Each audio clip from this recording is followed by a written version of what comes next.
From the dawn of civilization in the Americas, the spirit of human achievement has inspired feats of monumental proportions. Like the ancient temples they built, the Incas, Aztecs, and Mayas embodied strength, discipline, and vision. And out of the ruins of a storied past lives a spirit that continues today in the Pan American Games.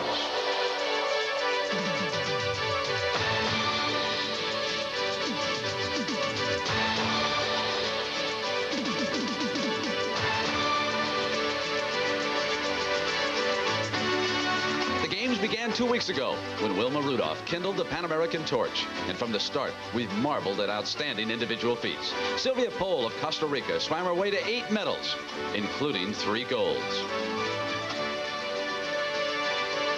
Jackie Joyner Kersey, the world heptathlon record holder, focused her skills on the long jump, and she emerged from the pit having tied the world record. Carl Lewis made a dramatic run at the men's long jump record set by Bob Beamon at the '68 Olympics. He settled for a Pan Am record. Greg Louganis struck gold in both the platform and springboard events for the 3rd straight time in Pan Am competition. And today, gymnast Christy Phillips tries to match this excellence. She goes for the gold in the all-around competition. In boxing, world champion Kenneth Gould of the U.S. meets Cuban slugger Juan Lemus. He has the power to turn out the lights. And in baseball, the United States hopes to repeat last week's heroics. Once again, this scrappy young American team will battle the veteran Cubans. At stake today, the gold medal, a prize that has eluded the U.S. for over 20 years. Yes, for the last 3 weeks, Indianapolis has played host to over 5,000 athletes of the Americas. They have come from a record 38 countries and are here participating in 30 different sports. This is the largest international athletic competition of 1987, the Olympics of the Western Hemisphere.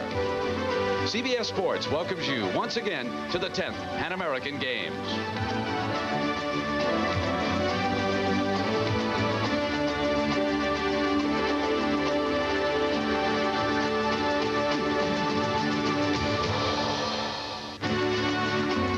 Indianapolis, where it's been a week of surprises here, and who knows what's in store as the 10th Pan American Games roll into their final weekend with the gold medals now up for grabs. Hello again, everybody. I'm Brent Musburger, and welcome to our final weekend of our CBS Sports coverage of these Pan American Games. We're going to be with you for the next 5 hours with a full slate of live coverage. But over the last few days, a theme has emerged here, the expected and the unexpected. For instance, in baseball, many of us certainly expected a Cuba-USA rematch in today's gold medal game, but no one could have expected how difficult it was for each team to get there. Cuba trailed Puerto Rico in yesterday's semifinal, 5-3, 2 out in the 8th inning. A routine fly ball to right field. Gilberto Escalera simply misplays it.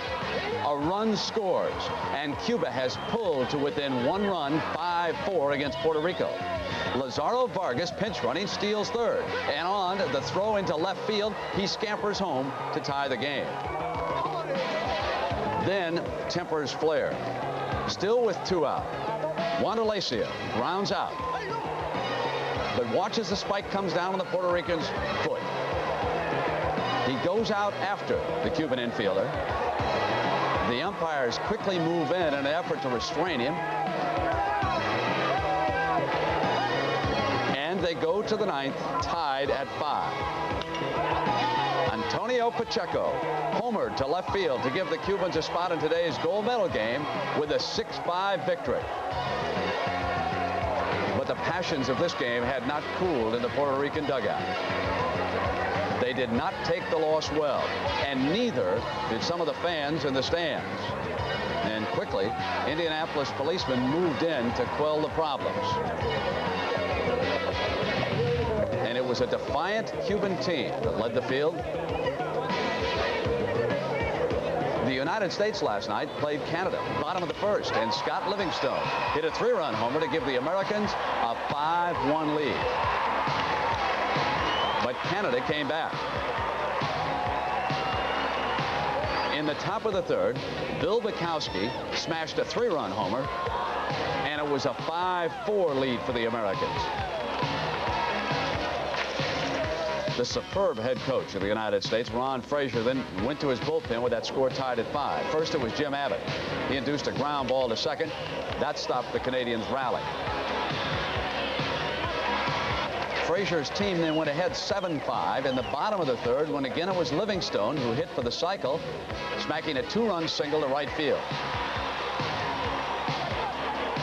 And Frazier saved his best pitcher for last, as he probably will do today, Chris Carpenter, ending the last Canadian threat in the 8th inning. And the last out of the game, and the U.S. had won it 7-6. And now we are just a couple hours away from the gold medal game, and let's go out live to our John Dockery, who's standing by with one of the American heroes, Jim Abbott. John? Thank you, Brent. And Jim Abbott, you were the winning pitcher last night, but I'd imagine a little too close for comfort from your point of view. Yeah, you know, we had a tough game. Canada's always played us real tight, and you know, anytime we get the lead, though, with Chris Carpenter coming out of the bullpen, we're a pretty confident team. You know, Jim, you've been an inspiration to all of us, born without a right hand. You've gone on to be one of the best amateur pitchers in baseball. And what a 2 weeks it's been for you. Flag bearer here at the opening ceremonies, Pan American Games a couple of weeks ago. And on the mound, 2-0. You haven't given up an earned run in over 12 innings.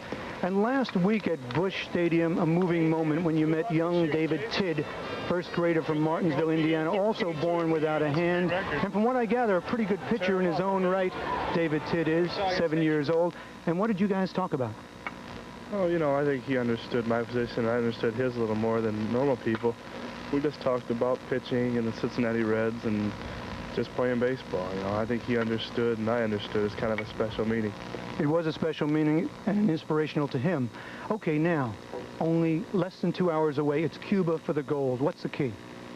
I think the key is going to be jumping out in front early. You know, we have a good team, but it's, you know, they have a great team. You know, long considered the best in the world, and it'd be tough for us to play catch-up ball. I think it'll be tough for either team to play catch-up ball today. So we just want to get out front early as best we can and try to get Carpenter into the game.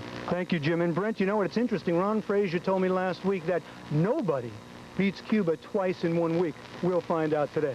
All right, John, and of course the United States has already beaten the Cubans 3 times this summer. Remember, they went down to Havana and won a couple of games. And again, as John told you, the game will be getting started at about 3 o'clock Eastern time.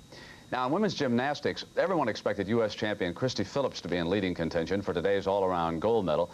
What was unexpected is that coming into this competition, she would trail her teammate, Sabrina Marr. So a gold medal duel shapes up there, and we will have that for you live also at about 3 Eastern time. Turning to boxing, there was plenty of anticipation about a series of U.S.-Cuban gold medal showdowns, and indeed the Cubans will be fighting in 10 of the 12 weight classes.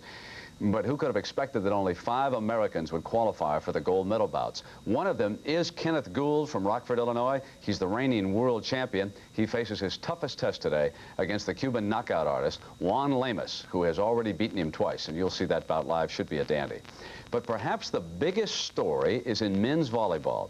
Now, the United States had easily beaten Argentina on Monday, and so last night everyone expected the Americans to cruise past the Argentines and into the gold medal game tomorrow. It did not work out that way, and the action was spectacular. No air conditioning at the Hinkle Fieldhouse. Up to about 90 degrees without any moving air, and the Argentines were tough at the net, winning the first game 15-12. Second game, again, Argentina dominant at the net. Watch the spike here. And they win the second one 15-13. Third game now. And watch this by Steve Timmons. This is one of the greatest plays you'll ever see in volleyball. Up over the table for the save. But the Argentines stayed aggressive at the net. And finally, the United States pulled its game together. They rallied to win 15-9. They're still alive into the fourth game. Craig Buck will put the ball away for the Americans. Then it was Karch Karai, one of the American stars. He's on the left side, and he will help the Americans to a huge lead. And it was his net play in the last 2 games that really saved the evening.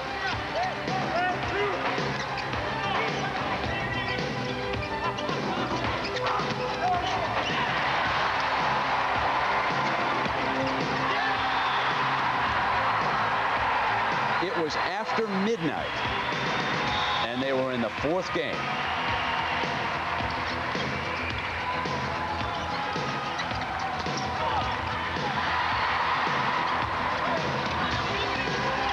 Again, Karai. And on on to the deciding game. And this time it will be Timmins. A 12-8 lead at match point. Karai completes the American comeback.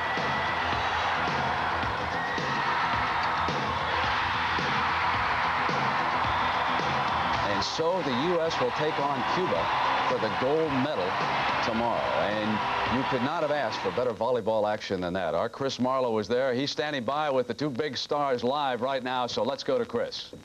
Thank you very much, Brent. You mentioned it was 90 degrees. Well, that temperature was taken at 5 after midnight, and Steve Timmins, the United States, down 2-0, and then came the play. I call it the dive that turned things around. Describe it for us. Well, it's the kind of play, being down 2-0, that you think you have to make, because you got to show the other team that we're not going to give up. And it was a play where I could have stopped, but I said, hey, let's go for it. Steve, the dive was spectacular, but the landing was not very good. No, that wasn't a very graceful landing there. I think I got to watch a little more gymnastics. Also with us, Karch Garay. And Karch, the Argentinians appeared to be tired by Game 5, but you seem fresh as a daisy putting away that final point. We really felt stronger and stronger going into the match. We felt pretty bad the first 2 games, but the crowd got behind us so well that we were leaping by the end. We finally got our 40 inches back up there and just felt really good. The plays coming up here where we had some great hustling by Steve just felt great. Those guys really look tired. They depend on a couple of guys for almost all their attacking, and so number 7 and number 9 were just about dead by the end. What about the Cubans tomorrow? What kind of a matchup do you expect? Well, we expect a great matchup. They don't think that they can lose to us twice in one tournament. I don't think that they can beat us once in one tournament. I hope I'm thinking twice as well as they are. I'm a little smarter than they are. All right, congratulations. Thank you very much. Steve Timmins, Karch Garay, they're going for the gold. Back to you, Brent. All right, Chris, thank you. Chris, of course, was a member of our Olympic team out in Los Angeles in 1984, and we'll see that action here tomorrow. Now, this afternoon, it's the women, and we'll keep you up to date as Cuba and Peru battle for the gold. The U.S. women will play Brazil. That is for the bronze medal. Now, also ahead, we're going to take you out to a wild scene at the soccer stadium and to the more mellow meadows of a horse farm. And we've also got some exciting highlights of the women's team gymnastics competition. But coming up next, we're going to talk live with Bill Green, who won a silver medal in the hammer throw for the United States. But 2 days later, that medal was taken away because Green tested positive for illegal drugs. Now, we're going to have that for you when our CBS Sports coverage of the 10th Pan American Games, continues live from Indianapolis in just a moment.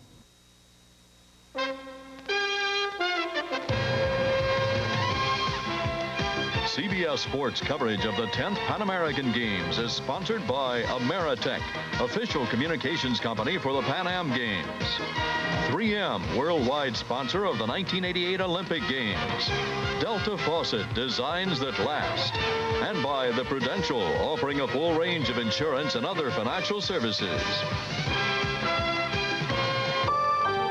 1983, Caracas, Venezuela. Jeff Michaels of the United States is one of 17 athletes testing positive for illegal steroids. Others skipped town. Despite the gray clouds of controversy, the games continued. 1987, Indianapolis. These 10th Pan American Games, it was hoped, would provide a fresh start. Instead, more of the same. On Monday, Pan American Sports Organization President Mario Vasquez-Rania held a press conference to announce that 6 athletes had tested positive for banned substances. One of them, U.S. hammer thrower Bill Green. Green's silver medal would be stripped away. The Nicaraguan newspapers boasted about weightlifter Orlando Vasquez's exploits. He had won the country's only 3 medals. Now they would go by the boards. Then on Tuesday, another revelation. The drug, probenecid, a form of penicillin, which is not among the 3,700 forbidden drugs, could mask the use of illegal steroids. The bottom line, a continuing battle between the technology and the athletes. Well, with us live right now, Bill Green and his attorney, Pete McCloskey, who for 15 years was a congressman from California. They are in San Francisco. Bill, I know this is the first time you have spoken publicly. I'd like to start with your position. Where do you stand in this case? What's your reaction to what has happened here? Well, Brent, first I'd like to say I appreciate the opportunity to come before the people, American sports public, and make my position clear. Frankly, this is because I've been rather astounded at the misrepresentation in the media of the facts. We are here today primarily to clear the air on this and make the facts perfectly clear about what occurred in this situation.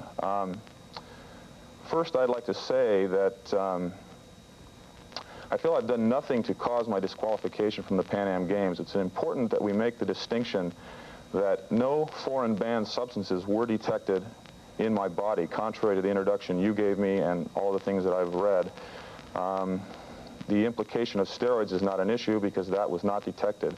What they did detect is what these people feel is an unusually high level of testosterone, which may or may not be true. That remains to be seen. Secondly, I believe that this, the test that was used in Indianapolis, I believe the test results to be inaccurate, and I'm sure that my attorney can go into the details of why we feel that way. Thirdly, I would like to go on record as saying I agree in principle with the idea that athletes should not enjoy an unusual advantage through the use of foreign substances. And I agree that there is a place in sports for drug testing, but only if drug testing is conducted in a fair and proper manner, which guarantees the possibility that there will be no false positive test results. Also, I'd like to say that, frankly, I've been rather shocked by this whole matter. I've spent the last 8 years of my life preparing to compete once again in the Olympics, as I did in 1984. And I'm currently still training for the Olympics. I feel I've been wrong, and I feel that there's a mistake here. And the greatest honor I've ever had in my life was wearing the uniform of the United States in the Olympics in Los Angeles, and I'm looking forward to doing that again. Pete, let me ask you, you had an independent test taken for Bill. I think it was out at Stanford. What do the results show you regarding testosterone, which was the drug which apparently showed up in the test here at Indianapolis? Well, I wish you wouldn't use the term drug, because it's manufactured in your body and mine by our testes, and the whole question is whether there's an excessive amount in the body, but it is a natural substance. It's not a drug. We had an eminent endocrinologist test Bill yesterday and found that he was at the lower level. They must have found on Monday the 10th of August that I think they said in one test he had 11 times 1, and another one he had 15 times 1. Our endocrinologist says any test that has that variance cannot be a reliable test. Well, you know, Bill, you and I both know that an awful lot of weight men, and perhaps it started over in the Eastern European countries, have used testosterone through the years to help their muscle bulk. And I guess my first question to you is, did you use it leading up to the Pan American Games? The answer to that question is no, Brent. And the thing that I would like to reiterate or make quite clear here is that this matter has not been resolved. To my knowledge, I have not been disqualified. I have not been forbidden to compete in further competitions. I have been disqualified from the Pan Am Games, but the powers that be, the sports agencies that will make these decisions have not began to evaluate the situation yet, so we're not done with this issue. Pete, let me ask you, is there a lawsuit here in the matter? You're an attorney seated there next to Bill. Is that what your next step is going to be? I hope not. We hope to go through the administrative procedures of the Amateur Athletic Union group that is handling this, and to try to show that this test was wrong. As I say, you're talking about a minute amount of testosterone, a natural substance in his body. It isn't there now. It wasn't there in San Jose. He was tested for it by Dr. Voy in June of this year. The doctors tell us, incidentally, that considerable stress can suddenly jump the amount of testosterone in your blood. Just before he took the test, he threw the world record throw, or the Pan Am's game throw, 258 feet. In his exuberance, he jumped out the side of the circle instead of the rear, was disqualified. He went from exultation to despair in a few seconds. The doctors tell us that can increase the supply of testosterone. There's real doubt as to whether this test ought to be used in the way it was, or whether the test used in Indianapolis was validly done. All right. Pete and Bill Green, thank you for being with us today. Thanks for the opportunity. Now, I want to continue on this subject with somebody else, not related to the green case, because we have heard now testosterone is a natural hormone that the body produces. So I want to bring in Dr. Robert Voy, who is the Chief Medical Officer of the United States Olympic Committee. And Dr. Voy, tell me why testosterone would be banned in that situation, and is it produced naturally by the body? Is it possible for the test to have made an error in this particular situation? Well, Brent, certainly testosterone is a naturally occurring substance. It's male hormone. However, there is a certain ratio of male hormone in the body. Through extensive testing in years past, we've been able to establish what that ratio should be in a normal person and in an athlete. We consider that ratio anything greater than 6-to-1 as abnormal and indicative of doping by the use of excessive male hormone or testosterone in the body. Now, let me ask you about the Eastern Europeans and the Soviets, because I'm sure, Doctor, you've heard the same thing that I've heard, that our American athletes have to have this drug to stay up with them, especially in the weight events. Is that true? Is that accurate? Well, Brent, you know, this has been going on for a number of years, and we've been through the anabolic steroid and testosterone era. And there's a lot of rumor, and some of it, I believe, is disinformation. This is not new just to United States athletes. This is a worldwide problem. Athletes throughout the world use anabolic steroids and testosterone. I think that if our athletes had to keep up with the Eastern Europeans, if indeed they use testosterone, that it would still indicate that they're not doing something right. Because if they are using a performance-enhancing substance, we still aren't beating them.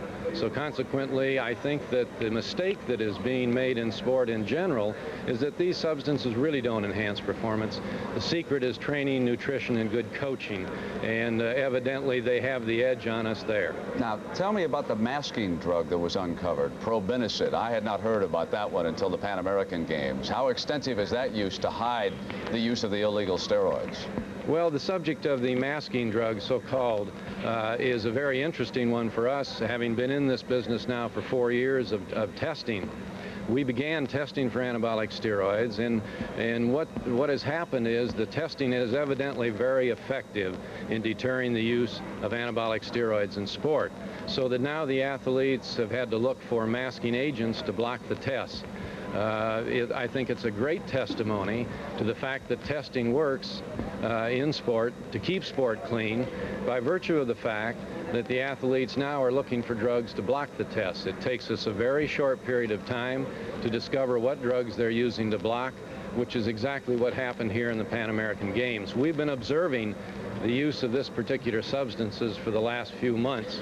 We have found its use increasing significantly, and I'm quite frankly surprised that we are finding it here at the Pan American Games. But it's a testimony to drug testing. All right, Doctor, thank you for being with us. You bet. We're going to take you back out and get an update on Christy Phillips and the gymnastics competition. Women's finals coming up today, and we will have that when we go out to Tim Brandt in just a moment.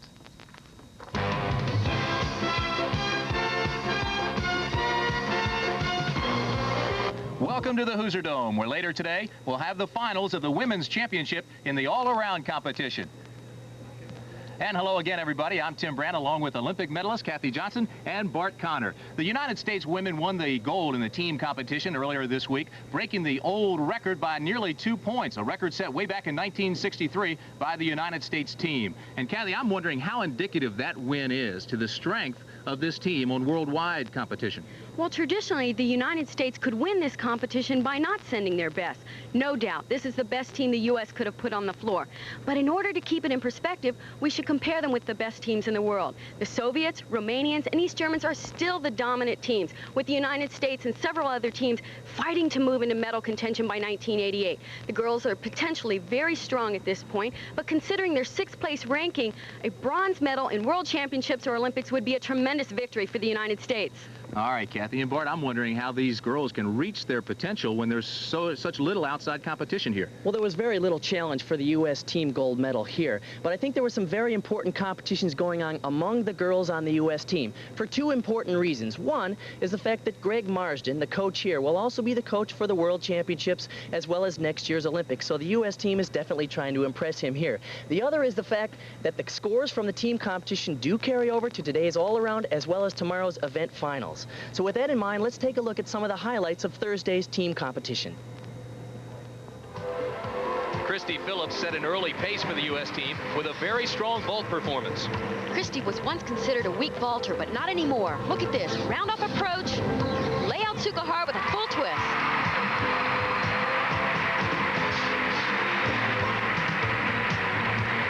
Head coach Greg Marston liked that.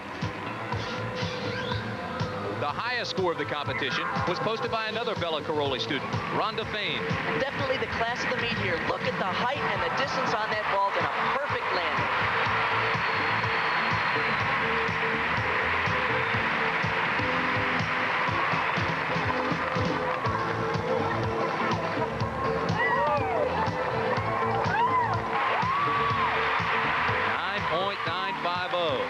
Missy Marlowe approached her favorite apparatus, the uneven bars, aggressively and maintained the U.S. momentum.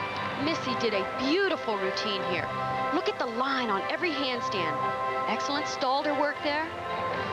She is so elegant on this event, which is so difficult for a gymnast to show on an event like the uneven bars.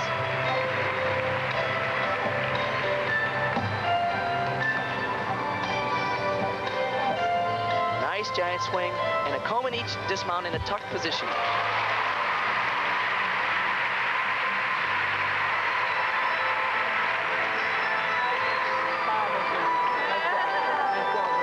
Girls, nice job. Come here now. Come here. But perhaps the most consistent performer was Sabrina Marr. Sabrina is really tough in competition, and she shows that here on balance beam. Gainer layout, little bend in the knee, really the only deduction in the routine thus far.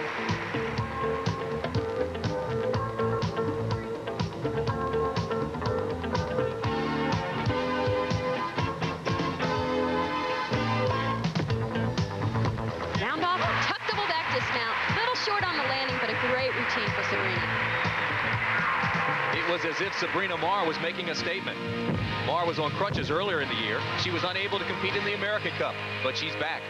You would have never known she had recently broken an ankle. She started with a layout double back.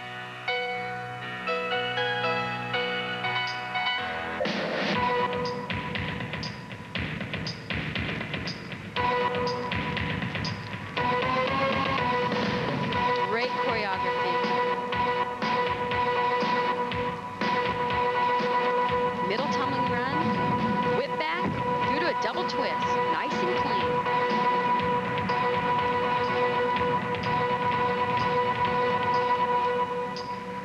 Every move is sharp and exact.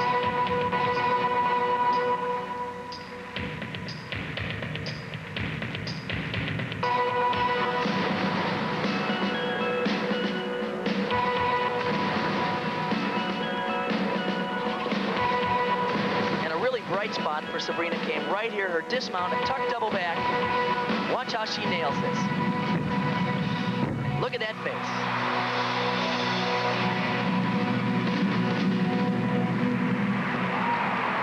And somewhat surprisingly, Sabrina Marr is the top scorer for the U.S. team.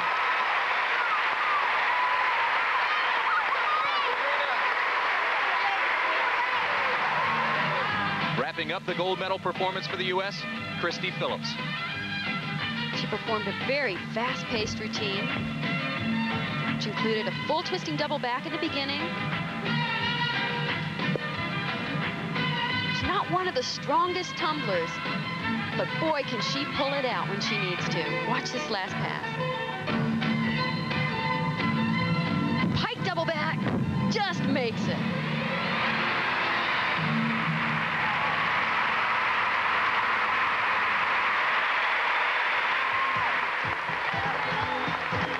So the United States women, with an impressive overall performance, won the gold with a record score. And the final standings look like this. The United States finished first by almost 10 points over Cuba. A 10-point lead in gymnastics is equivalent to a 100-point lead in basketball. So the U.S. win was indeed emphatic. And we'll be back for a look at today's all-around competition in just a moment. The Hoosier Dome, where coming up shortly, we'll have the finals of the all-around competition in women's gymnastics. Right now, let's take a look at the standings as we prepare for the finals. Now, these scores are obtained by taking half of the total points achieved during the compulsory and optional routines. Sabrina Marr of the United States is the leader. Christy Phillips is second. Kelly Garrison-Steeves is third, so it's all U.S. Now, here are the point totals for 4th, 5th, and 6th place, and you can see that 2 more United States women finished 4th and 5th. However, because of the rules, only 3 members of each team are allowed in the all-around competition, so those women were replaced, and the standings will look like this for today's championships. And right now, Kathy Johnson is with our leader, Sabrina Marr. Sabrina, just 6 months ago, you were on crutches with a broken ankle. Now you find yourself in first place going in today's all-around competition. Must be a remarkable boost of confidence. It is a great boost, this being only my 2nd major meet, and I think it's going to help me in today's all-around competition. What's it going to take for Sabrina Marr to win the all-around? Just mainly aggressiveness and confidence, making sure that I hit everything perfectly. Are there any critical points in the competition that when they're done, you can sigh kind of a breath of relief and know that you'll be all right? You can't really breathe a sigh of relief until you're all done with the whole competition. And being last on bars, I think I'm going to be the very last competitor. All right. Thanks a lot, Sabrina, and good luck. Back to you, Tim. All right, Kathy, and she mentioned aggressiveness. I guess that's the key, Bart, especially going up against a Christy Phillips, who was just hundredths of a point off that lead. Except for I've noticed the fact that Christy has looked, as I said earlier this week, Bella-less this week. Bella Caroli is not here, and Christy's used to having Bella here. He brings such an intensity and an excitement. He always brings the best out of his performers. So if Christy Phillips is going to do it today, she's going to have to do it without the help of Bella Caroli. So we're all set. It's a United States finish. And when we come back, it'll be the all-around competition in the women's championship. Right now, let's go back to Brent Musburger at the CBS Broadcast Center. All right, Tim, still ahead of us, of course. We've got boxing action. We're going to see Michael Carbajal. Interesting story. He almost did not even make the United States team, and now he has a chance to win a gold medal in the light flyweight division. That's later this afternoon. And coming up next, we are going to be taking a look at the soccer final. Brazil played a South American rival, Chile, and that is a venue that has featured some wild, wild action. And we'll have it for you when we continue with our coverage of the Pan American Games here on CBS after these messages from your local station. America from Houston, Texas. Up here over the Indianapolis skyline, the pilot Don McDuff is out of Anson, Texas. There's the familiar sight for you, the Hoosier Dome. The Indianapolis Colts play there. Indiana Hoosiers won a regional basketball game in the NCAA tournament right there next to it, adjacent actually. That's the convention center here downtown. And coming up in about 15 minutes, we're going to start our live boxing coverage. But if you wanted to see some other good brawls, the place to be, the soccer stadium. Tuesday night, Brazil and Mexico, second overtime, scoreless game. Now watch here as Sergio Luis heads into goal to give Brazil a 1-0 lead. Now Mexico threatened with time running down. This is what touches everything off. Raul Cerven is knocked down in the penalty area, and no foul is called. And Brazil came away with a 1-0 overtime victory, just another night in the soccer arena. And the following day, the International Soccer Federation met, suspended 5 Mexicans, 1 Brazilian, but nevertheless, the final score stood, and Brazil, a 1-0 winner in overtime, advanced to last night's gold medal game. And our Pat O'Brien was there. As the sun began to set on a warm Indiana night, the expectant faces in the crowd at the soccer venue were those of Hoosiers looking for a good time. A standing room only crowd in Indianapolis means one of 4 things. The Bears are in town to play the Colts, the Lakers are in town to play the Pacers, Bobby Knight's anywhere in the area, or Brazil's playing Chile. Yes, Chile versus Brazil in Indianapolis for the gold medal in soccer, or football as the rest of the world calls it. But not everybody in this mostly native crowd is on the same page with world opinion. This isn't football. This is soccer. The Colts play football. Football is both. Name doesn't mean anything. The sport is what is important. And we're cheering for the Chicago Bears. Oh, you are? Because we are from Chicago. Be they from Chicago or Santiago, Chilean fans had a good time. You figure the 2 sports are somewhat similar, bodies constantly being scooped up and carried about, but something was wrong. Where was the big Brazilian crowd? Where was their famous passion, their enthusiasm? Que pasa, amigos? A torcida brasileira não está aqui porque eles estão assistindo o jogo de vôlei. Volleyball? Maybe that explains why Brazil missed some good scoring opportunities. Things were looking bleak until a distant rumble was heard. Well, it might not be the charge of the Light Brigade, but once the gang came over from volleyball, Brazil's fans gave it their best. And it paid off for Washington Santos. With a name like that, he could play any sport. Santos scored 14 minutes into a scoreless overtime, and Brazil led 1-0. Flush with success, the fans launched into a traditional Brazilian number, which sounded like When the Saints Go Marching In.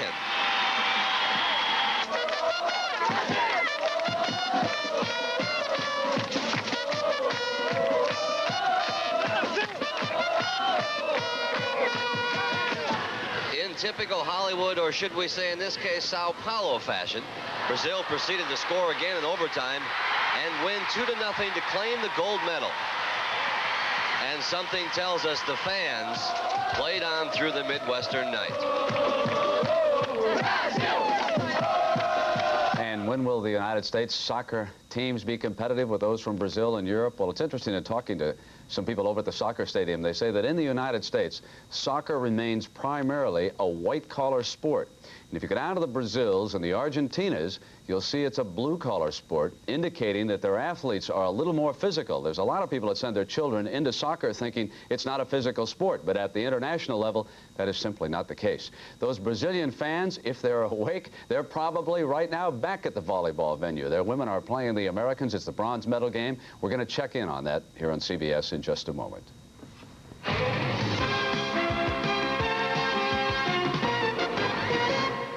Action. Let's start with baseball right now. It's Canada and Puerto Rico. It has been all Puerto Rico so far. 10-2. That's in the bottom of the 8th, and still to come there, the gold medal game between the United States and Cuba. Now let's switch over to the women's volleyball event. This for the bronze medal. The United States taking on Brazil. And the U.S. women have played very well. You can see that they won 15-11, and they lead 5-4 in the second game. And, of course, it'll be Cuba and Peru still to come for the gold medal in the women's volleyball. Now, in the 2 years that Indianapolis had to put together these games, they made the most of many of the city's outstanding new sports facilities. But with 30 different sports to accommodate, well, sometimes the organizers had to be a little creative. Monument Circle is the historic focal point of downtown Indianapolis, and across the street is the venerable Circle Theater. Recently in decay and disuse, it is now the home of the Indianapolis Symphony Orchestra. It took over a year and almost $7 million to restore this building. Built in 1916, its 18th century English architecture made it one of the finest movie palaces in the Midwest. Now the Circle hosts the city's symphony, and last week's patrons were treated to an uplifting performance.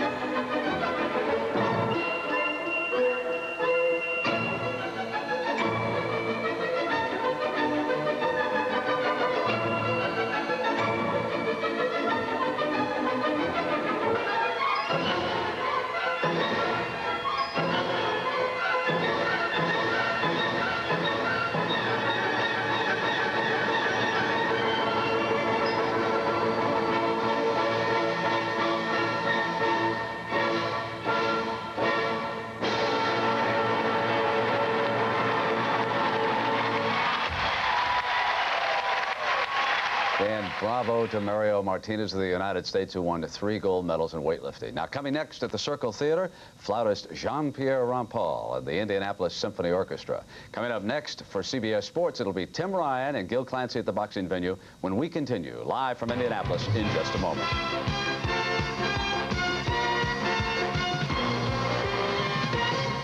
We are live at the Convention Center in downtown Indianapolis, the boxing venue.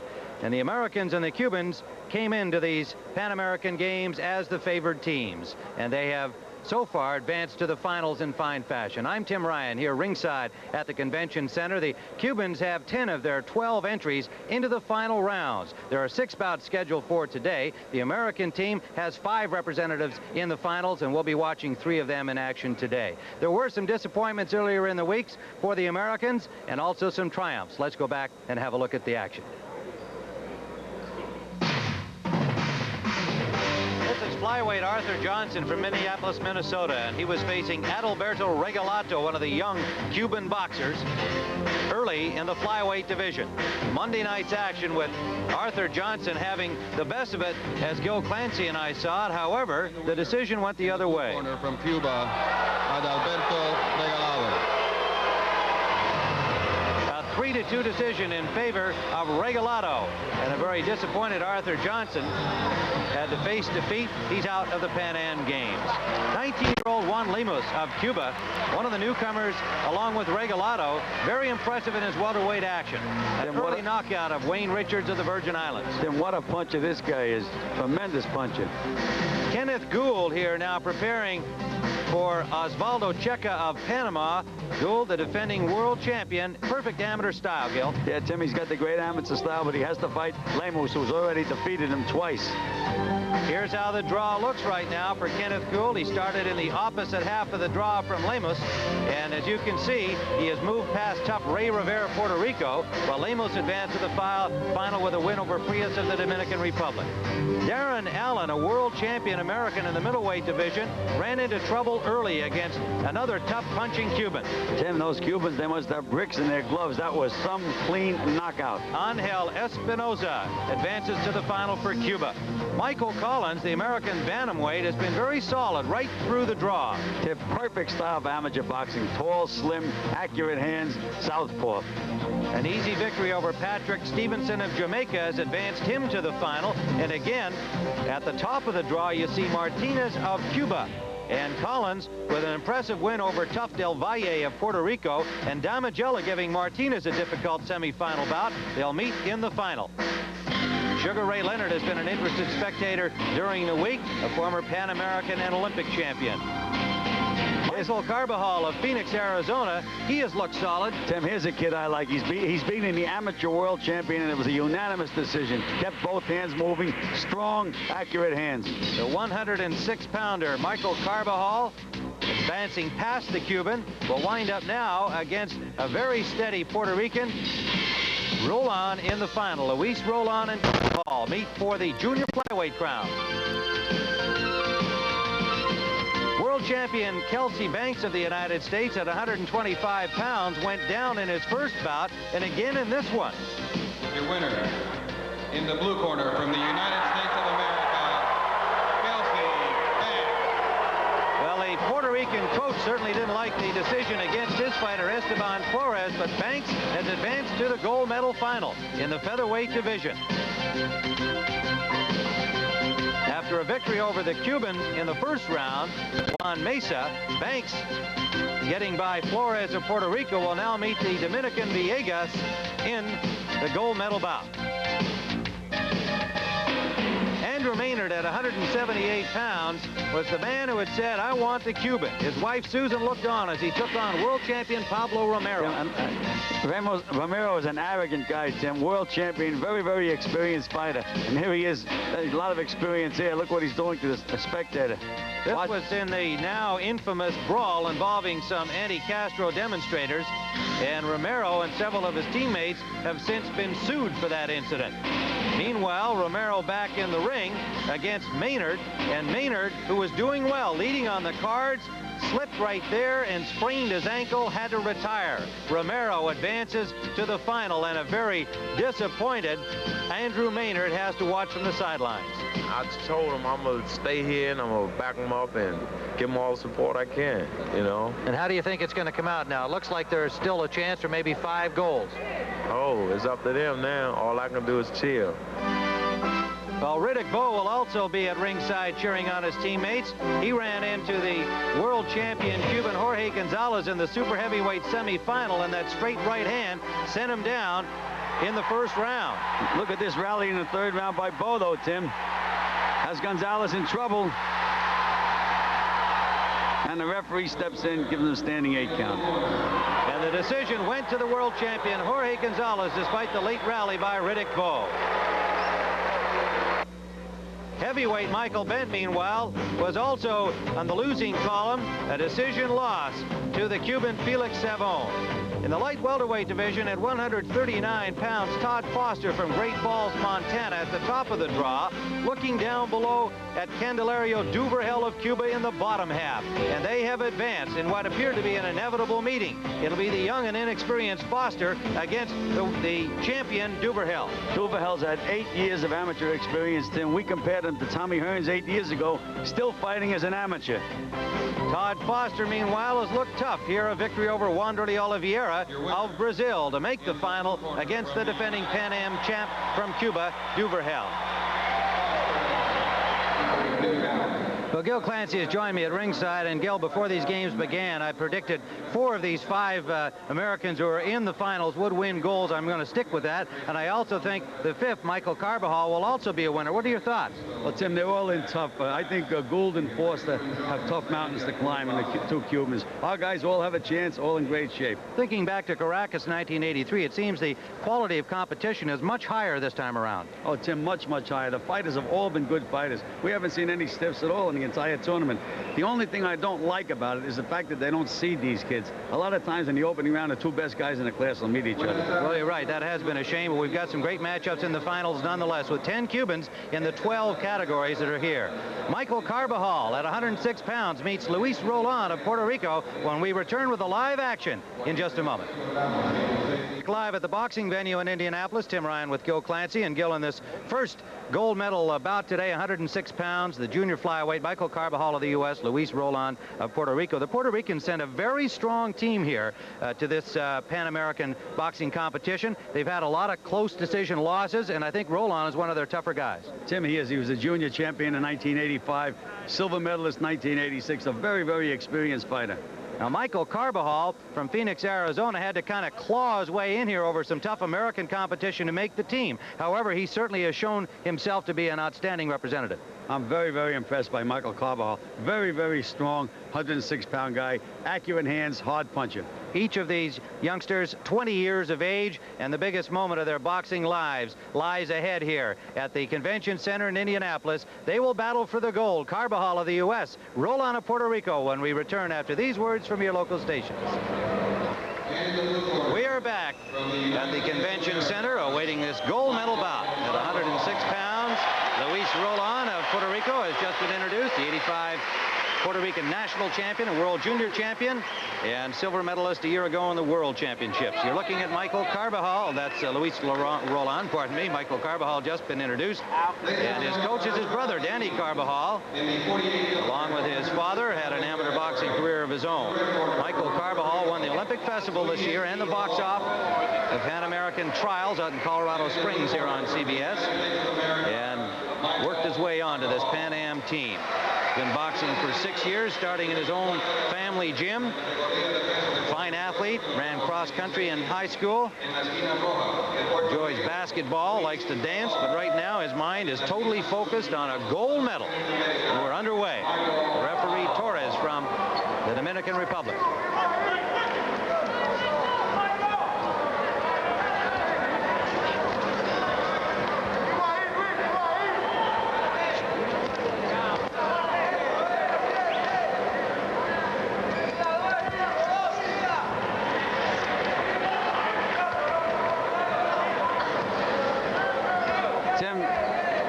Puerto Rican fighters have very, very good lateral movement, very good side to side. But Carbajal seems to have good concentration, knows how to keep these guys in front of him.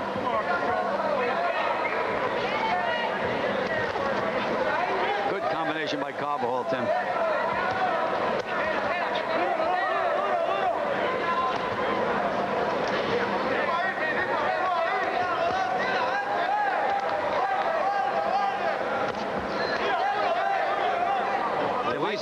Go ahead, Gil. I think the difference in this fight, having watched both fighters, is the fact that Carbajal is able to go to the body and head a lot better than Roland. Roland depends on his movement and his head punching. Carbajal switches off pretty good. Good right hand by Carbajal. Certainly the victory by Carbajal over the world champion from Cuba, Juan Torres, has got to give him a tremendous boost in confidence. And Tim, it was just about a one-sided fight. It was a unanimous 5-0 decision. Two good left hands by Roland in the last exchange, but Carbajal, like several of the American boxers, gets that last lick in. Well, and those body punching inside, Tim. Here's a big right hand by Carbajal. Toughest shot of the round by the American Michael Carbajal. And then back to the body. There he was punching away to the body, and the referee's warning him for keeping his head down low. It's unbelievable. 5 judges will do the scoring at ringside. 20 points to the winner of a round. Tim warned him for a low blow again, right on the borderline. Big right hand again by Carbajal. Fine combination by Michael Carbajal. A left and a big right behind it. Roland peppers back and forces Carbajal to the corner. Carbajal goes to that body real well, though, Tim. If he gets pressured at all, that's where he usually goes to work his way out of it. And they're toe-to-toe in the middle of the ring. Roland and Carbajal. Big right hand again by Carbajal. Really measuring. And another right hand. Very good concentration. Carbajal has good concentration. There's that body and head, Tim. Hook underneath, hook back up on the chin. Under the 22nd mark in round 1.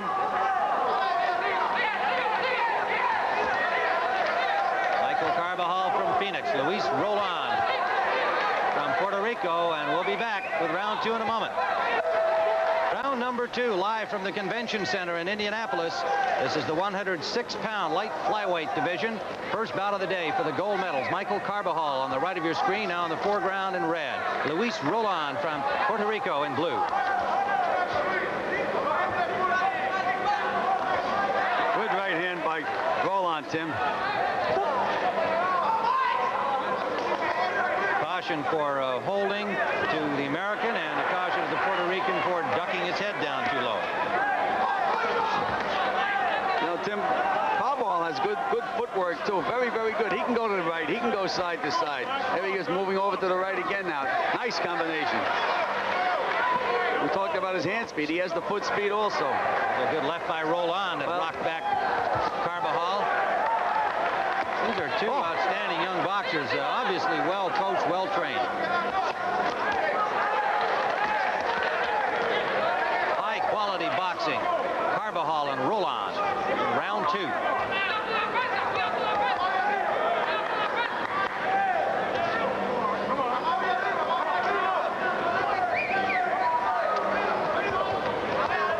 Nice rally by Roland.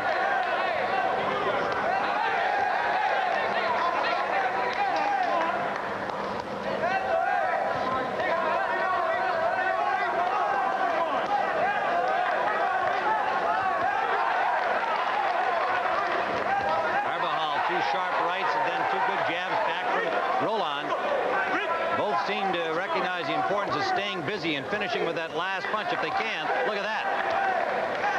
Well, Carbajal is catching Roland coming in. He's caught him 2 or 3 times like that now, Tim. Roland takes a heck of a rap. Minute remaining, almost a minute 5 remaining here in round number 2. Look at this action. Look, and these kids punch.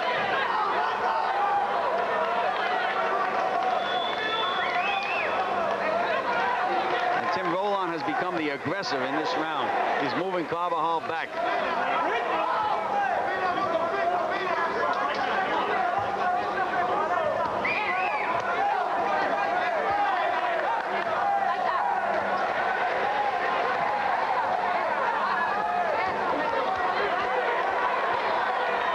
Neither boxer willing to take a rest.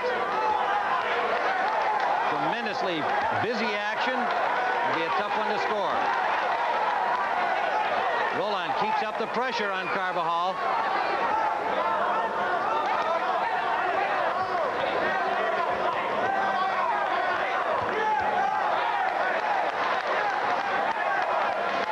Coming to the end of round number 2.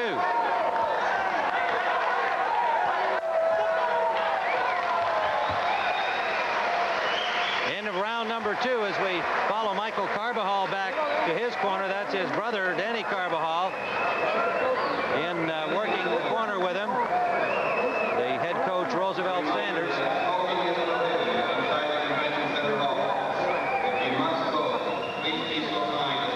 Some action from round number 2. Beautiful straight right hand right on the button by Carbajal. 1-2, the old classic 1-2. Then jab, right hand. But again, we have to reiterate that only counts for a third of a point in amateur boxing, and whether even the pressuring tactics of Roland would win the round for him. It's terribly subjective, although it supposedly comes on the notion of literally counting punches to settle the scoring in a round of amateur boxing. Yeah, I'd like to see a judge that can do that. I gave the second round to Roland, Tim. He came on pretty good. Fights up for grabs right now. Round number 3 for the gold medal in the light flyweight division. 106-pounders. They've been punching their hearts out from the opening bell.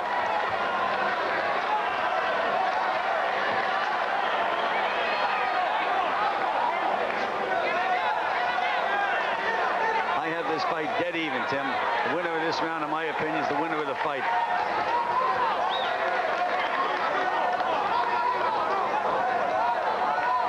Last round, Roland put the pressure on Carbajal and managed to back him up.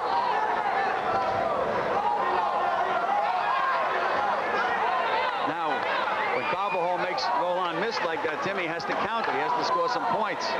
There, he made him miss again.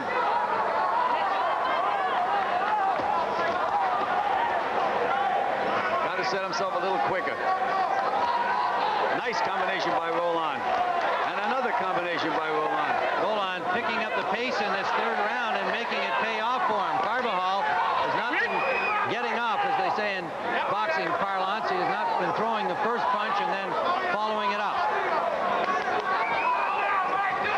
Another right hand by Roland. Roland pressuring Carbajal right from the beginning of this third and what Gil feels could be the crucial round. There's Carbajal with a good combination inside, but Roland just fires back. Can't discourage him, Tim. He's hit him with some good shots, but Roland keeps coming. Another right down the pipe from Carbajal. Roland definitely has set the tempo of this third round. Seems to have another right hand by Roland. Seems to have the hand speed, Tim. A little better condition, a little stronger. Luis Roland from Puerto Rico. Lives in Vega Baja, 20 years of age. Big family, 10 brothers and sisters. Well, Tim, here's a case where Carbajal beat the world champion, and now, in my opinion, he's behind in this fight.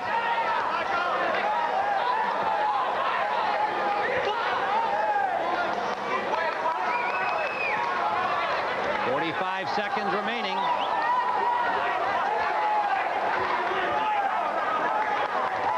And Roland battling to the body inside there has just been beating Carbajal to the punch through this third round. A little too quick and too active for him, Tim.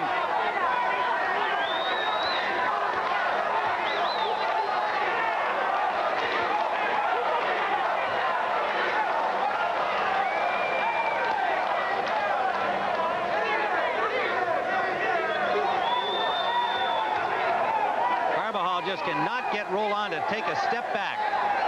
And Roland never stops punching. Coming to the end of the bout, Luis Roland and Michael Carbajal, they gave it their all, and it's all over. Luis Roland and Michael Carbajal, the first gold medal bout of these Pan American Games. And a strong finish in our view by Luis Roland will probably give him the gold. Let's see if 5 judges at ringside, or a majority of them, agree. We'll return with the decision. Tim Ryan and Gil Clancy back here, and we are ready for the decision. The first gold medal to be awarded at 106 pounds. Let's go to the ring announcer, Michael Musa. Ladies and gentlemen, in our previous bout, we have a unanimous decision. Señoras y señores, en el combate anterior tenemos una decisión unánime. With your gold medal winner in the red corner from Puerto Rico, Luis Roland. And it is Luis Roland with a very strong third round, no doubt giving him the victory over Michael Carbajal. 4 Americans remain in the battles for the gold, and if they should win all 4, they would match their best previous efforts in Pan Am's 1959 and 79. but the pressure is now on those youngsters to do so. Luis Rolon, winner of the gold in the light flyweight division. Let's take you to Brent Musburger at the Broadcast Center. All right, Tim, thank you. And still to come, of course, the women's all-around competition in gymnastics. But meanwhile, over at the volleyball venue right now, the United States women are playing Brazil for the bronze medal. The United States won the first game, 15-11, but now Brazil up 15-14 and serving for the second game in this particular match. And bronze baseball action was earlier today over in Busch Stadium here, and a strong Puerto Rican team today came away with a 12-2 victory that was stopped because of the mercy rule after 8 innings. Now, in the bottom of the fifth with the bases loaded, watch here is Orijo of Puerto Rico hits a grand slam home run, and watch what happens when the center fielder Johnson hits the center field fence. It collapses out there. And he comes around. I think Puerto Rico hit about 3 or 4 home runs, and a live view from the Goodyear blimp where the United States will be taking on Cuba in about 45 minutes from now. We'll start that gold medal game. Meanwhile, we're going to be sending you back to boxing when we continue here on CBS in just a moment.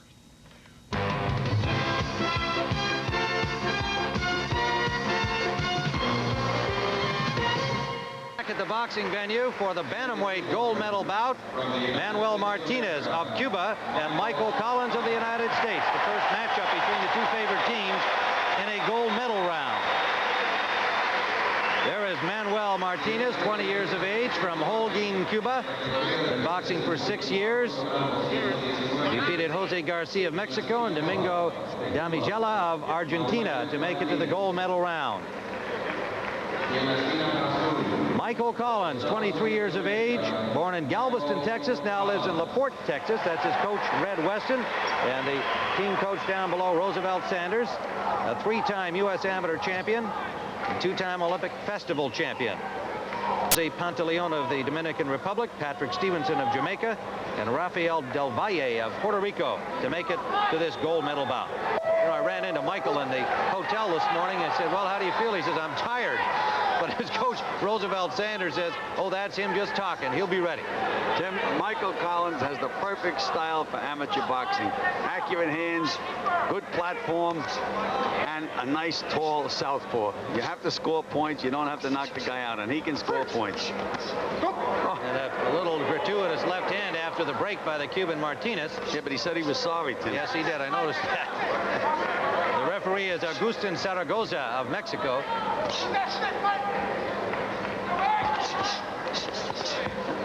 Now, Tim, if I was Michael Collins, I'd continue moving to my right, pile up points with that long right jab. He's standing right in front of Martinez.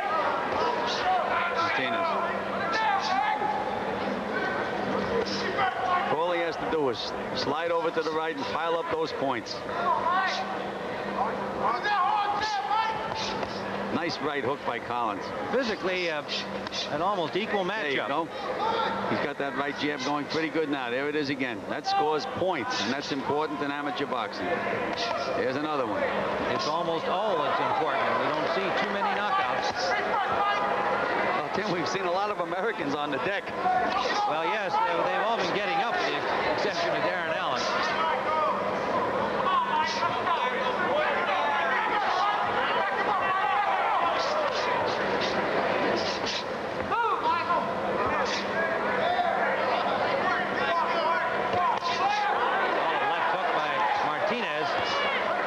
Solid right hand by Martinez. Meanwhile, Collins is throwing those combinations.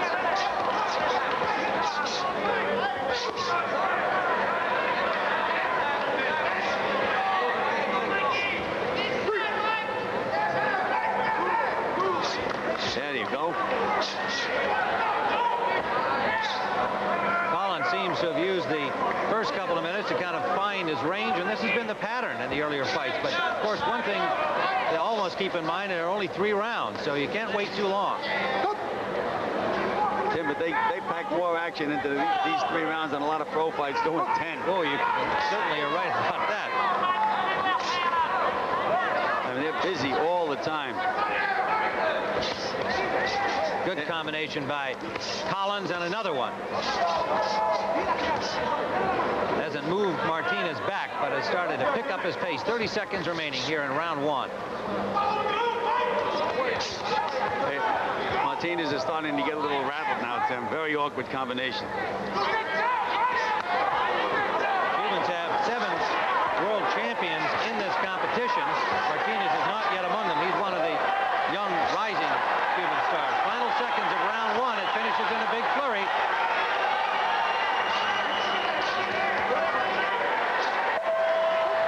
The Bantamweight gold at stake. Michael Collins on the right of your screen. Manuel Martinez of Cuba on the left. Boy, these kids are fighting, Tim. They know what's at stake. Look at this furious rally by both fighters. Collins coming out like a house of fire, but Martinez battling in the same way, toe-to-toe.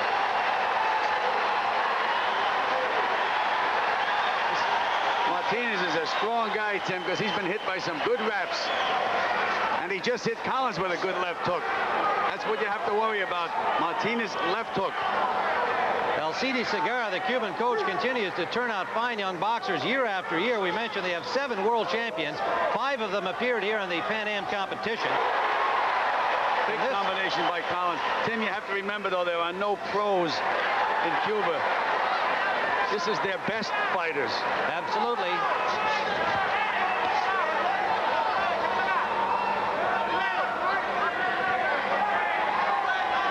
Now we have Collins moving to his left, Tim.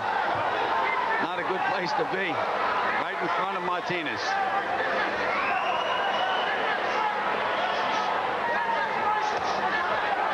Both fighters landed heavily in that exchange. Martinez punches a little better. Collins' lead to the body was effective. Good combination by Collins, but Martinez just fires back again. Martinez is starting to get a mouse on his left eye, under his left eye. He's a strong guy, though, Tim. Puts a lot of pressure on you. Look, that's that left hook that I was talking about, Tim. If he ever lands that, goodbye. Minute remaining in round number 2. Another closely contested battle to this point of the fight.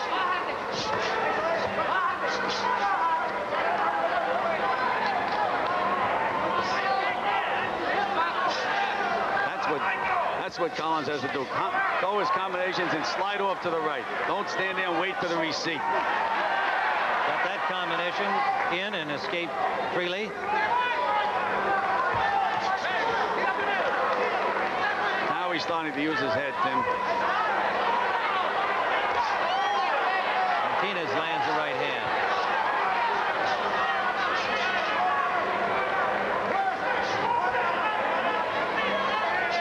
Good, beautiful combination. Solid combination. A tough right jab by Collins, followed with the left behind. That's what he has to do. He has to keep pumping that right hand, right jab. Coming to the end of round number 2.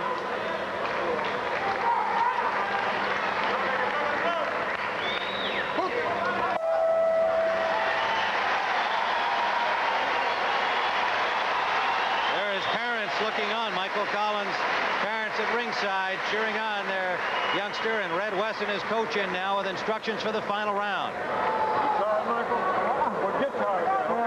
Get tired this round. We're all leaving. Do it. Get tired. Now when you get tired right towards the end of the round. Beautiful move. Avoiding that right hand. Beautiful. Let's get tired this round. I mean, a lot of punches. Okay? Roosevelt Sanders from below the corner saying throw a lot of punches. Alcides Segarra has got to be one of the great-looking people in the Western world. That's the most animated I've ever seen him, Tim. He's really talking to Martinez. Alcides Segarra, almost legendary figure in Cuban boxing, been the head coach of their team for more than 20 years. Final round action.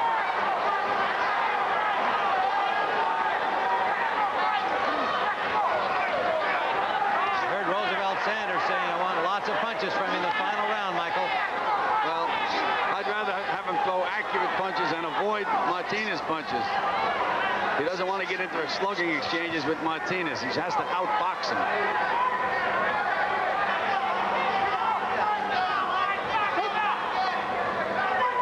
There'll be a caution again for dropping the head too low. Nice combination by Collins and an answer back by Martinez. He's a tough guy.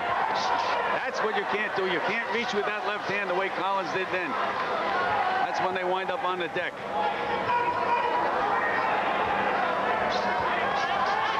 You pointed out that almost all of the Cuban fighters are looking to throw that right hand over and hopefully put you away. It's been damaging for all of the Cuban boxers in this competition. Well, Tim, we have 2 minutes to go. I have Collins with a slight edge, but he better fight a good 2 minutes. Nailed by a right hand then. Terry's reaching with that left hand. He's too anxious. He reached again. He has to use that right jab to set up everything. Martinez counter-punching effectively as he's been backing up. Well, 3 times in a row, Collins got over-anxious, reached with that right hand and got nailed. He has to use that jab to set things up. Got nailed again.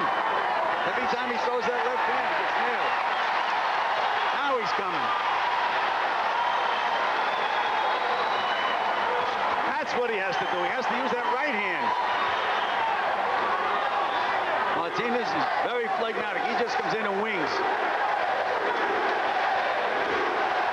He's also pneumatic the way he throws his punches. Right. Oh, big right hand, right down the pipe. Well, didn't back Collins up, but it snapped his head Tim, back. What happens, Tim? Collins is reaching. He slipped on the canvas that time. But he's reaching with that left. He forgot about his right jab is what happened. The emotion that gets involved here often upsets a boxer's game plan.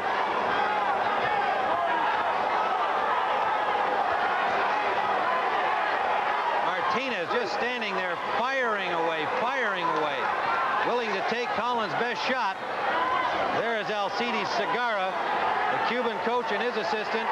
They're not supposed to be vocal at ringside, but all the coaches are. Both fighters landing heavily in that exchange.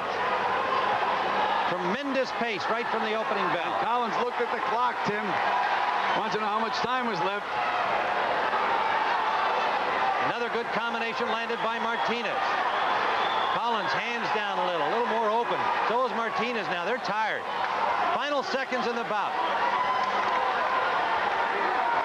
And the Cuban finishes strongly with a better rally.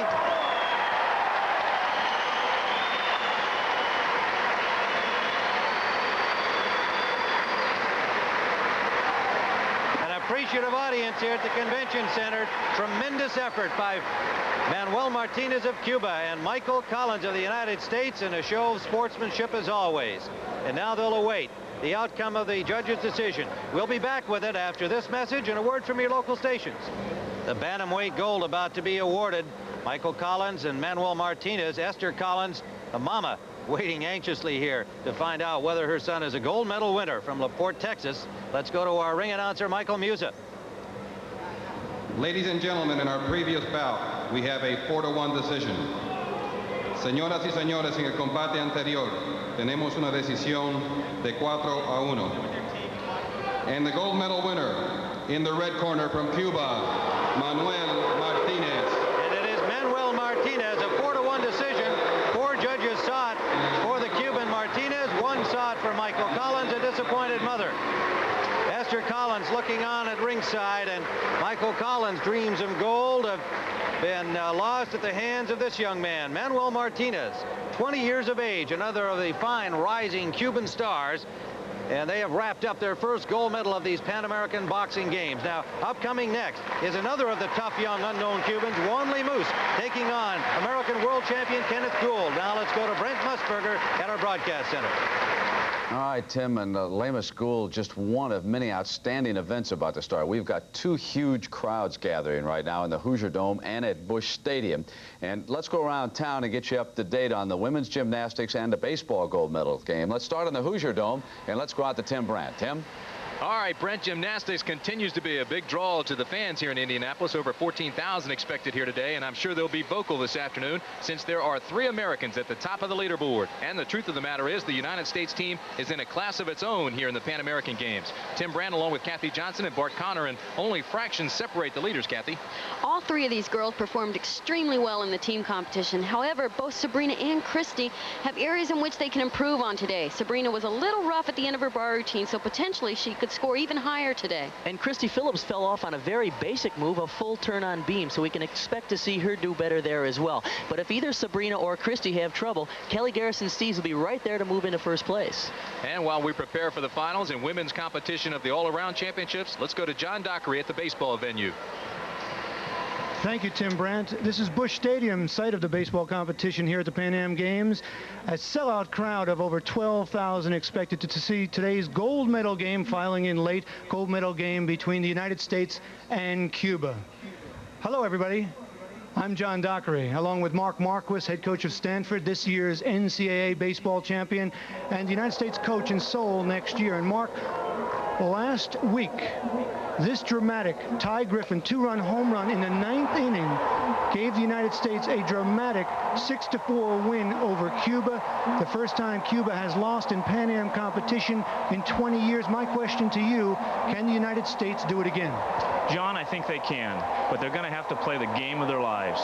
The Cubans are tough to beat twice in a row, especially when you're playing them for the gold. That's exactly what Ron Frazier said. Interesting to note that Pablo Abreu was on the mound when Ty Griffin hit that dramatic home run. He will be on the mound again today for Cuba. Okay, Brent, now back to you at the broadcast center. All right, John, so we look forward to the gymnastics and the baseball, and also we have the United States women. You can see over my shoulder, they're in the bronze medal volleyball game right now against Brazil. The U.S. women won the first game, had an opportunity to go up 2-0 in this best 3 out of 5, but watch the Brazilians here. They come on to win game 2, 18-16. In the third game, at the moment, the United States women have built themselves a rather healthy 7-1 lead. So now we have another excellent fight coming your way, and let's send you back to Tim Ryan and Gil Clancy. Tim? Here at the boxing venue, the gold medal in the welterweight division will be at stake. The world champion from the United States, Kenneth Gould, takes on Juan Lemus from Cuba. And for the introductions, let's go to Michael Musa. Ladies and gentlemen, our next bout in the 67-kilogram, 147-pound weight category. Introducing in the red corner from Cuba, Juan Lemus. And in the blue corner from the United States of America, Kenneth Gould. Well, we have seen what a puncher this young Cuban is. He is yet to win a world title. He was a silver medalist in the 85 Junior Championships and the 86 Cuban champion. Getting his opportunity, one again of the younger stars on the Cuban squad against the world champion from the U.S., Kenneth Gould. Timmy, he hasn't won a world title, but he has defeated Kenneth Gould twice. Now, Gould, in my opinion, to win this fight has to fight a perfect fight because Lemus can punch. We know that. Kenneth Gould from Chicago, now living in Rockford, Illinois, in the Chicago area, coached by his father, Nathaniel. Lemus has the perfect build for a welterweight. Tall, sinewy, and he can bomb. Gould is going to have to go in and out, score points, and then get out of there. Referee is Rafael Vega of Costa Rica. Kenneth Gould, 3-time and current U.S. amateur champion, 86 world champion, where he beat Candelario Duvergel, who was at that time the Cuban boxing at 147 pounds, has gone down to 139 and will be in the final tomorrow against American Todd Foster.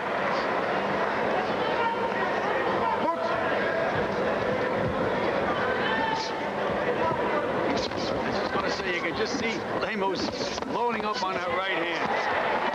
Gould staying real busy inside. That's what he has to do, Tim. Score points and get out. A very intelligent boxer. He knows how to fight amateur style. And he was letter perfect over Bernard Wilson of Grenada, Osvaldo Checa of Panama, and Ray Rivera of Puerto Rico. And Checa and Rivera were solid opponents.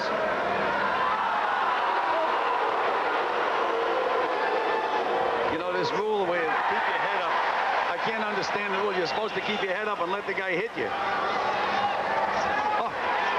Now, we talked about the Cubans loading up on their right hands. This guy is the archetype for that. He is some bomber with the right hand. Tim, the left hook isn't bad either. Juan Lemus.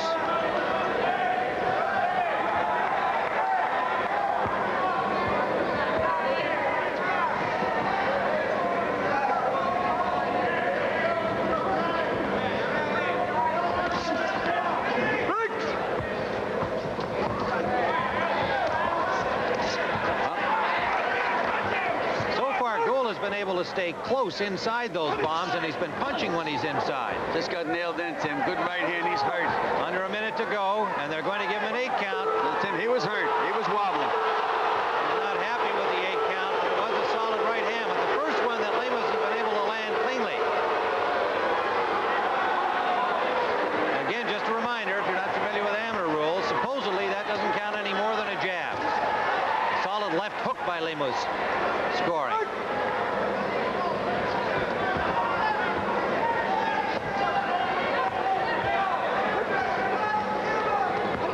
Nice move by Gould to escape. That's the word, escape, Tim.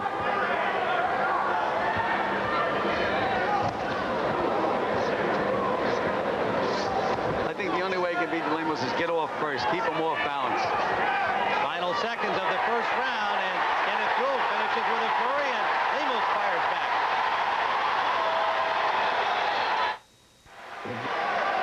This is round number 2. Kenneth Gould on the left of your screen. Juan Lemus of Cuba. Now in the foreground. He's a bomber. Gould, the boxer, and as we saw it in round 1, Gould with his hustle and his ability to stay inside the big bombs of Lemus won the round, at least the way we saw it. There was one good solid shot for an 8 count by Lemus. There's a good right by Gould, snapping back the head of the Cuban. Gould continues to stay close and punch. Both fighters were confused by the referee that time. They weren't sure whether there were a break. Fortunately for Gould, he got his hands up. Lemus was ready to defend himself as well. Referee Rafael Vega from Costa Rica. There's a good left hand by Lemus.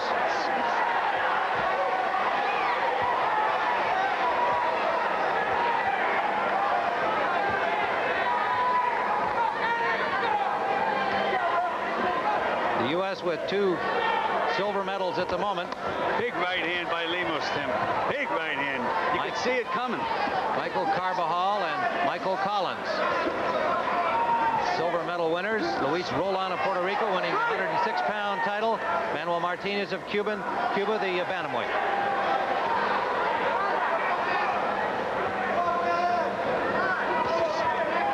Good combination by Gould. When he stays inside, he's okay. Can't give Lemus any punching room at all. Here it comes. You can see that right hand coming. He winds up.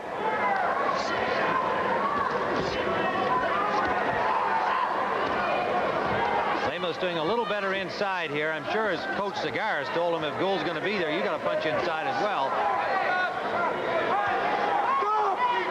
Gould has done an overall excellent job of smothering Lemus. There is some blood now from the nose of Kenneth Gould. I think that came from an uppercut inside.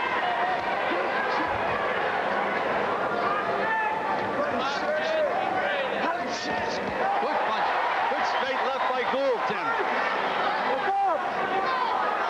45 seconds remaining, and they'll now stop the action here to have the doctor look at the nose of Kenneth Gould. Well, are they not? Yes. The referee Vega is bringing out his own little swab here. This is something, of course, you don't see in professional boxing, and it usually doesn't mean too much, but you wonder about the interpretation it leaves with the judges at ringside, Gil. Yeah, Tim, and not only that, Gould was really getting hot then, Tim. There's another good straight left hand by Gould, and it just stops the action. It can certainly destroy a boxer's rhythm. He's not worried about a bloody nose. Tim, he's definitely out hustling Lemus. If he can just avoid that big punch now, he's okay. Got the left hand in, and Gould keeps the pressure on. Just not been giving Lemus punching room. Perfect strategy, and it's been working for him so far. There's a left hook that landed.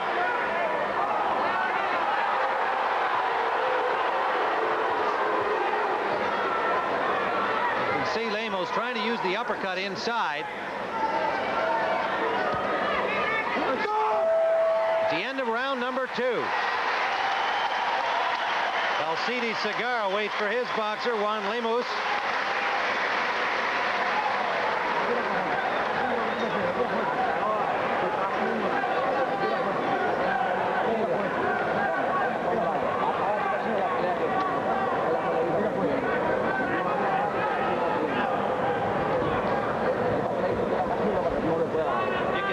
Segarra is really upset with a boxer. He nearly drowns him between rounds. I'd say this is only a mini bath he's giving Lemus, but he's got to be a little concerned. The way we see it, he's been out hustled by Gould. I think so, Tim. I think Gould has won the first 2 rounds, and Lemus looked a lot more tired than Gould did at the end of the 2nd round. I think if he can just avoid that big punch now, he's got this fight won. There's Kenneth Gould.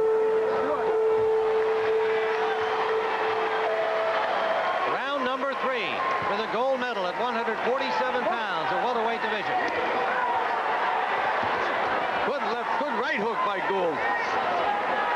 Nailed Lemus with 2 good punches right at the start of this round, Tim. Well, he's just full of energy and fire, Gould. Tim, those bombs, though, they can connect at any time. Now, Lemus would like to take some of that fire away from Gould, but he has not been able to do it so far. He had the 1-8 count. Has landed several others, but Gould has effectively smothered him.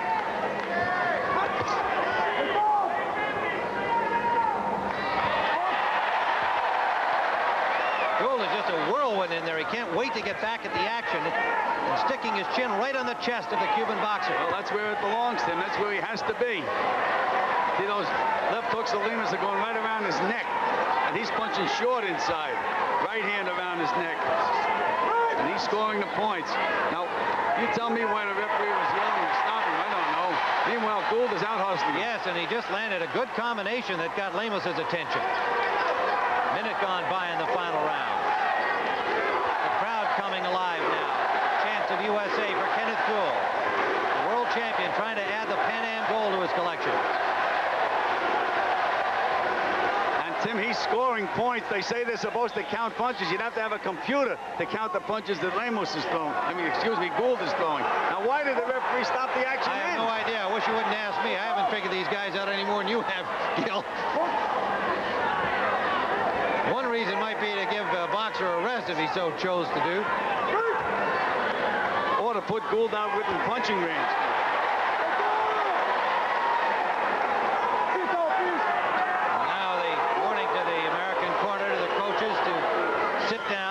Vocally assist their boxers. Nice combination by Gould, Tim. Beautiful combination. 5 or 6 punches to the body and 1 back up to the head. Kenneth there he goes Gould again. Just staying right on top of Duverhel, except when the referee breaks them. On top of Lemus, Tim. Yes, of Lemus, pardon me. You got that other guy on your mind. He's out hustling him, Tim. Look at this display by Gould.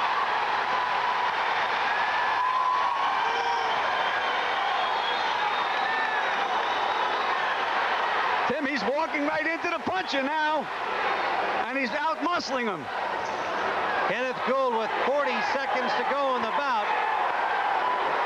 He's been a whirling, punching dervish since the opening bell. There he comes, Tim, like a freight train.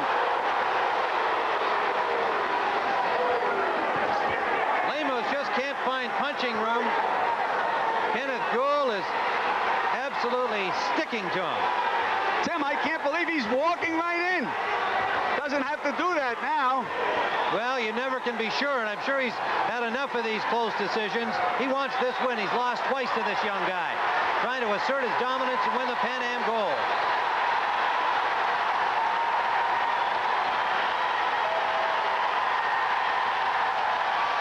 That's all.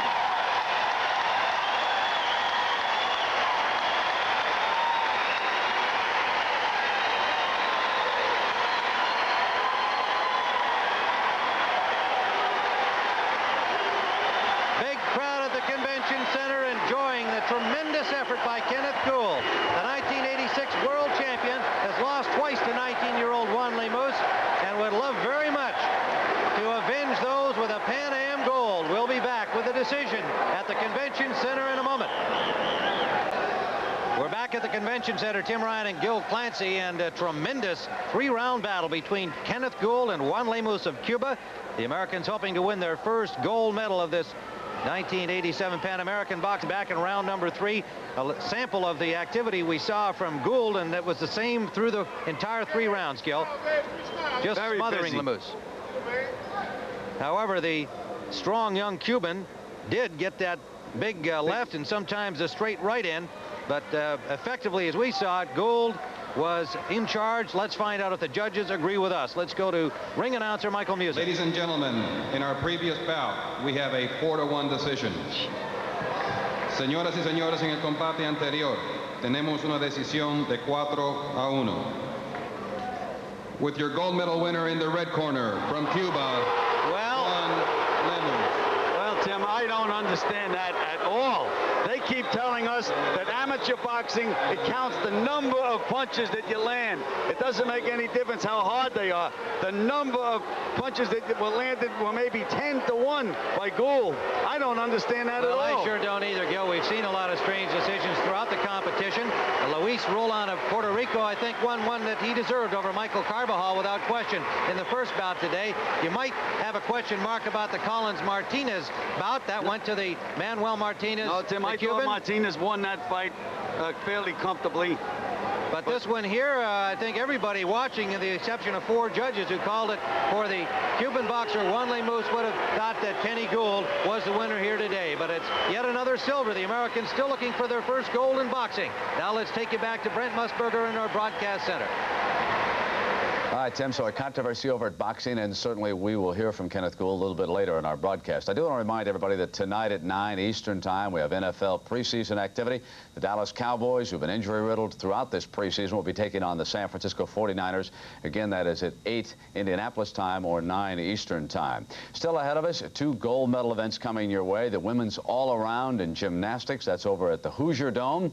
And we'll take you out to Busch Stadium, where the United States will be attempting to defeat Cuba for the 2nd time, but this one's so much more important because this is for the gold medal. As the players are being introduced, they come out and they line up down the first and the third base foul lines, and as you can see, Busch Stadium is jammed for the activity this afternoon. Now, this is a rematch, as I mentioned, between these 2 countries, and last month I had the opportunity to visit Cuba, and I was especially curious to find out why it is that a game as American as apple pie is also as Cuban as a Havana cigar. How history might have changed if Fidel Castro had developed a split-fingered fastball and signed with the Washington Senators in the 40s. Fidel was supposedly interested, but the Senators passed. Minor league teams and barnstorming players were once part of the Cuban scene. In fact, the day Castro seized power from Batista, a well-known U.S. diplomat was there. In 1959, I'd come out of a party on New Year's Eve with Art Fowler and Bob Allison, and it was about 3 o'clock in the morning. And I looked up into the sky and I heard airplanes, and I saw 3 airplanes flying. And I said, geez, I wonder who that is flying at this time of the night. I went to bed, and the next morning I got up to go to church, and I heard a lot of horns blowing. It was New Year's Day, and I found out that Castro had taken over the city and the country. And it was Batista and his cabinet who were fleeing the country about 3 o'clock in the morning. Before relations between the U.S. and Cuba soured, men such as Tony Oliva and Tony Perez were part of a steady pipeline of Cubans who went on to play Major League ball. When I started growing up, you know, we still have professional baseball in Cuba. And I used to admire, you know, all the players who play in the States and come back and play winter ball in Cuba. You know, like guys like Minnie Minoso, Tony Taylor, Camilo Pascua, Pedro Ramos. Baseball remains a huge part of the Cuban culture. Even though since the revolution, their athletes stopped coming and playing Major League Baseball, the name Minnie Minoso is still revered here. And a lot of fans can tell you about Tony Oliva's batting exploits. But there's another good reason why a game between Cuba and Team USA would attract 60 to 70,000 fans. Every seat in this stadium is free. Now I ask you, would George Steinbrenner give away a gate like this? They start lining up for admission 6 hours before the game begins. For the most part, they're quiet. But all that will change once things get cooking on the inside. It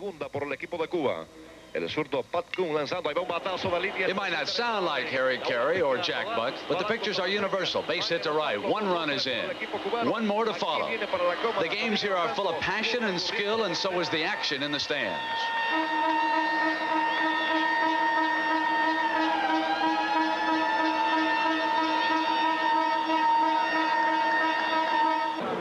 The U.S. team showed up to play the Cubans in an exhibition series. They had to walk through the stands to get to the dugout. Imagine the Yankees attempting the same trip in Fenway.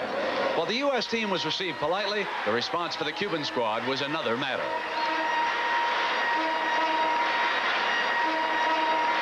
But the biggest hand of all went not to a single player, but rather to a certain right-handed left winger.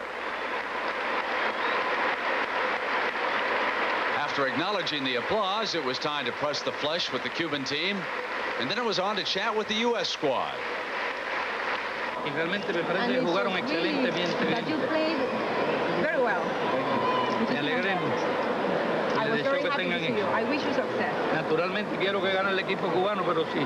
Sure. Si ustedes obtienen la victoria, lo aplaudiremos también. But if you have a victory, we will always applaud it. Encantado. Were you shocked that he would seek you out like that? Yeah, I was. I'm still stunned right now. With El Comandante in attendance, the Cuban forces went on to win that night. The game might be the same, but two things struck me about being in a Cuban ballpark in Havana. First, there's no beer or hot dogs sold at the concession stands, but I had no complaints with the ice cream or cake they sold. The other is how the media are allowed on the field during the games. But fans are simply fans wherever you go. Can they play in the majors? Omar Linares can. Watch him start this double play. He's so good that the Toronto Blue Jays drafted him and hope to sign him. Would he like to try and play Major League Baseball? Would he leave Cuba just to play baseball and then later come back? ¿Usted dejaría Cuba y después regresaría, pero para ir a jugar las Grandes Ligas? No. So Cuban fans wonder, how would their heroes fare against big league competition?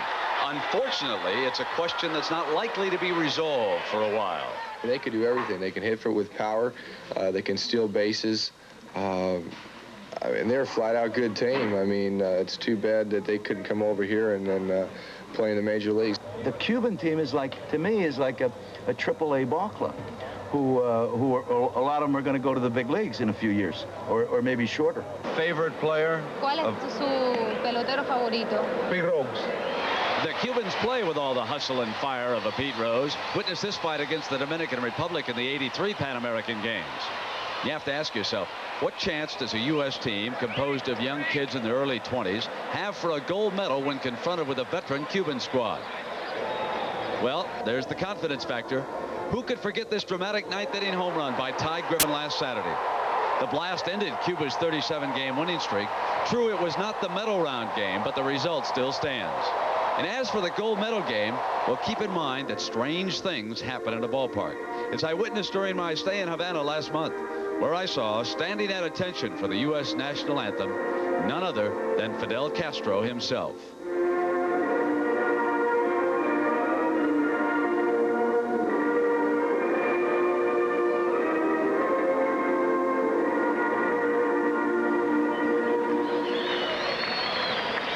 There have been a couple of incidents out of Busch Stadium throughout the Pan Am Games involving the Cuban team, so there's a question about security as they get ready to start. Let's go out to Pat O'Brien. Pat? All right, Brent, thank you. In fact, as much security as I have seen at a sporting event without the President of the United States. FBI, Secret Service, Police. Paul Ane from the Chief of Police of Indianapolis is here. Do you know something we don't know with all this security here? No, we really don't. This is a gold medal game. We've had a few problems in the past when the Cubans have been playing, and we have the Minister Fernandez here, and these are just normal kind of precautions with a dignitary the type that we have from Havana with a gold medal game and the kind of interest and excitement that this game tends to create. You know that there are any Cuban exiles or any groups here that may cause some problems, sir? Well, I don't think there's any question there's probably Cuban exiles here. There's not, the CID has told us they're not going to be here today in any number. I haven't seen, I've seen no evidence that they have been here in any number. And we have no reason to believe that we're going to have a problem, but we're prepared to deal with a problem if we have one. All right, thank you for joining us. Good luck today. Okay. Brent, the big story is about to begin on the field. Let's go back to you in the studio. All right, Pat, thank you. Certainly, Greg Olson is starting for the United States. They flipped a coin. The U.S. won, so they are the home team. They're on the field in the bottom of the first, and we're going to start our juggling act because not only is that game starting in Busch Stadium, but we've got the women's all-around in gymnastics. Let's go to the Hoosier Dome now for an update on that story, and here's Tim Brandt. Tim? All right, Brent, welcome back to the Hoosier Dome, where we are expecting more than 14,000 fans for the finals of the Women's Championship in the all-around competition. Now, the top 3 performers are from the United States. In first place is Sabrina Marr, followed by Christy Phillips and Kelly Garrison-Steeves. Their scores have been achieved by taking half of their total score from both the compulsory exercises and optional routines. Actually, members of the United States team finished 4th and 5th. Missy Marlowe and Hope Spivey you can see there, but only 3 members from each team are allowed in the final round of this competition, so the U.S. gymnasts have been replaced. And hello again, everybody. I'm Tim Brandt, along with Kathy Johnson and Bart Connor. And while the athletes parade in here to the Hoosier Dome, why don't we talk a little bit about Sabrina Marr? And Kathy, I would think that a lot of people look at her as a surprise leader right now. How much pressure is on her? Well, typically a gymnast in a leader position has a different type of pressure. Sometimes they become a little protective, trying to not make mistakes, and thus they're a little too conservative. I don't think we're going to see that in this competition because it is so close. Sabrina and Christy are neck and neck, and they both realize they're going to have to be aggressive to maintain or take the lead.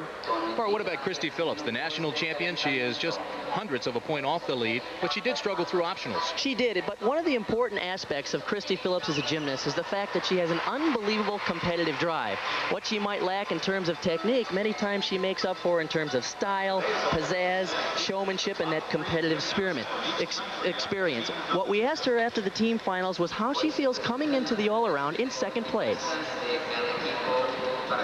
Well, I think it is a little more added pressure because I really wanted to come into the competition and just do the very best I can do. I had a few breaks today, and hopefully when I get to finals I can cover up. We talked about Christy Phillips and how she struggled, guys, through the optionals. She fell off the beam. When's the last time you saw Christy do that? I think the last time I saw Christy fall off beam was back in November in a U.S.-China dual meet. She had problems here on a very simple element. This was a strange mistake for Christy, obviously a lack in concentration. She mounted with a signature move, a front walkover sideways on the beam. And now right here, a very basic element, a full turn. She completely lost concentration. And of course, that's a major deduction. Of course, we talk about falling off and being very basic, and yet that beam is only 4 inches wide and is 4 feet off the ground. All right, unlike the men's competition where there are 6 events, women's gymnastics has only 4 separate apparatus. Competitors will be performing simultaneously, so as a point of reference, Sabrina Marr, the leader, will perform on the balance beam in the first rotation. Christy Phillips will be on the floor exercise, while Kelly Garrison-Steeves goes on the uneven bars. Kathy, how would you like starting on the balance beam? To me, it seems like the toughest apparatus to begin on. Well, Tim, there's pros and cons of starting on balance beam. One, it's very difficult because you got a little bit of nervous energy and you're really trying to control it. So you've got to really focus in. The pro is that when you're done, you're glad you finished balance beam and you've gotten it underway, and you can just be really aggressive for the other events. This is a very young United States team. The average age of this year's club is 6 members, 16 years of age, compared to the women's team that represented the United States at the 1963 Pan American Games, which averaged 20 years of age and was at that time considered young. We saw Christy Phillips warming up here. We've noticed all week long she hasn't looked as sharp as you were used to seeing. She's just barely making her tumbling elements. Christy Phillips, 4 feet 10, 80 pounds, 15 years old, and this is the first time, Bart, that you mentioned earlier, she's without Bella. And I really think that Bella is such an important factor in Christy's gymnastics because Bella has an intensity about him that allows his girls to compete right at their maximum potential. Christy needs that kind of motivation. If she's going to do it here, she's going to have to do it without Bella. You know, earlier we talked with Christy and we asked her about being here at the Pan American Games without her coach, Bella Carolla. It's a little different competing without Bella, but you know the training situation was more difficult than the competition because during the competition you just have to get out there and do what you do. Bella can't help you with your routines. He's just there to motivate you and to keep your mind straight. But during practices, it is a little difficult because he's not there to really push you and motivate you during the practice. And that was the hardest part, getting through the practices. Well, Bella's not here, but her parents are. That's Christy's parents sitting in the stands. Her dad looks a little more tense than does Christy.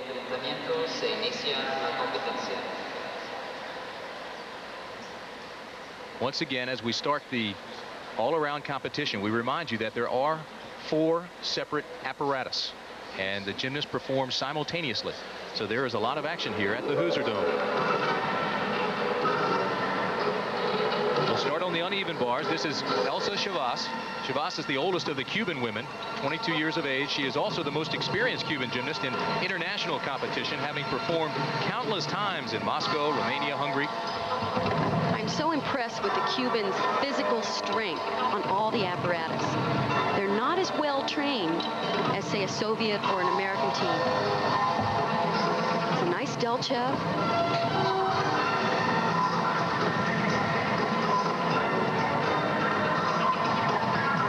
It's not real precise on the handstands. It's not a bad exercise. Double flyaway.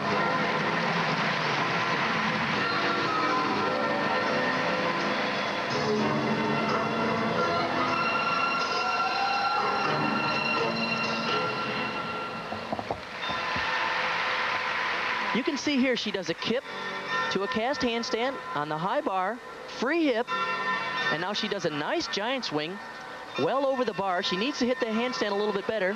Here's a double flyaway. Look how she cranks those legs out in a cowboy position to help the rotation. Chivas started in 4th position today.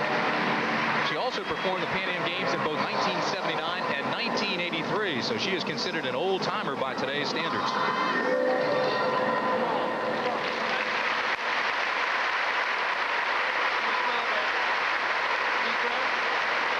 This is Kelly Garrison Steves of the United States, attends the University of Oklahoma, currently in 3rd place.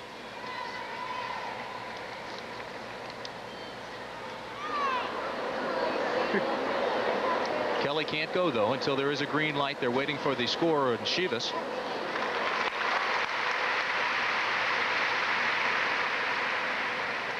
There are 6 judges in women's gymnastics. They throw out the high score and the low score and then average in the 4 remaining scores.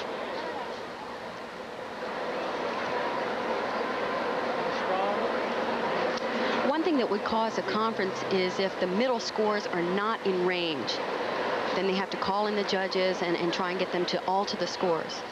How difficult these conferences must be on the next gymnast like Kelly Garrison Steves here. Reminds me of the Olympics when you had a 9.6 on a strong beam routine. Everything stopped for 7 minutes while the judges conferred, and Julianne McNamara had to stand there for 7 minutes and think about it. That was on the beam. It was very tough on Julianne. She stood up on the podium for quite a long time, particularly for balance beam. You've got a lot of things going through your head.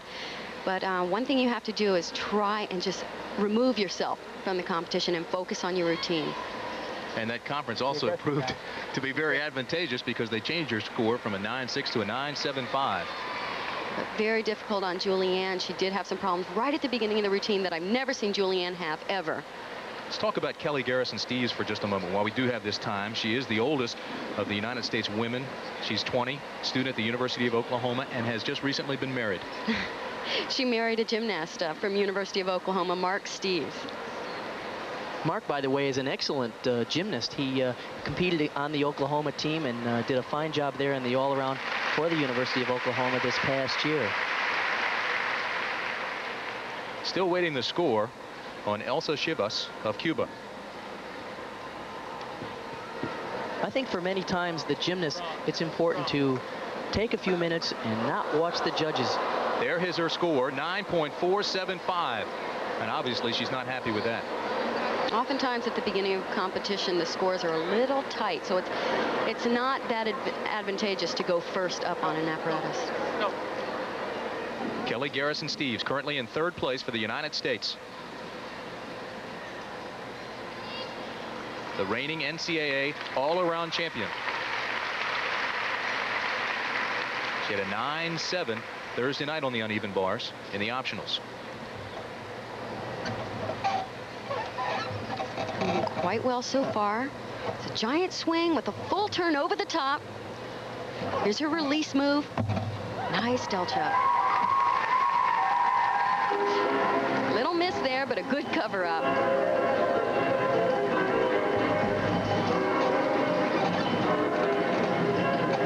Free hip to handstand. And a pike double flyaway, a new dismount for Kelly.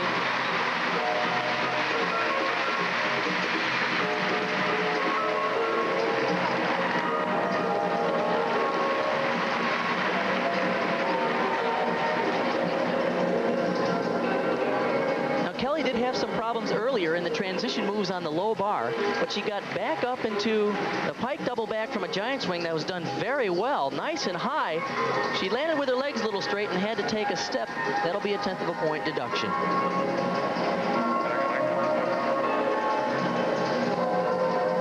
While we wait the score from Kelly Garrison Steeves, Sabrina Marr, the current leader, preparing for the balance beam. Sabrina finished 3rd in the all-around competition at the national finals. Sabrina's very tough on this event. She has a lot of control. Sabrina is a veteran competitor who has had her share of ups and downs. For instance, she showed tremendous promise in 1985, was the national champion, and finished very high at the World Championships. But since that time, she has been plagued by injuries, most noticeably a back injury and then an ankle injury. Her back injury put her out for quite a while. It's something she has to basically deal with every day, but it's not given her any trouble lately. Most recently, she did break her ankle and has come back so strong from it. I asked her right before the competition if it ever gives her any trouble.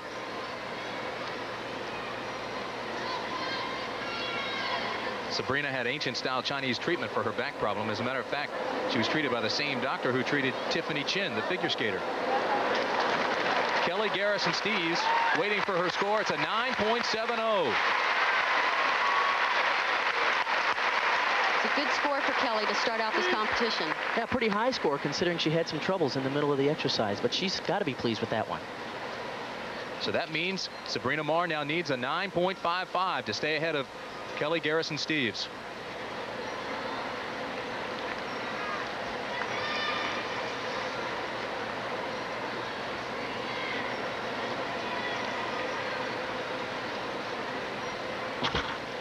Round off layout mount done absolutely perfectly.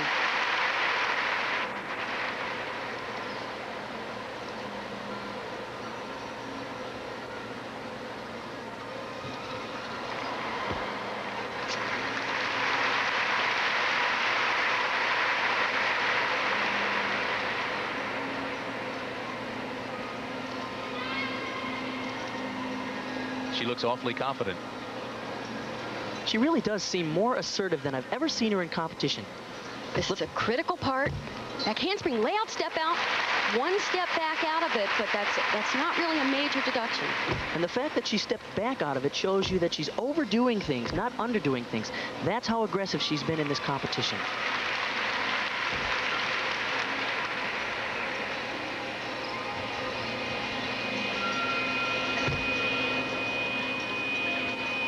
Setting up her gainer layout. Excellent landing. This is better than in the team competition. Here comes her dismount. She needs to stick the landing. It's a round off double back. And an excellent routine. That's when you're glad you have balance beam first and get it over with. Sabrina Marr, the 1985 U.S. national champion.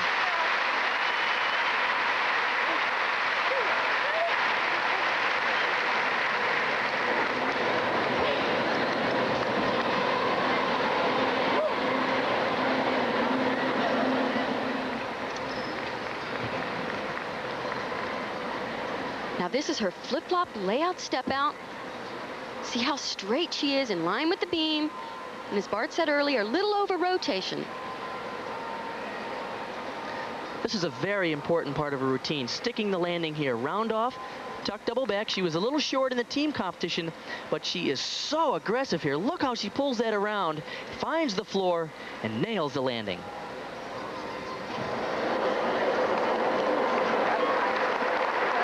Overcome so many injuries, the back problem, which kept her out of gymnastics for so long, and then the ankle. And clowning around as if it doesn't even bother her.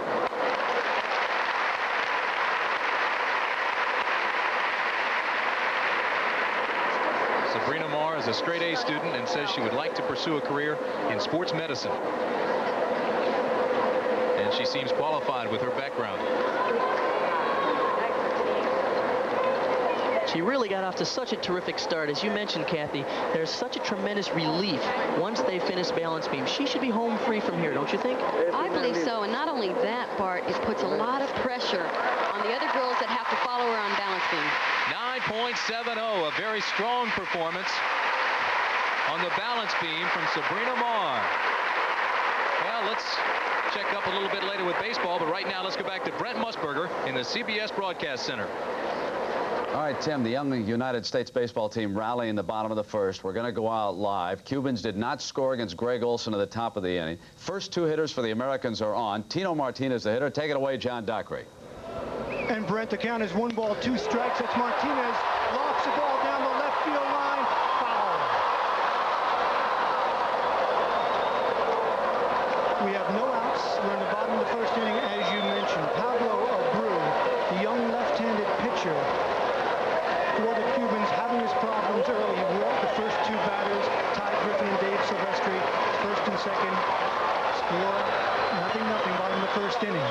And perhaps the best hitter for the United States, Tino Martinez, is up. I'm John Dockery along with Mark Marquez, head coach of the NCAA baseball champion Stanford Cardinal and the United States Olympic coach next year in Seoul. And Coach, who else would you want up in this situation? This is the man the Americans want up here, Mr. Clutch.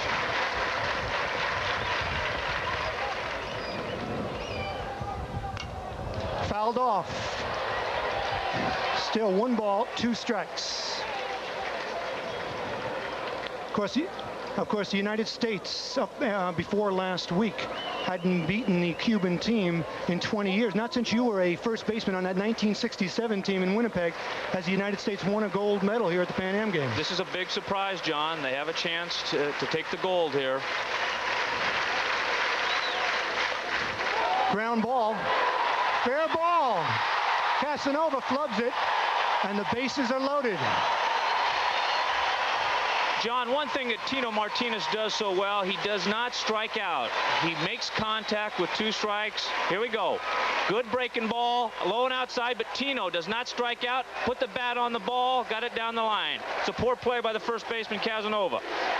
So this loose and young American team mounts a rally. Bases loaded, no out. We're in the first inning. Mike Fiore, the designated hitter, actually playing left field today.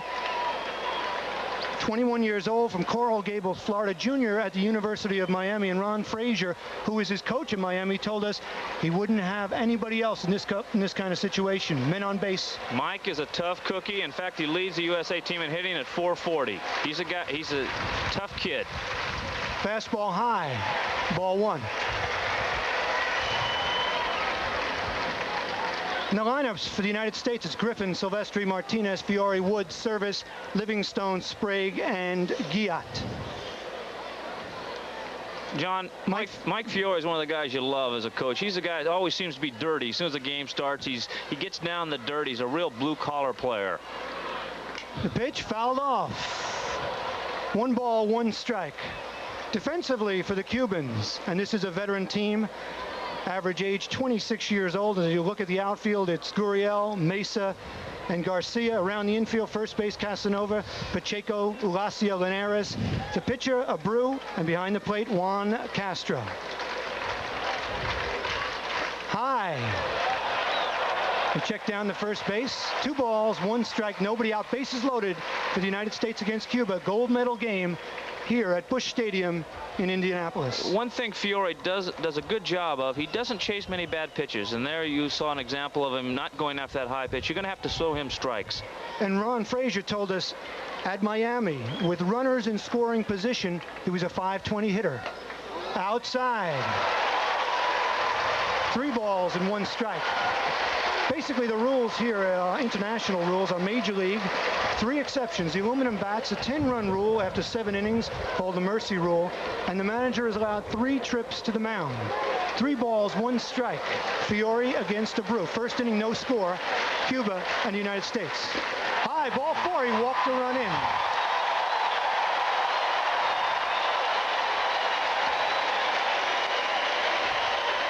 Ty Griffin puts the United States ahead 1-0. And if you are the coach, Eugenio Velez for Cuba, do you keep a young 19-year-old like Pablo Abreu in the game? No, John. I think he's going to get him right here. And I'll tell you, Coach Velez had a real problem. He's playing the gold medal game, and he's going with his youngest pitcher on the staff. Very talented, but very young and not experienced. Well, with the score, the United States leading 1-0, we're going to take a break. We'll be back.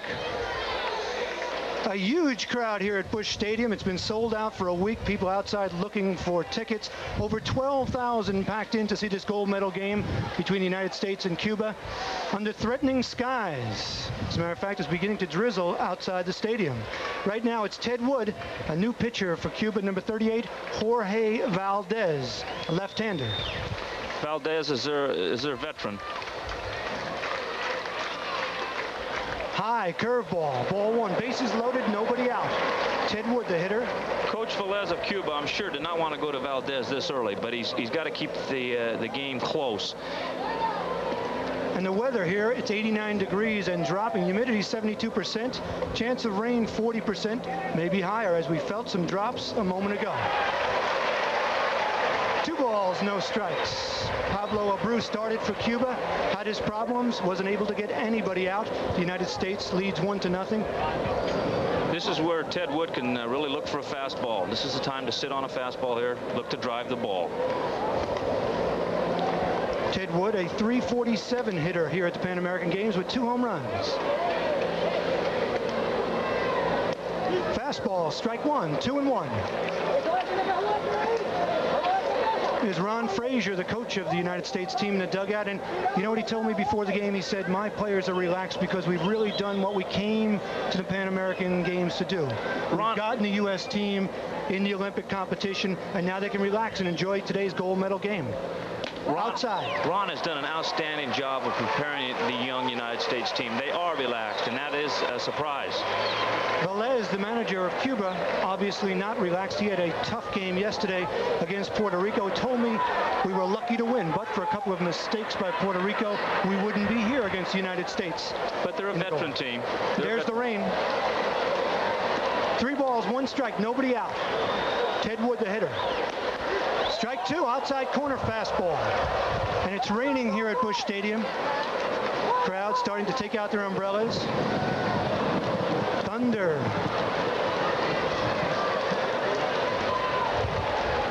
Ted Wood, the hitter, 3-2. Nobody out, first inning. It's coming down real hard now, John. They told me this field can take an awful lot of water. The pitch. Strike 3, outside corner. So he gets Wood looking with a good pitch. Outstanding pitch by Valdez. He did that yesterday against Puerto Rico.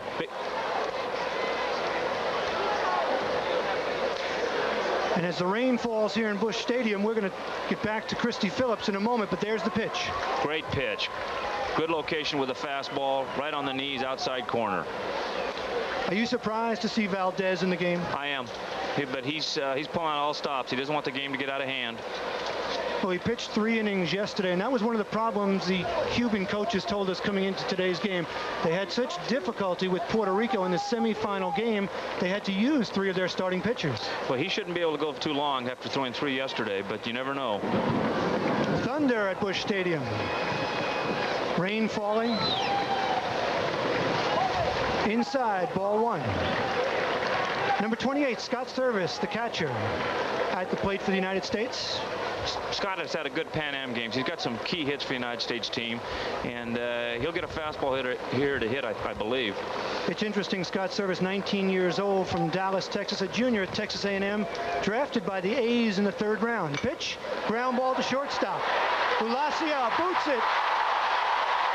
The runners are safe. Another run across. Silvestri scored, so the United States takes a 2-0 lead. John, that was a tough play, especially on a wet field. It was topped. He tried to come in, try to get a double play. Here we go. Here we go. Top ball to short.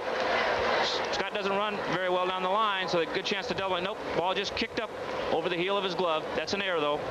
It's a second error for the Cuban team. Casanova made one down the first base line, and now Ulacia, normally a sure-handed shortstop for Cuba, and the umpires have stopped the game because of rain, and they're going to bring the target. It's just a major explosion of some sort here at Busch Stadium. Hard to tell whether it was lightning or it was some kind of an explosive, but the game has been stopped.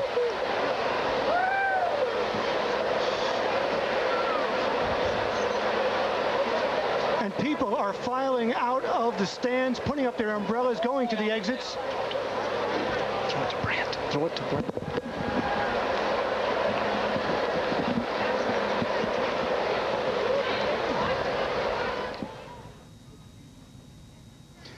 All right, we have suddenly lost communication over there with John Dockery and Mark at the baseball venue. I think that you probably heard, at least I heard him say, that there was some sort of an explosion. Again, that could be lightning, so we're not going to pass along any rumor until we find out for sure. Obviously, the rain started to come down very hard, and that could be the reason why the game is delayed. Now, while we check up on this story and bring you up to date, and I think you can see still a lot of the crowd left there. The groundskeeper is bringing the tarpaulin out onto the infield out there and around home plate, and they'll bring it out to the pitcher's mound. A reminder, we've still got the all-around women's competition going on in gymnastics. Christy Phillips floor exercise, so we will find out exactly what is happening at the baseball venue, and we will continue with our coverage of the Pan American Games here live on CBS in just a moment.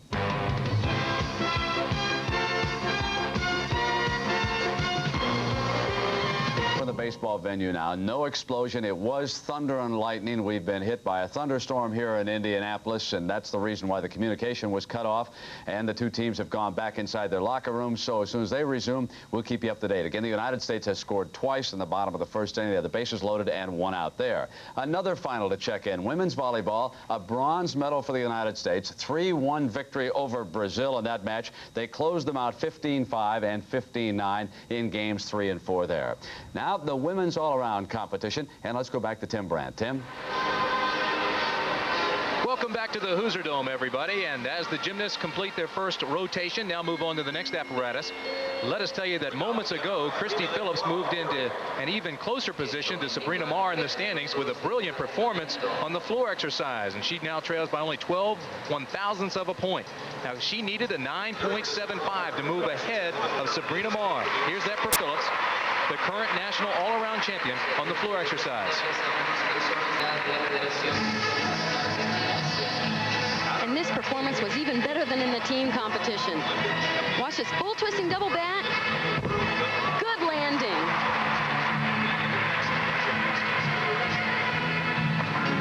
I am always amazed at how she pulls out those double bats.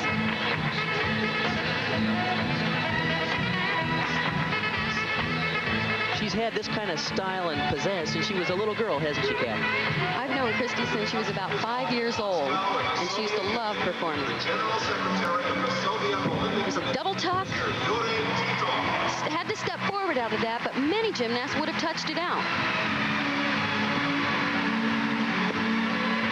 Also on the table, Vice President of the Technical Committee of the International Gymnastics Federation from Jefferson, Iowa.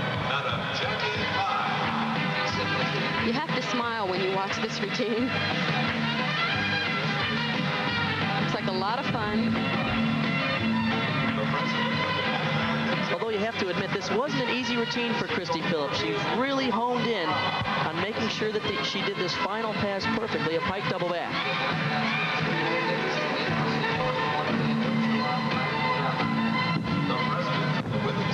Great landing.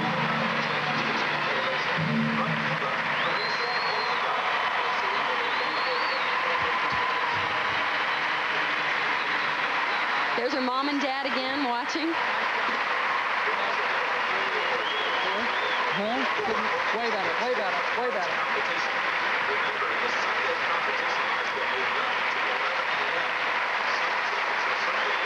It's been said that Christy Phillips could become one of the best crowd gymnasts of all time.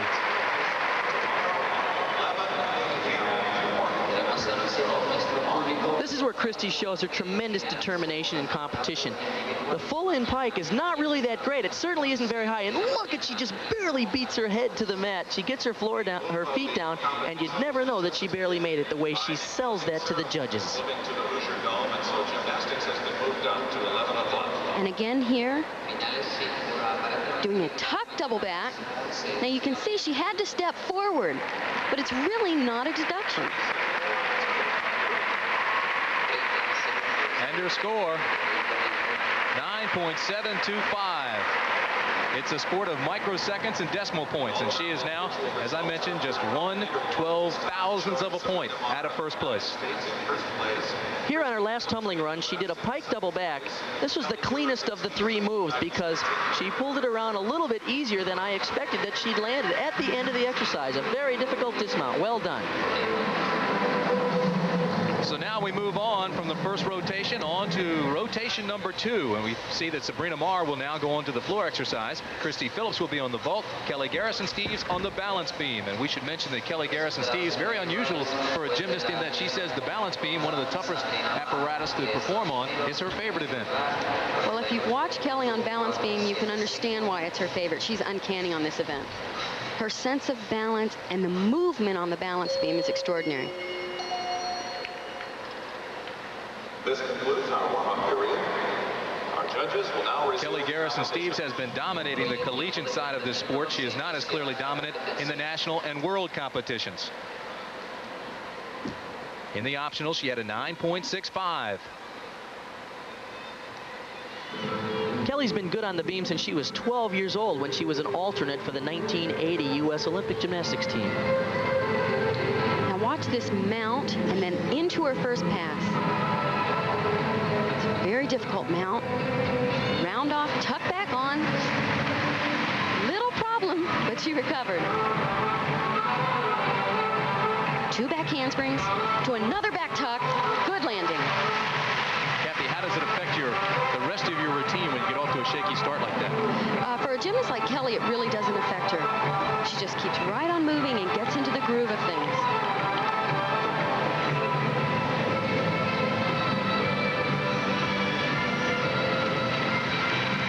This is a very original and unique move that Kelly made up.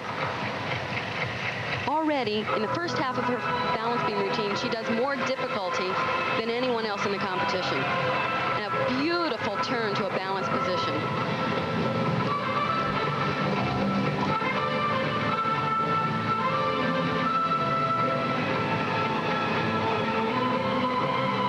Here's probably the riskiest move. Cartwheel layout, step out. Now that was a save.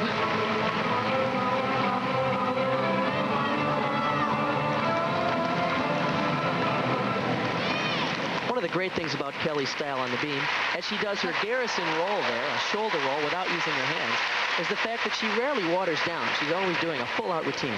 Kelly's not afraid to take chances. Here's a new dismount. Round off, double tuck, and a perfect landing.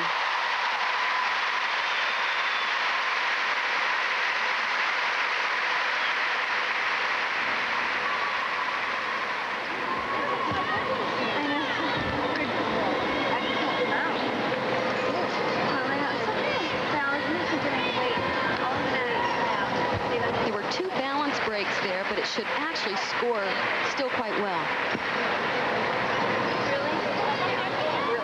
We'll take another look at the dismount. You can't land it any better than this. Good lift, good rotation, and look at that.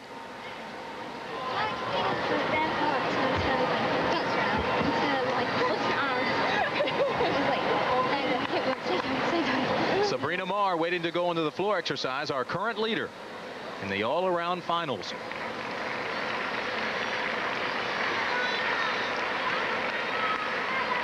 While we wait for Kelly Garrison-Steeves' score, Sabrina Marr mentally preparing for the floor exercise. This was a very good routine for her in the team competition, as well as a crowd favorite.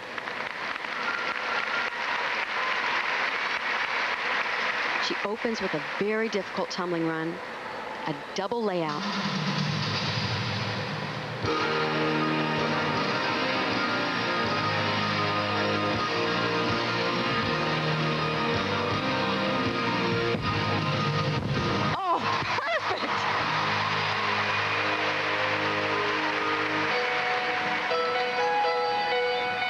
Such a difficult pass to do. And how can you go wrong with music to Born in the USA?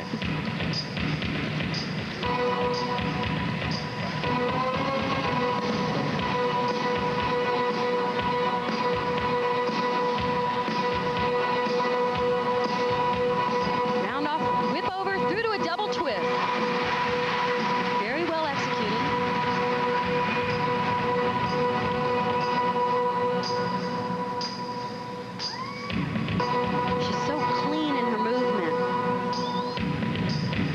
Positions are very effective.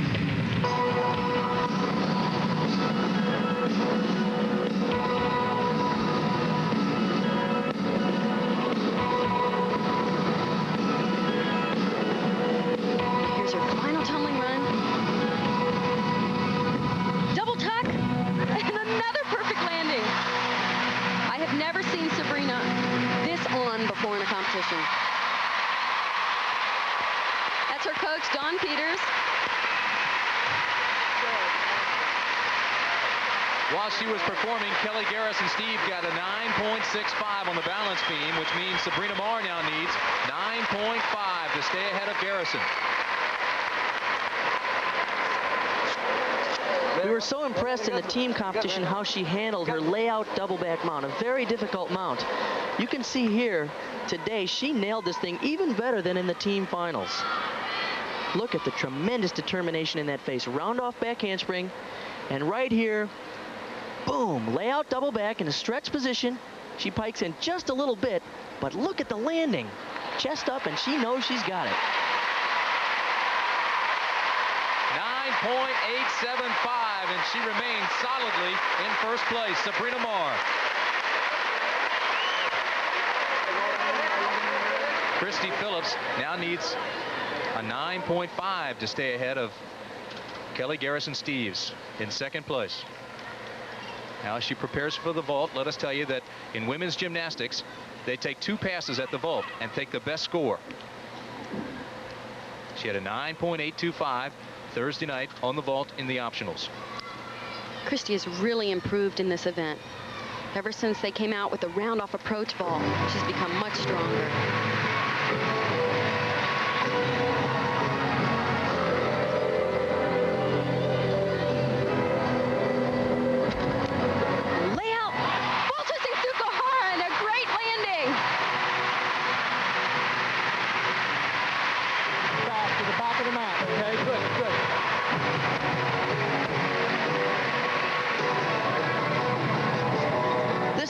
What we've been waiting to see from Christy Phillips, that fighting instinct that she shows so well in competition. She has tremendous speed here into the board. Round off, good approach, excellent push from the horse, and look at the form in the air. And of course, talking about nail in a landing. She also gets more distance than she usually gets on this vault. Good lift. And lands farther from the horse than usual. And her score is 9.825, so that keeps Christy Phillips in second place. A 9.9 on this next vault. She could overtake Sabrina Marr. It's really going to be tough to improve on that last vault.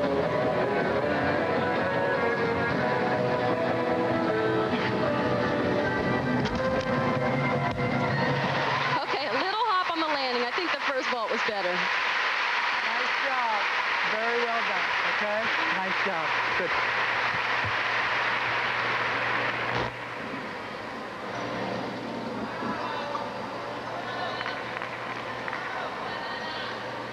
We talked about her trying to improve on that first vault. What she was doing here, obviously, was trying to get more distance from the horse. She had good height, but she was trying to take it out farther away from the horse so the judges would notice that. Well, as a result, she over-rotated just a little bit and took a hop on the landing. Look at that face as she barrels down the runway.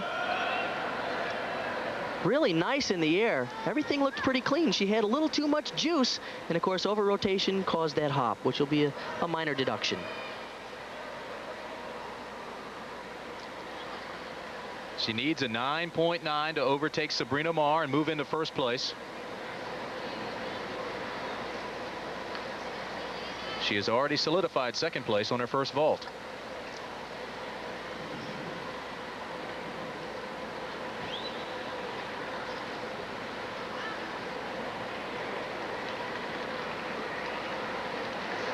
There's Greg Marsden, the head coach of the United States. He's also a very successful coach on the collegiate level. Marsden has had 6 national women's champion teams at Utah.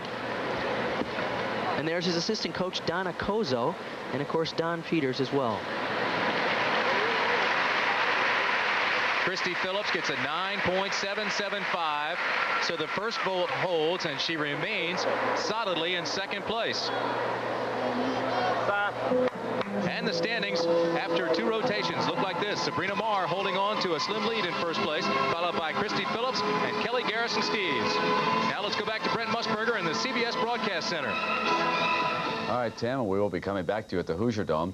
We're starting to piece together the baseball story. We have lost direct transmission because Busch Stadium took a lightning hit. Now, there are no reports of injuries or anything of that nature over there. This is our Goodyear blimp view of what is going on. The rain not coming down very hard right now, so you can see the grounds crew at work. They have already drained the water off the tarp once, put it back on, and now they're bringing it off. So obviously they intend to resume play over there in the first inning with the United States leading Cuba by a score of 2-0. I believe the United States has the bases loaded and 1 out when the lightning bolt hit and the rain started coming down. And meanwhile, our technicians are working hard to restore direct transmission here from the broadcast center so we can bring you some pictures over there. Obviously, we've got more gymnastics coming your way and a very special view of the 10th Pan American Games coming up from a photographer, Mel DiGiacomo. We will have that right after these messages from your local stations.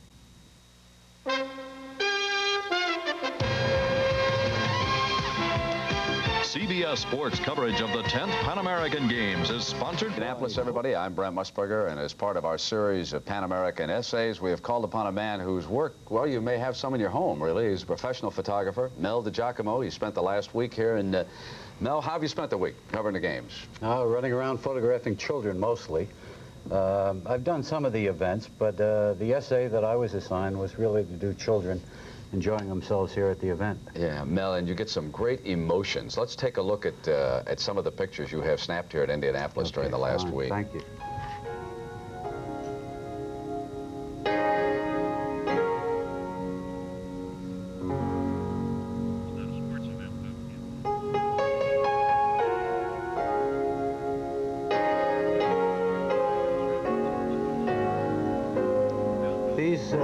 These were mostly at the baseball venue, because I knew if any event would have a lot of kids, it would be the baseball part of Busch Stadium. No, they're enjoying themselves, though. Rather intense, aren't they? So you got to eat something. Yes, you got to eat something. Project a little bit. Okay.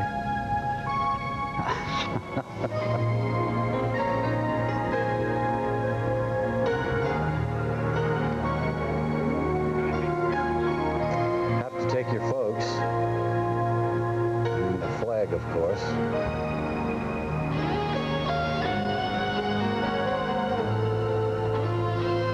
Okay, team, come on, let's go. There we are.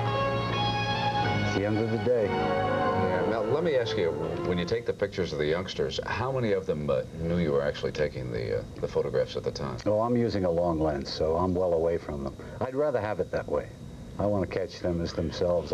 I don't want them reacting to me. I just want them to reacting to their situation, whatever that is. What's more interesting to shoot pictures of? Is it the children or the athletes? I know you've covered a lot of tennis. You've been at the U.S. Open for years. Yeah. This was different for me, and I enjoyed it immensely. Like I said, you can become an adolescent, you know. I never had to grow up. No, thank you very much. Thanks very much. Okay, we've got Pat O'Brien standing by. We do have one piece of transmission now over at the baseball venue, so we'll get a direct report from Pat, and we will do that when we continue live here in just a minute. They will resume the baseball game in the bottom of the first in about 15 minutes, but let's find out what happened with the lightning and the rain and everything outside Busch Stadium. There's Pat O'Brien. Pat? All right, Brent, thank you very much. As you know, it was a good old-fashioned Midwestern thunderstorm that happened in the first inning of the baseball game. It is still USA 2, Cuba nothing. They put the tarp on the field. They have now taken the tarp off the field and expect to resume play in about 5 or 10 minutes. Lightning did strike right near our truck, not on the truck. Nobody was injured, but it did put our truck out of control. They are working to get that back in control, and once they get that up again, lightning never strikes twice in the same place, so I assume everything will be okay there. It's still 2-0. One positive thing out of all of this, relations between the United States and Cuba might have improved because the Cuban delegation got to mingle with all the fans underneath Busch Stadium while the rain continued. So that's it from here. Let's go back to you, Brent. All right, Pat, thank you. So if they resume, maybe we'll have to cover a little Pan Am baseball action live from the Goodyear Blimp. But anyway, we're still working to restore the transmission from inside the stadium. Now, in the next in our series of Pan American memories, we turn to the star of the first of these games, Mal Whitfield, who shares not only some historical perspective, but also what might well be an unofficial credo for all of amateur sports.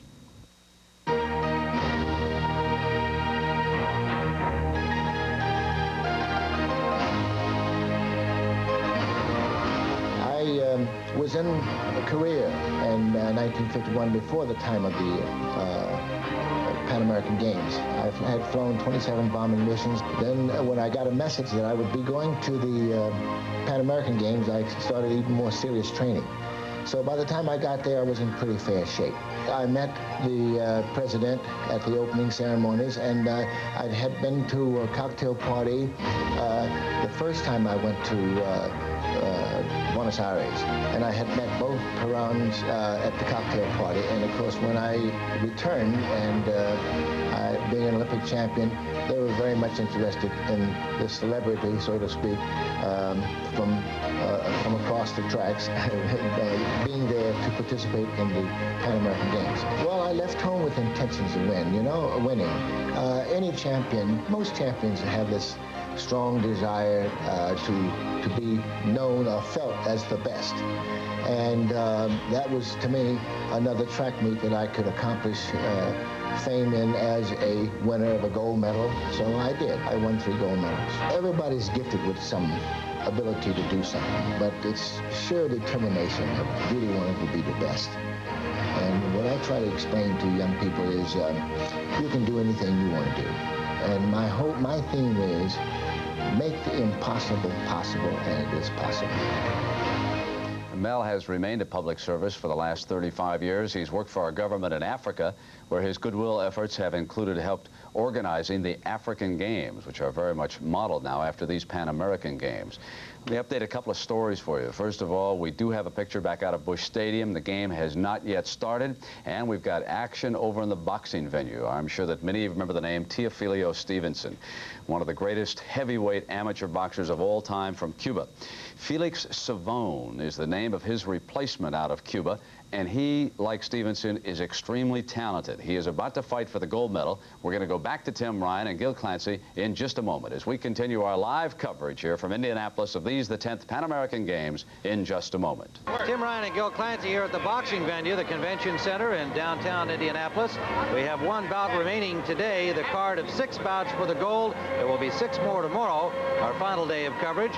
Otis Grant has just finished his bout against Angel Espinosa of Cuba, and the Cubans racked up their 4th gold medal. That was at 165 pounds in the middleweight division.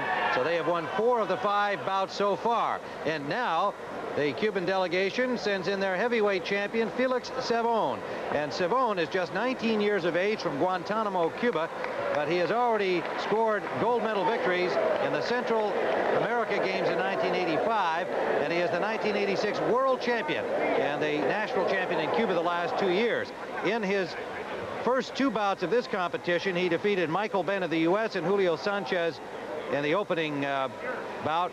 He's from Puerto Rico. You're looking now at his opponent in this gold medal bout, Juan Diaz Nieves. He has had just 1 bout. There were only 5 entries at the heavyweight weight, and he defeated Dominic D'Amico of Canada, and perhaps the most thrilling bout of the entire games, as D'Amico practically had Nieves out during the first 2 rounds, but a tremendous rally by this unknown Argentine stopped D'Amico in the 3rd round, and the Canadian couldn't believe it, the way that Nieves had turned it around. He is 25 years of age. He's been boxing for 7 years. And Gil, I know that technique-wise, you've got to give Savone a big edge, but in heart, I'd say they're at least even. Yeah, Tim, but you have to remember, Nieves had to have a lot taken out of him in that fight. That was a fight between 2 Rockies. D'Amico and Nieves, both Rockies. One of them had to lose. Unfortunately, it was D'Amico, but they took tremendous punishment, both of them. So he has everything going against him tonight. After a fight like that, he should have had a month's rest. Savone had 2 bouts in the draw the way it fell. He met Julio Sanchez of Puerto Rico first, and then he beat Michael Ben over 3 rounds in the semifinal bout. So he's had 1 more bout than Nieves, but as Gil points out, Nieves, I think, fought 2 or 3 bouts in the 1 3-rounder against the Canadian D'Amico. So let's see what he's got left. He was a crowd pleaser, as was the Canadian when they met. Round number 1. The referee, Alfredo La Madrid from Colombia. Again, we have another tall, lean, sinewy Cuban. All seem to be built the same way. A low blow from Nieves, and he immediately extends his hand in apology.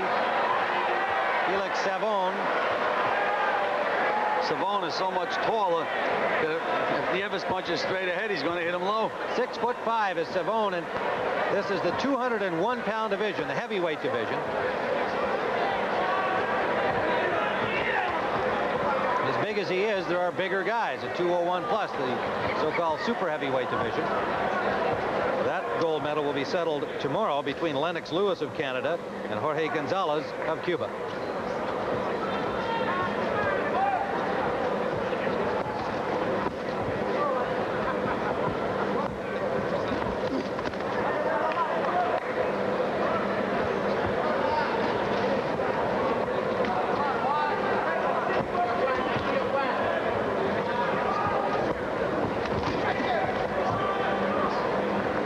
Is doing the right thing so far, Tim. He can't reach the big tall guy, so he waits for Savone to punch, and then he lashes out.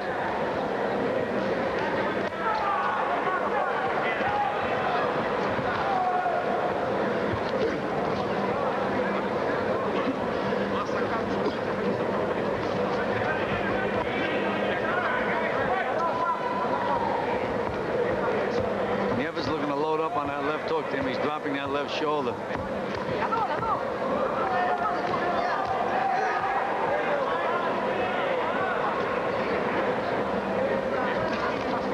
Savone is showing him a lot of respect for some reason or other. I was thinking the same thing, Gil, watching that, and perhaps he saw the bout against the Canadian, and also he's landed a few pretty good shots, and he hasn't moved Nieves at all.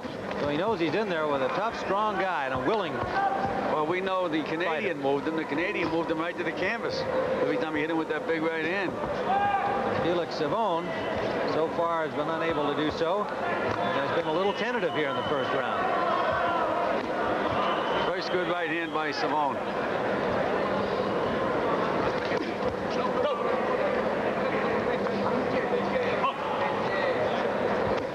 Caution to the Argentinian for punching with an open glove, but as we commented before, sometimes those open gloves rock guys. We're not so sure they're open.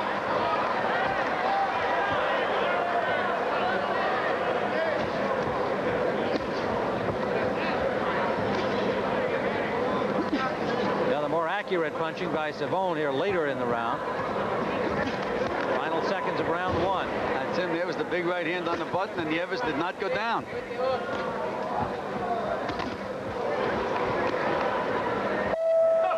Back at the convention center, Tim Ryan and Gil Clancy watching round 2 of the heavyweight gold medal bout. Felix Savone of Cuba, the taller boxer in red, and Juan Diaz Nieves of Argentina. All he wants to do, Nieves, is to land that big left hook, Tim. He tries everything to set it up. Tries every kind of feint he can think of. But he's got a big, tall target to reach. Has to make Savone miss and then nail him with a counter. Savone jabbing more early in round one, no doubt on the instructions of his coach, Alcides Segarra. 10 Cubans into the final rounds. 4 of them have already won gold, as we see Alcides Segarra. Got to be a favorite of photographers and painters down in Cuba. He's got one of the most interesting visages, and he's fun to watch at ringside. Visages, what is that, an automobile? Whoops, he just wobbled him with a straight left there, and Nieves lost his balance a little bit. You didn't answer my question, Tim. As in visage automobile, you mean? Well, I don't know what a visage is. You're telling me about a visage. I don't know. The face of Segarra. Oh, the face. Excuse me. Jab starting to really get home consistently for Savone now. It's like a 2x4 coming out of the window.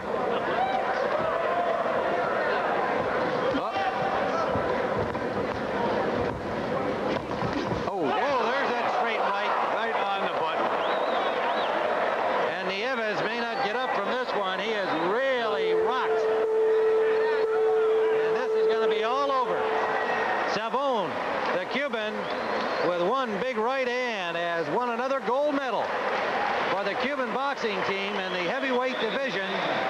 Juan Nieves of Argentina finally fell victim to the big right of Savone. And let's see what happens here. Drops the left hand and bang, right on the chin with that right hand.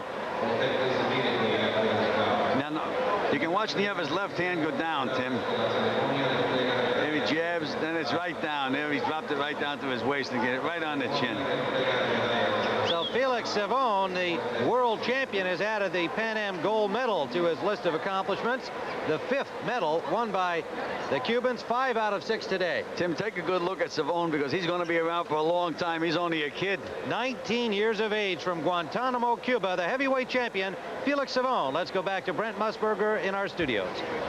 Impressive heavyweight, isn't he? As a matter of fact, this Cuban boxing team should be extremely powerful at next year's Olympics in Seoul, South Korea. Now, coming up, we're going to send you back to the gymnastics, the women's all-around, to see how we're making out there, and we'll do that right after these messages and a word from your local state. Indianapolis right now. They have not yet resumed the baseball game. We're in a rain delay. They are getting close. The United States leads Cuba 2-0. They are in the bottom of the first inning there. Now, the Cuban women's volleyball team playing for the gold medal right now against Peru. Let's go out to Chris Marlowe and get an update. Chris? Thank you, Brent. So far, it has been all Cuba. Right in the middle of a rally, Cuba won game 1, 15-5. They lead in game 2, 5-1. Peru has just gotten the ball. Cuba, the #1 team in the world. They boast some of the finest athletes you will ever see anywhere. And this Peruvian team, they are currently ranked #4 in the world, but they are just being blown out. A tremendous play by Peru this particular time.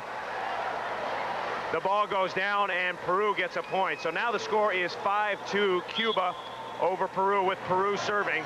But so far it looks like that the Cubans are in control, Brent.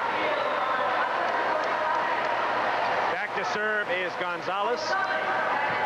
Lazara Gonzalez, one of the top female players in the world. This Cuban team just loaded with athletic talent.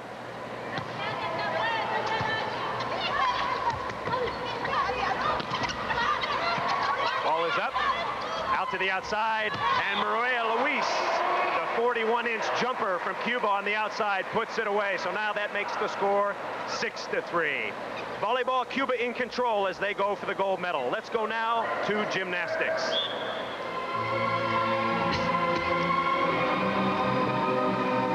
Welcome back to the Hoosier Dome as we prepare for the 3rd of 4 rotations in the women's all-around finals. Actually, they are now in the midst of the 3rd rotation. The standings after 2 events has Sabrina Marr holding on to that very slim lead over Christy Phillips.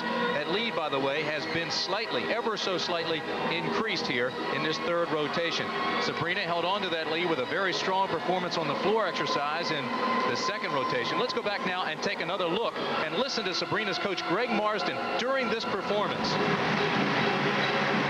Stay strong.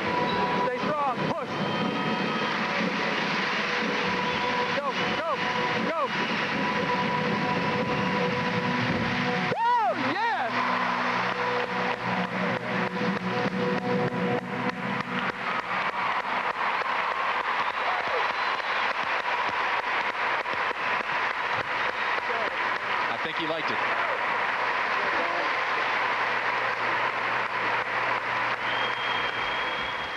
Now in the third rotation, Sabrina Marr moved on to the vault. Christy Phillips took the uneven bars, and Kelly Garrison-Steeves moved on to the floor exercise.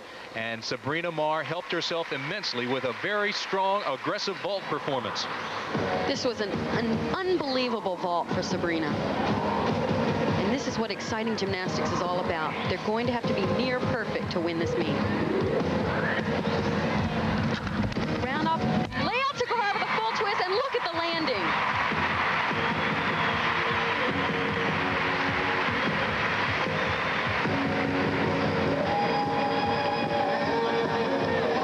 I think Sabrina really realizes that she's right on. She seems to have tremendous speed here, but she knows throughout the competition that she is right on her game plan. Everything is going right the way she can expect. Terrific work. It's great to see her not get too cautious here. She just goes way back into it and goes for the landing. Her score was a 9.875 on that strong vault performance, which meant that Christy Phillips needed a 9.95 to take the lead. Now here's the second vault. She tried to top that 9.875. And she told you, Kathy, prior to this event that she was going to be aggressive today, had to take risks. She's been true to her word. She's doing exactly that.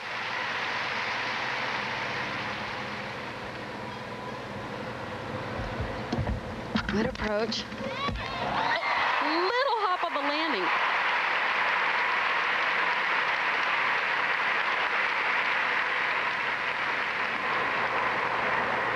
It's her coach again, Don Peters.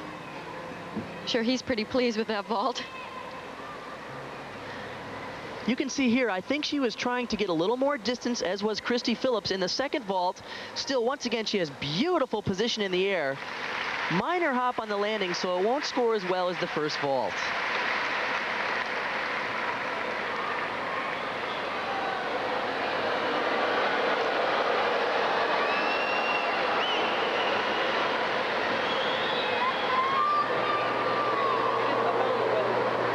Sabrina, being aggressive, knew that she needed a very good score to keep that lead. Heading into this rotation, her lead was only 65 one-thousandths of a point over Christy Phillips. Come on, Chris!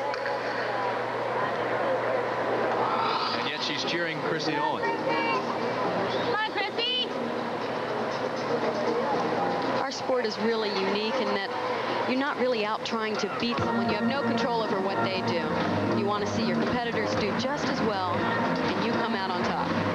9.875 on her second vault, the same as the first, so she'll carry that on. Now, Christy Phillips knew what Sabrina Marr had on the vault, and she also knew that she needed a 9.95 to take the lead on the uneven bars.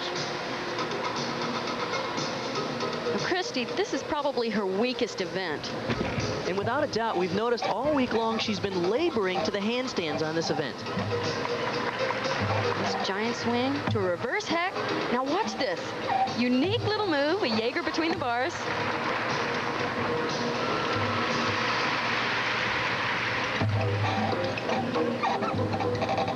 You can see a little trouble on the cast a handstand and big arch in the giant and a little shorter rotation on the pike double back.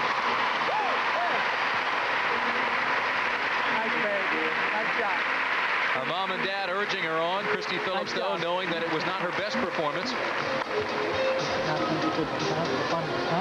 Okay, get ready for it. Might not have been her best performance, but it's a steady performance for her on this event. You can see she was a little shorter rotation here. Takes a hop on the landing, and not the typical Christy Phillips stick the landing style.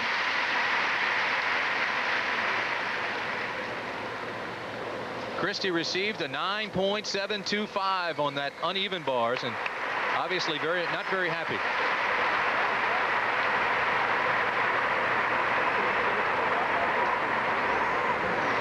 So as we continue and wait Kelly Garrison-Steeves' performance, we'll be back with more gymnastics competition right after this message.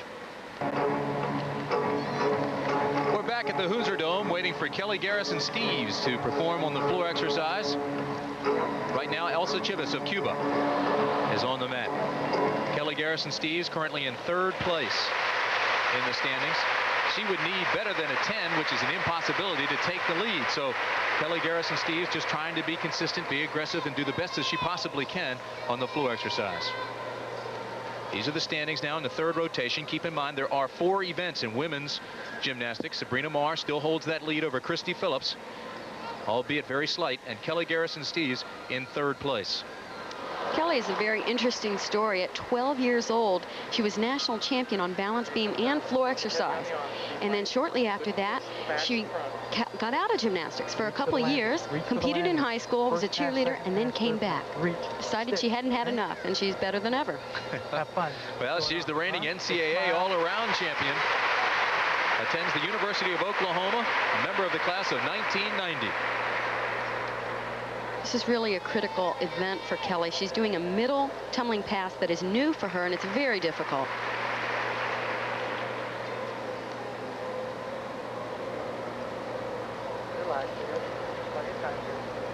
Sabrina Marr, our leader, and being very strong about it. She's waiting to perform on the uneven bars, waiting for the 3rd rotation to end. And Christy Phillips continues to stay loose. Christy Phillips will move on to the balance beam.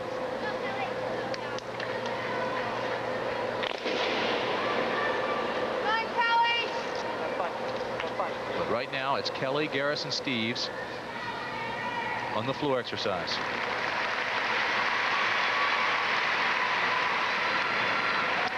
Kellie has a very mature style on floor exercise. Shows a lot of elegance. This is, by the way, her favorite event, the floor X.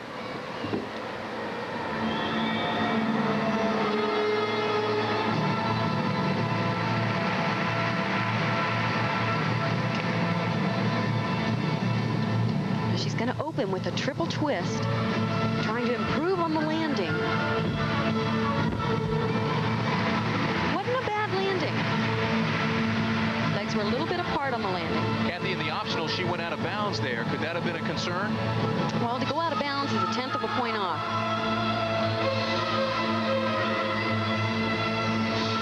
Here's definitely the critical tumbling run. It's a 1.5 to a tuck double back.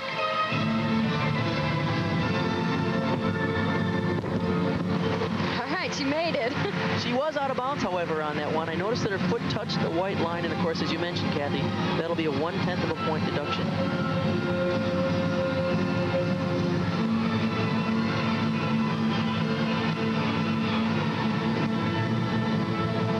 She actually reminds me of a Soviet gymnast, Natalia Yurchenko. Very exotic in her dance.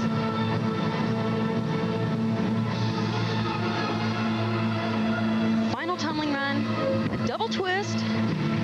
It's not the most difficult dismount done here, but she did it well.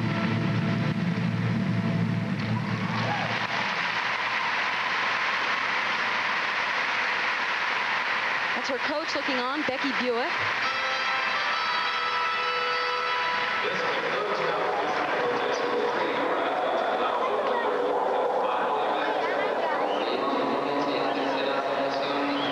Let's take a look at this first pass.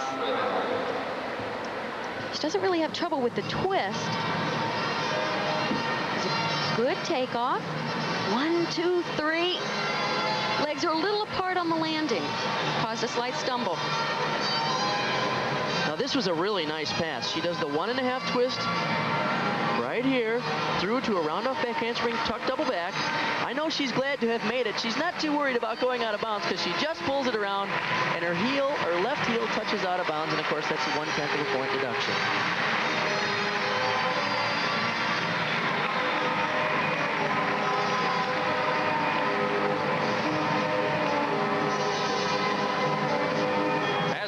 To the 4th and final rotation. We'll be back with Kellie Garrison's score right there, 9.575, and we'll be back with more gymnastics, the final event, after this message. They have resumed playing at Busch Stadium. Cuba, bottom of the 1st inning, trying to hold off this American team. The U.S. has scored twice, 2 out. Let's go to John Dockery. John? And Brent, bottom of the 1st inning, 2 out, bases loaded. Ed Sprague at the plate for the United States. Drive to left field. Gurriel has it. Has it for the third out.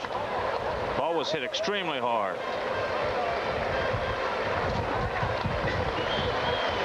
All right, so the United States leads Cuba by a score of 2-0 here at Busch Stadium. Now let's go to Tim Brandt at Gymnastics. Tim?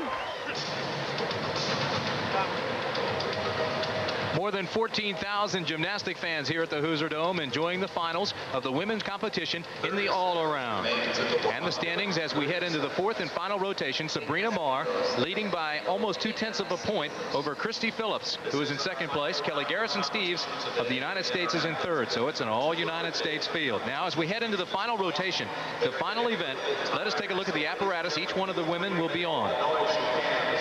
Sabrina Marr moves on to the uneven bars. Christy Phillips will be on the balance beam, and Kelly Garrison-Steeves will be on the vault. Now, a reminder that in the optionals Thursday night, Christy Phillips struggled on the balance beam and fell off for one of the very few times in her career. Let's go back and look at this, Kathy.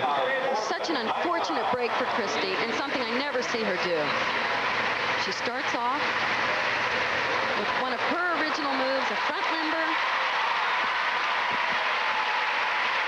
Now watch this, a full turn, a requirement on the balance beam, fairly basic, and had serious problems. This is Christy Phillips, the current national all-around champion, winner of the U.S. Championships, consecutive winner of the American Cup. Now you know in the back of her mind she's got to be thinking about that full turn. She nails a front limber. Now here it is. And she does it perfectly.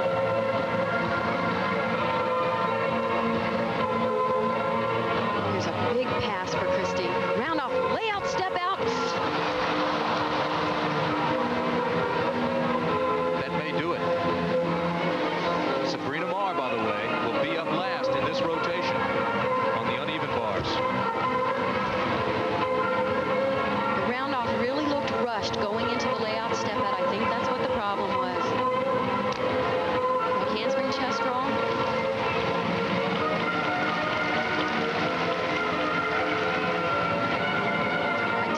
After the last event, uneven bars, here's that Phillips. That to me looks anatomically impossible. Well, it is for me.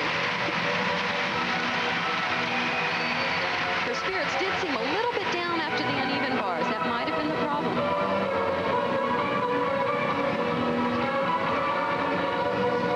Side somersault.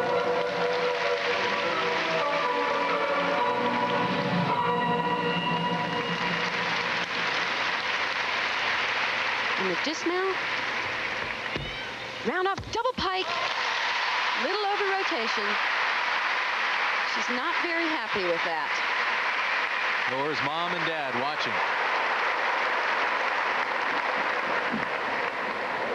It's really not typical of Christy to fall, particularly twice in a row in a competition.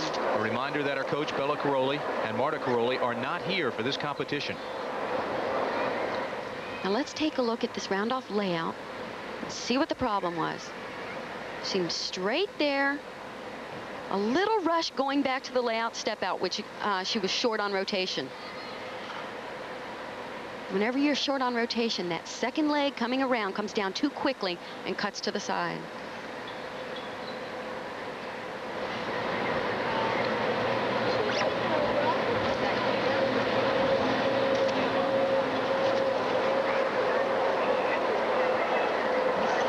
Emotionally drained, waiting for her score, Christy Phillips.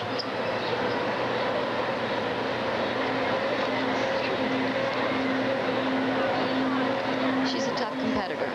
I'm sure she can come back from this. It's hard right now.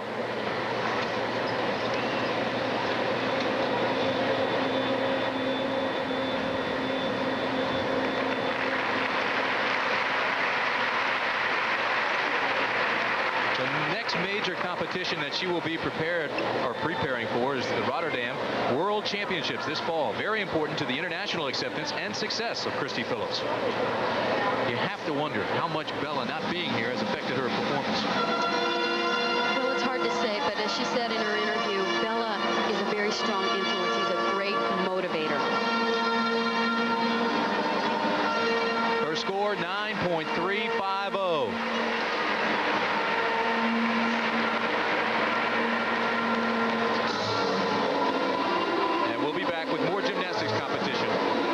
this message. Welcome back to Gymnastics, everybody, at the Hoosier Dome, where we are in the 4th and final rotation, and the final standings are starting to take shape. Christy Phillips has just fallen off the apparatus one more time, and her score has dropped her possibly into 3rd place. Right now, Bart Connor is with Christy Phillips. Christy, you're the kind of gymnast that America likes to see do well. It wasn't there today, was it? No, I just got a little down on myself after my floor routine and after my vault, and I just let it get the best of me. We know that Bella Caroli's not here. Do you think that was a disadvantage to you in this competition? Well, Greg was a national team coach here. I did miss Bella being here. He didn't, you know, he wasn't here to motivate me, but Greg did a good job, and he did as much as he could. It was my fault. Well, hang in there. You're going to be great. Okay. Thanks. Sabrina Marr yet to come in the 4th and final rotation. She needs a 9.15 to win the gold. Right now, let's go back to Brent Musburger in the CBS Broadcast Center. Brent. All right, Tim, and certainly good for Christy Phillips. No alibis, my fault all the way. You know, we have gone 0 for 3 in the boxing venue. Perhaps I shouldn't say we, but when you get to the gold medal round, you do have a tendency to pull for the American athletes. There was one controversial moment, and it involved a real fine fighter, Kenneth Gould, against the Cuban Juan Lemus. The vote was 4-1 against, and here's more on that controversy.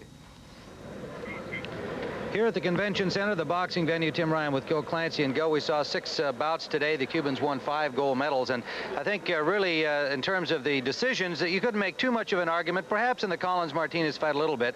But the Juan Lemus and the against Kenneth Gould bout was clearly one that questions the whole idea of scoring a fight. We gave all 3 rounds to Kenneth Gould, and yet he lost a 4-1 decision. Well, Tim, they indoctrinated us with the fact that it was the amount of blows that you landed in the fight. Kenny Gould fought a perfect fight. He knew he had to smother the puncher. He got inside. Inside, he outpunched Lemus 4-1. I just don't understand the decision at all. Well, here's a look at the scorecard, and you can see that only one judge went in favor of Kenny Gould, and it's just hard to imagine the other judges seeing the fight the way they did. I think our record speaks for itself in taking an objective view of things over the years in professional and amateur boxing, Gil, and we gave all 3 rounds to Gould. So a very disappointing defeat for Kenneth Gould, who has to settle for the silver, the world champion in 1986. And we have him with us here, and I'd like to find out his reaction to it. Kenny, obviously you're disappointed, but you've been around enough in amateur boxing perhaps to not be surprised. Were you surprised at the decision? Yeah, pretty much I was surprised on account of at the end of the bout, and my concern was, were they going to compare with the last bout? 3-2 it was, but this bout 4-1. That was the surprise as far as my concern was. That was a real surprise. Looked like your game plan was to stay real close to him and try to prevent him from unloading that big bomb of his, and it seemed to us that you were doing it effectively. Yes, again, the strategy was to go out in the first round, stay away from counterpunching, landing the combinations. In the second round, pressurize him so he could lose his steam and motivation and slow down a bit. And I was basically to stay away from the right hand, in which I was. And then all of a sudden, in the first round, the 8 count come out of nowhere. So that probably was a little influence on his behalf. And then the third round came out. I was to pressurize him a little more, and I was a bit effective. And I thought I pulled out the fight, in which the second and third round I won. Well, Ken, you know, despite these disappointments, a lot of you guys go on to have very successful amateur careers. Can you look ahead to the Olympics? That's true. That's right. Here I am. I go in the '88 Olympics to receive the gold. That's what it is, Operation Gold. Okay, Ken, well, good luck to you in the next year and certainly in the games at Seoul. Thank you. Kenneth Gould, the welterweight silver medal winner here for the U.S. boxing team, in a somewhat disputed loss at the hands of Juan Lemus, an exciting and hard-punching young Cuban boxer who added to the gold medal count. All right, Tim, and meanwhile at the baseball venue, Greg Olson has stopped Cuba in the top of the second. The Americans are now at bat. Don Gullett, their number 10, is at the plate. The United States leads Cuba 2-0. They had a rain delay of about an hour in that game. We're going to send you back to Tim Brandt and more gymnastics, and we'll have that coming up here from the Pan American Games on CBS in just a moment. We're back live at the Hoosier Dome for the finals of women's gymnastics in the all-around competition. And what a story that has developed here. Christy Phillips has fallen off the balance beam in the 4th and final rotation. And Sabrina Marr Up next on the uneven bars, needs a 9.15 to win the gold medal. Kelly Garrison-Steeves, another U.S. performer, is waiting to perform on the vault, and she needs a 9.85 to move ahead of Christy Phillips and into second place. But the story right now is Sabrina Marr going after the gold.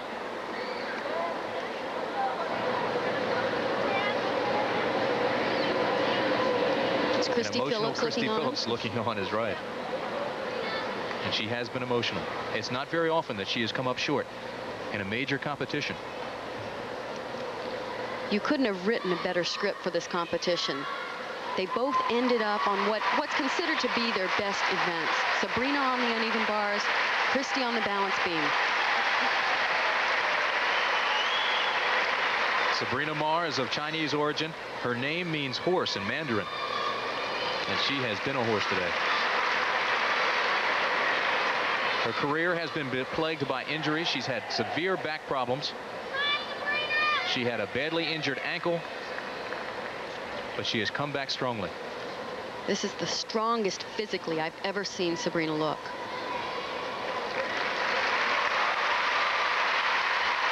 Those injuries kept her out of this year's American Cup.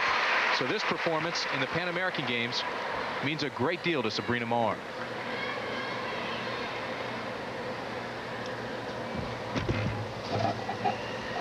Straddle over mount. Look at the beautiful handstands. Reverse hecht way up there. Flyaway half right over the low bar. Moving very well. Again, she's as aggressive as always. And a double tuck flyway. Little step on the landing, but a great performance. And the crowd loves it.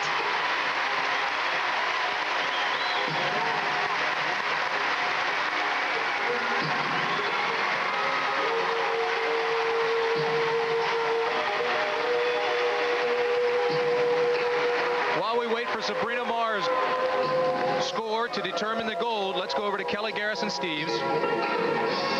She needs a 9.85 to move into second place ahead of Christy Phillips. That's going to be tough. Not impossible, but tough. Round off Tupsukuhara with a full twist and a great landing. She went for it. It's not as difficult as the layout Tsukuharas we've been seeing with full twist, but it was done so well.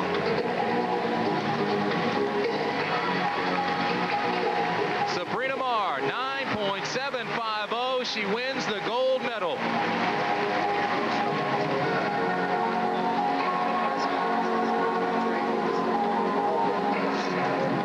The only thing still up in the air now, the silver and the bronze.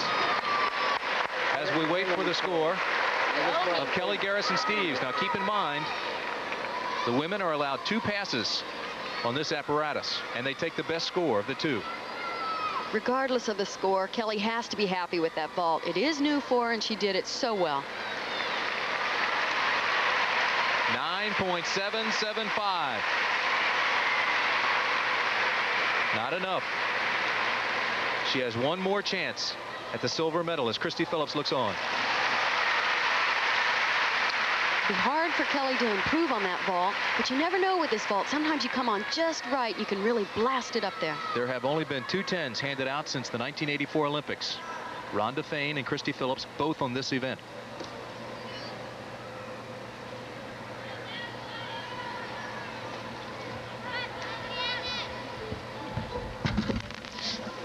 Oh, she tried a layout vault. She has my respect for going for that vault. She was a little short on the pre-flight. You could see her hands on the inside of the horse. Again, she needs a 9.85 to move into second place. Don't think she's going to do that.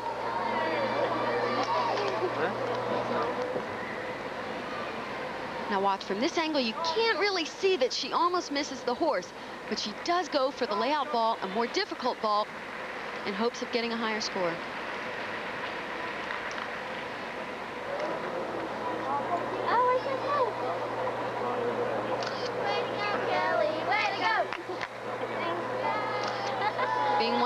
newest members on the team, she's got to be happy with this performance. She's coming on stronger than ever. We mentioned that Kellie Garrison-Steeves has been dominant on the college side of this sport, not clearly as much on the national and world side. 9.575 her score. So she finishes with the bronze. Christy Phillips remains in second place with the silver. And Sabrina Marr, the gold medal winner. Let's go back, Kathy, and take a look at the gold medal performance by Sabrina Marr.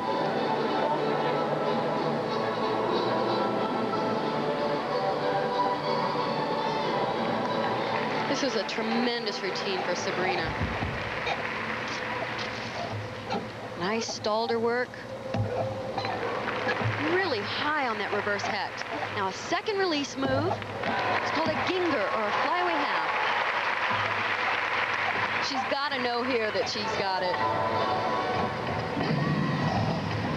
And a tough double flyaway.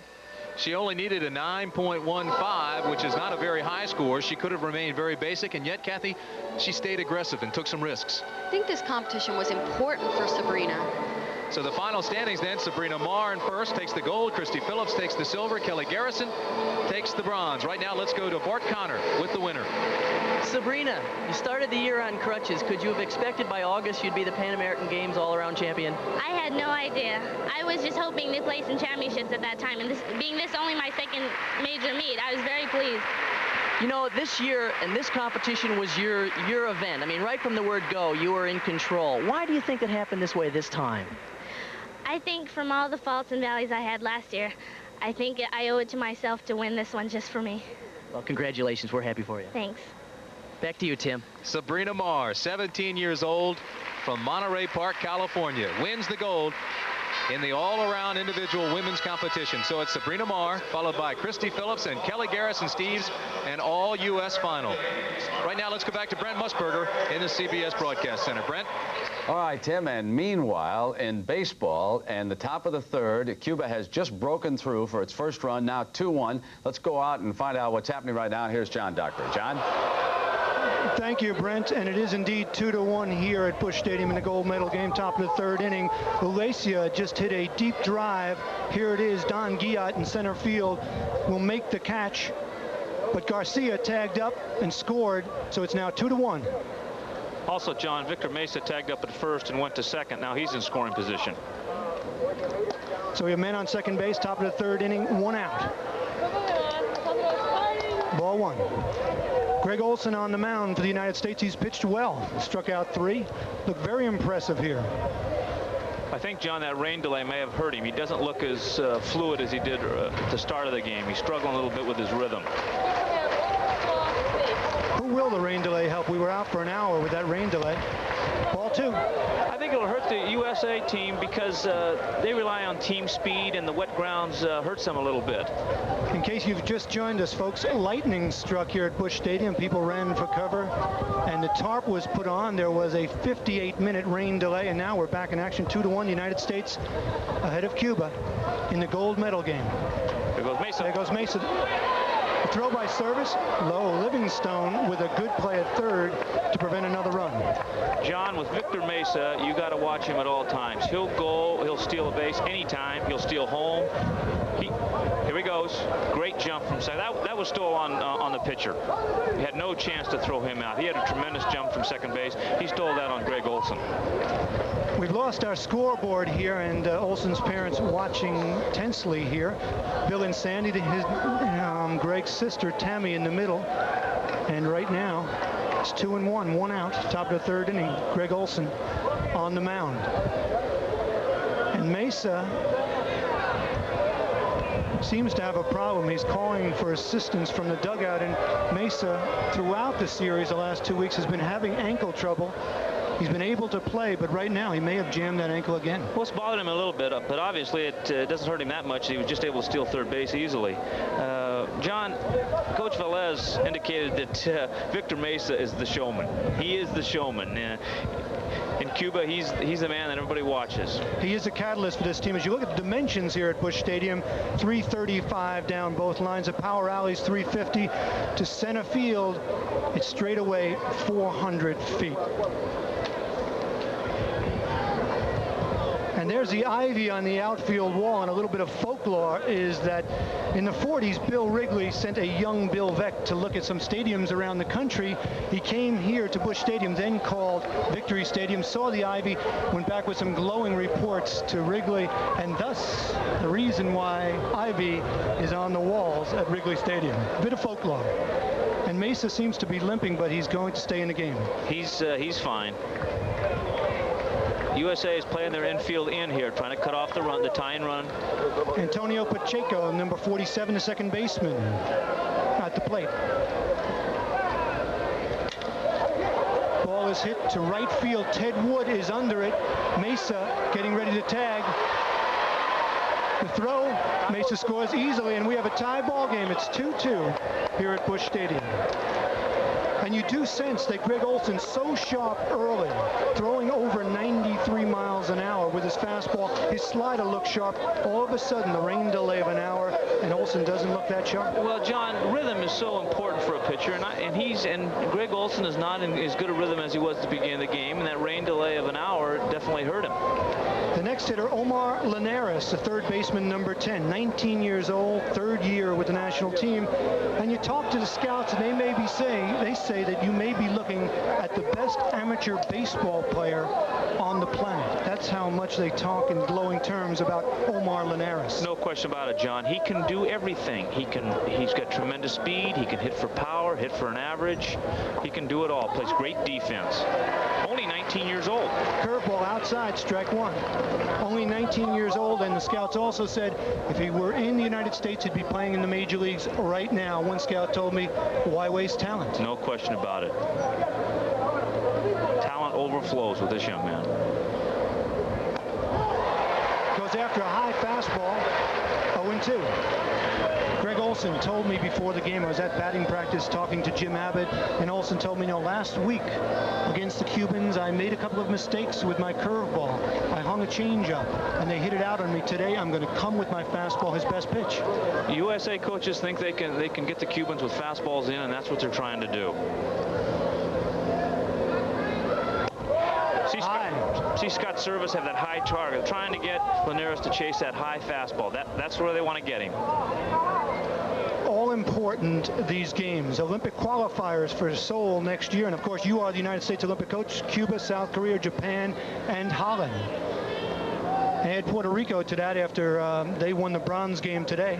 And the United States obviously is soul-bound now, and there's just one other. The Asian champion has to determine. That starts next week in Japan, and then Italy will play Canada in the Intercontinental Cup in Havana in October to decide the 8th spot. And of course, you are the United States Olympic coach, Mark Marquis. Will this basically be the Olympic team for the United States, a team we see here today? No, there'll be some changes due to United States players signing pro contracts and then injuries, a lot of other things that can happen. But this is a good nucleus, obviously. 1-2, 2 out. Top of the third inning, score tied at 2.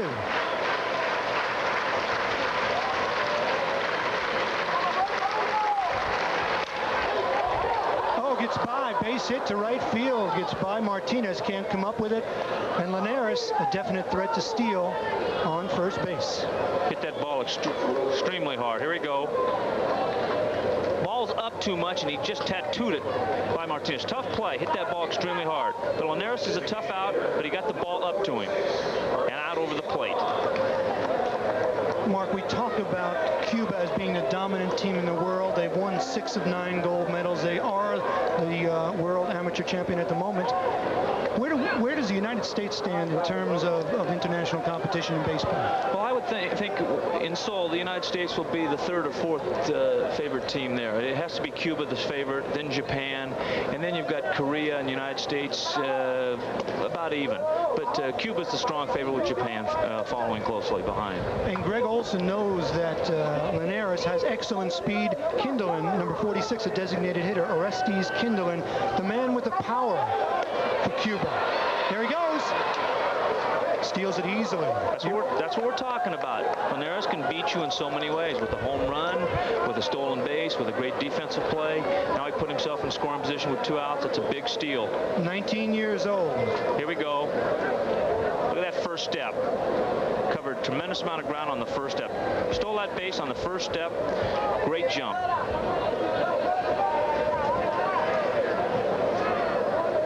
So it's 1-0, 2 out, top of the 3rd inning, score tied. Kindlin at bat against Olsen. Fouled off, 1-1. He got away with that pitch. Kinderlin is the home run hitter on the Cuban team, and he's got 7 home runs, John. Leads the Pan American Games. And you remember last week, he hit that 2-run homer off Olsen, and we have a huge crowd here. They stayed for that short but intense thunderstorm, lightning storm. Lightning actually hit the stadium. Over 12,000 people at Busch Stadium for the gold medal game. Slow curveball, outside corner, 1-2. That's that sharp breaking curveball. Tremendous pitch. And Greg Olsen, it's interesting, he started 3 games against Canada, against Cuba, against Puerto Rico, and he has no decisions. Each time that he's been out, Chris Carpenter, the fine relief pitcher for the United States, has had to come in, mop it up, and get the victory. But Greg has done a pretty good job because he's gone 4, 5, 6 innings, which gives Coach Frazier a good start. Fouled off. Count remains at 1-2, and there, left to right, holding the flag, Greg Olsen's mom, Sandy. In the middle, his sister, Tammy, and on the right, his dad, who is a football coach out in Omaha, Bill, here to see their son on the mound for the United States. Well, John, Greg's dad, Bill, really taught Greg the curveball. He made him work on that curveball, and it has really paid off for him.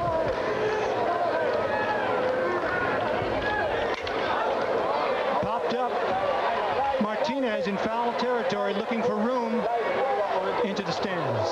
And you talk about Greg Olsen's mom and dad, and they were so proud yesterday. Mr. Olsen went back to Omaha, to Northwest High School there, where he's the assistant football coach and the baseball coach, and drove 600 miles back here last night to see his son pitch this afternoon.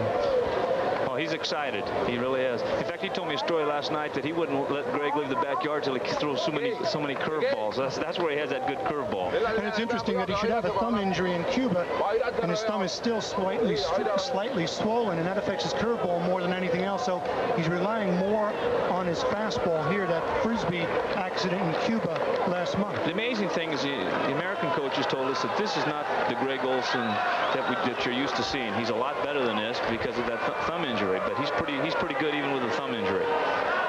Normally a reliever, he's starting for Team USA here at the Pan American Games.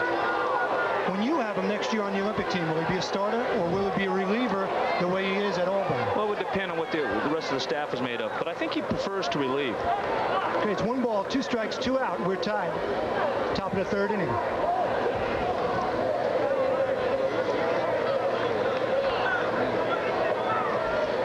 He's got to keep Linares, even with 2 outs. Linares will take off and steal 3rd if he has a chance.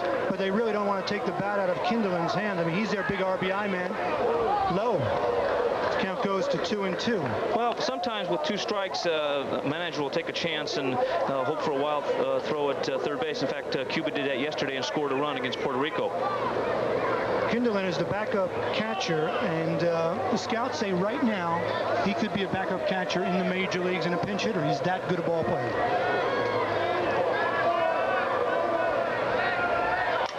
Ball hit well to right field. Ted Wood back.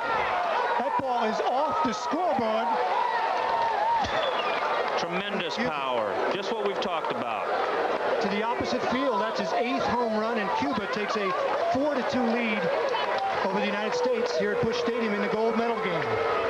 And you have to sense that rain delay again. Greg Olsen started out with a 94-mile-an-hour fastball. We timed it on the Jugs gun. He comes back after the hour delay, and he's just not the same pitcher. Here we go.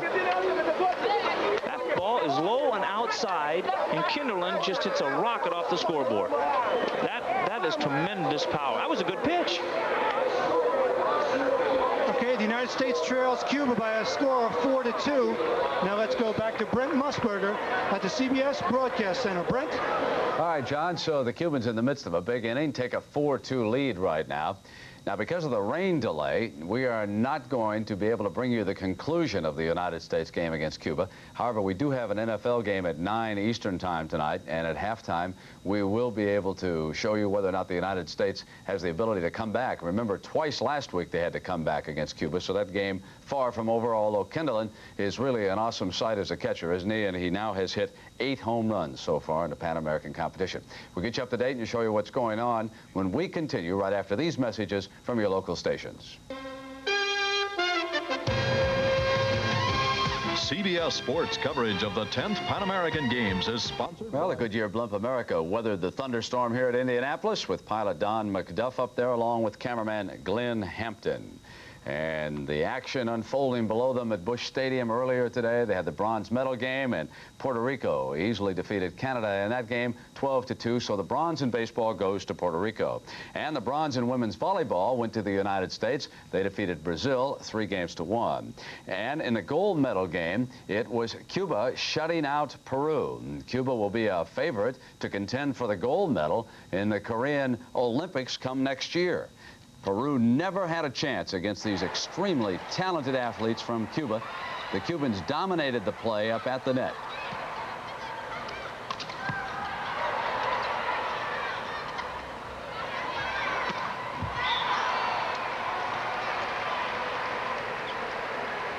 And it was like that. This was match point, and really the entire contest just showed the Cubans dominating, especially up at the net. They have a couple of women who are amongst the finest women's volleyball players in the world right now. In tennis a Pan-American sport, and Al Parker of the United States, he is out of Claxton, Georgia. He has advanced to the gold medal match, and that will be tomorrow. He will take on Fernando Rosé out of Brazil. Water polo, men's bronze medal, and that goes to Brazil this afternoon, 5-4 over Canada. The United States will contend for the gold medal tonight against Cuba. And, of course, tonight, our NFL preseason, the Dallas Cowboys and the San Francisco 49ers get underway at 9 Eastern, and at halftime, we'll bring you completely up to date on what happens with the United States and Cuban baseball teams. And tomorrow on CBS, our final day coverage of these 10th Pan American Games, noon Eastern time, we will feature more women's gymnastics, the USA-Brazil men's basketball final, and the US-Cuba men's volleyball. That should be a great contest tomorrow. And also, we'll have more gold medal matches over from the boxing arena. In gymnastics this afternoon, the world all around, as you take a look at our boxers who will be in action. Young Todd Foster out of Great Falls, Montana, you'll see him. But in gymnastics over at the Hoosier Dome, it was a clean sweep for the Americans. 1, 2, 3 for the gold, silver, and bronze. They had the award ceremony a short time ago. Let's send you back now to Tim Brandt. Tim? More than 14,000 gymnastic fans were entertained here this afternoon with a marvelous performance by the U.S. women who swept the competition. Sabrina Marr takes the gold with a record-breaking score, followed by Christy Phillips and Kelly Garrison-Steeves. And just moments ago, we had the emotional medal ceremony.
And Kathy Johnson, I'm Tim Brandt. Right now, let's go back to Brent Musburger in the CBS Broadcast Center. Brent?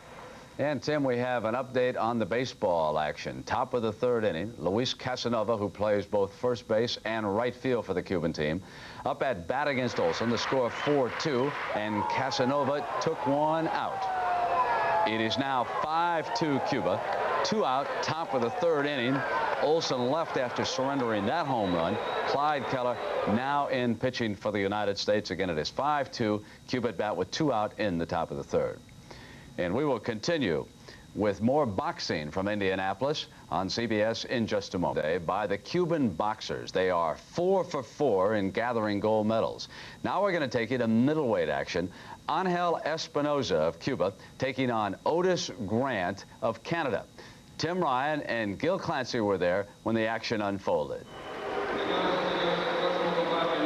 This is the middleweight gold medal at stake, 165 pounds. Otis Grant of Canada against Angel Espinosa of Cuba. Grant, one of 2 Canadians to make it to the gold medal rounds, 19 years of age from Montreal. Not considered the top man in Canada at this weight, but he made it to the Pan Am Games. His coach Russ Amber is here with him, and team coach Taylor Gordon. He KO'd Darin Williams of Jamaica in the first round of his first bout, beat Carlos Herrera of Venezuela to make it to the gold. Angel Espinosa, another of the big punching Cubans, 21 years of age from Holguin, Cuba, and in 1986 the world champion at 156 pounds, has moved up here for the Pan Am Games to 165. He knocked out the American Darin Allen in the first round of their bout, and then defeated Juan Montiel of Uruguay with a knockout in the first round of that second bout. That's when, Gil, you may recall, the Uruguayan coach threw in the towel. We thought that Montiel, a real tough guy, should have gone on a little more against Espinosa. Very strange because he was a good puncher. Speaking of good punches, Tim, Espinosa has a lethal right hook, and there's nothing wrong with his straight left hand either. He can punch.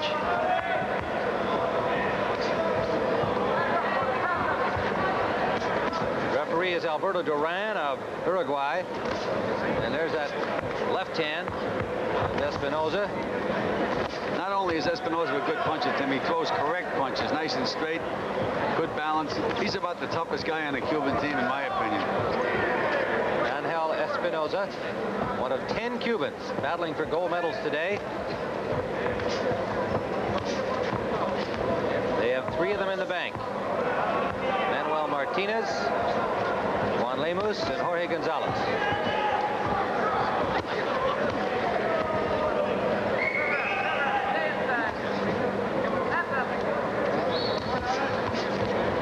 Well trained, goes right back with that right hook. 1-2, back with the hook. And he hurt Grant on that last exchange. Grant backed up for a breather.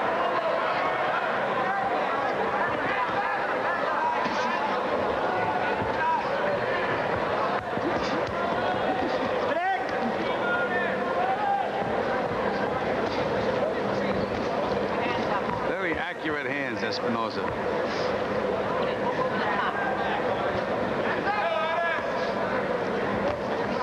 Nice jab by Grant.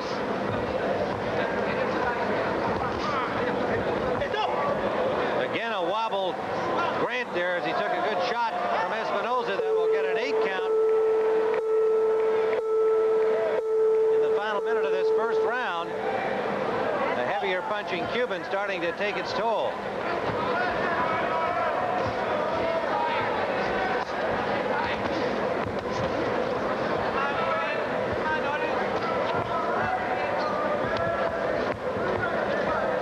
See somebody get Espinosa into the last round because he's so used to knocking guys out early. See if he's got any stamina.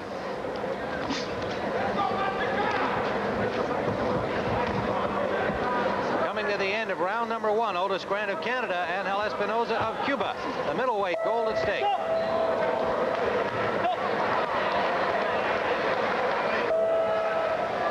Round number 2 for the middleweight gold. Angel Espinosa on the left of your screen, now circling to the right. Otis Grant of Canada in the red and white. We saw the first round for the Cuban boxer Espinosa. 2 hard-punching middleweights. Standing 8 count delivered to Grant in round 1. There are so many southpaws in this tournament, Tim. Now here's a case where we have southpaw against southpaw.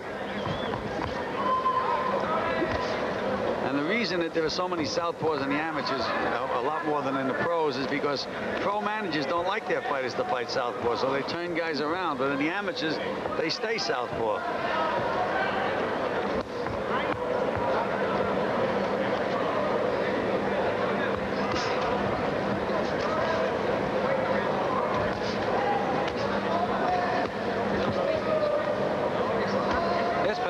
At you with a good angle too, doesn't he, Kelly? Yes, he does. Good platform, Tim. He's in good balance. He throws correct punches, strong as a bull. He'd be a good pro. Good solid pro. You mean he isn't already? Well, you know.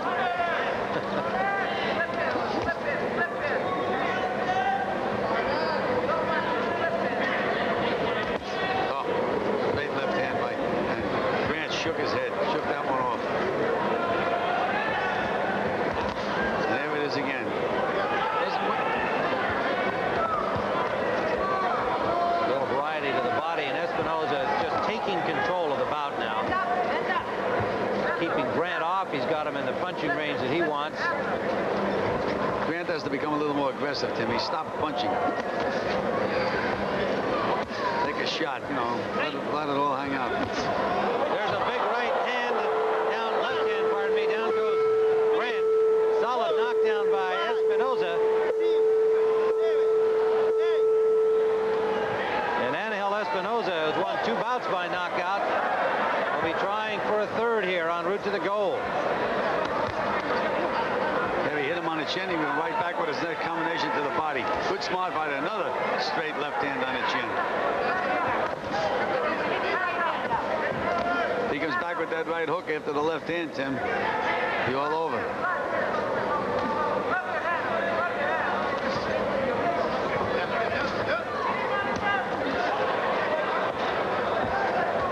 Espinosa just turned it into target practice here. Grant certainly had a lot taken out of him here early in this second round, and then the knockdown blow.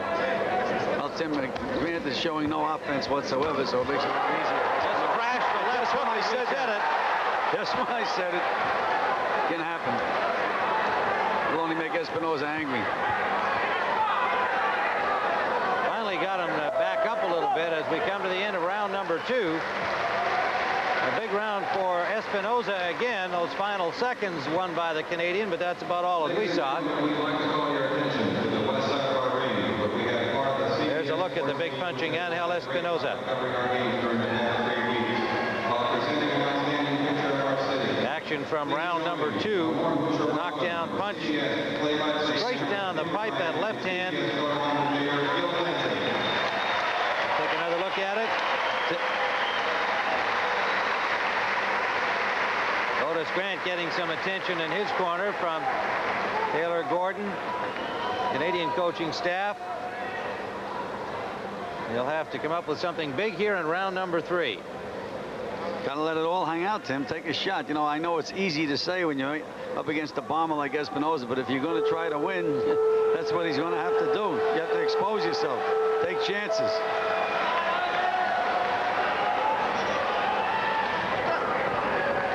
Sure, he has his mouthpiece in. Yeah, he has his mouthpiece. It's a black mouthpiece. Just beginning round number 3, the final round.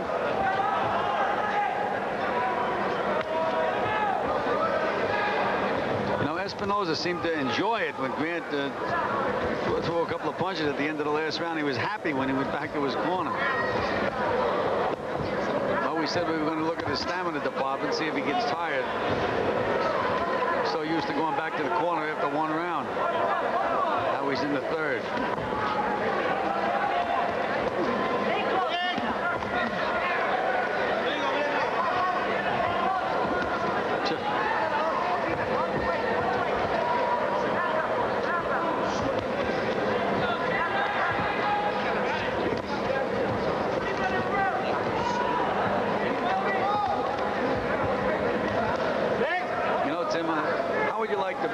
Sparring partner for Espinosa and have to work with him every day in the gym. Well, they've got so many bombers on this Cuban team. I'm sure they go through an awful lot of sparring partners. You think about welterweight Juan Lemus, Pablo Romero, the light heavyweight. They've got some punchers.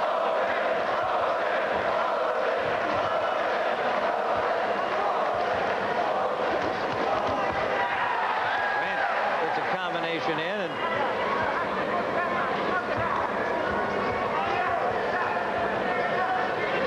Espinosa continues to set the tempo, dictate the movement in the ring.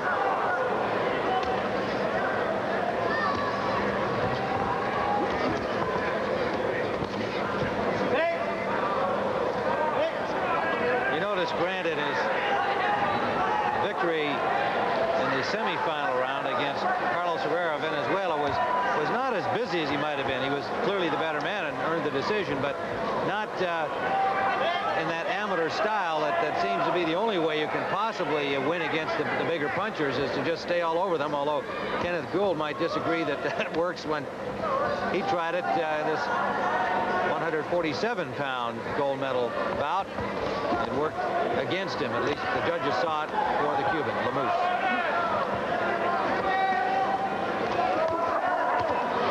There's a big exchange, both fighters landing.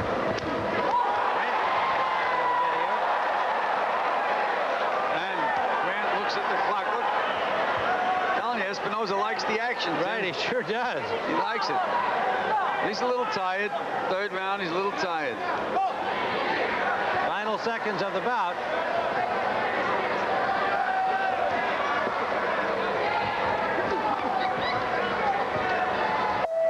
And that's it.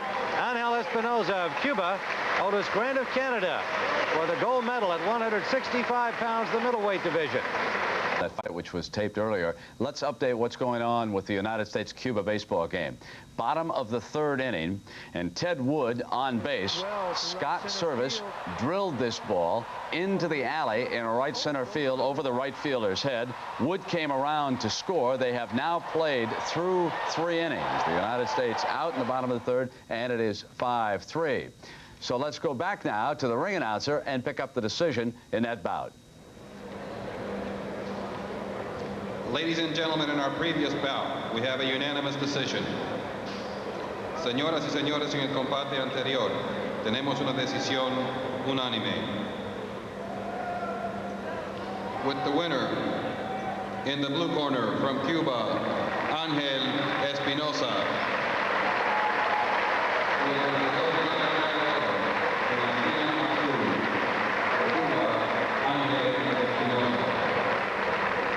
So the Cuban success continues, and I want to show you a rather interesting graph charting what they have accomplished in the Pan Am Games really since the takeover by Fidel Castro.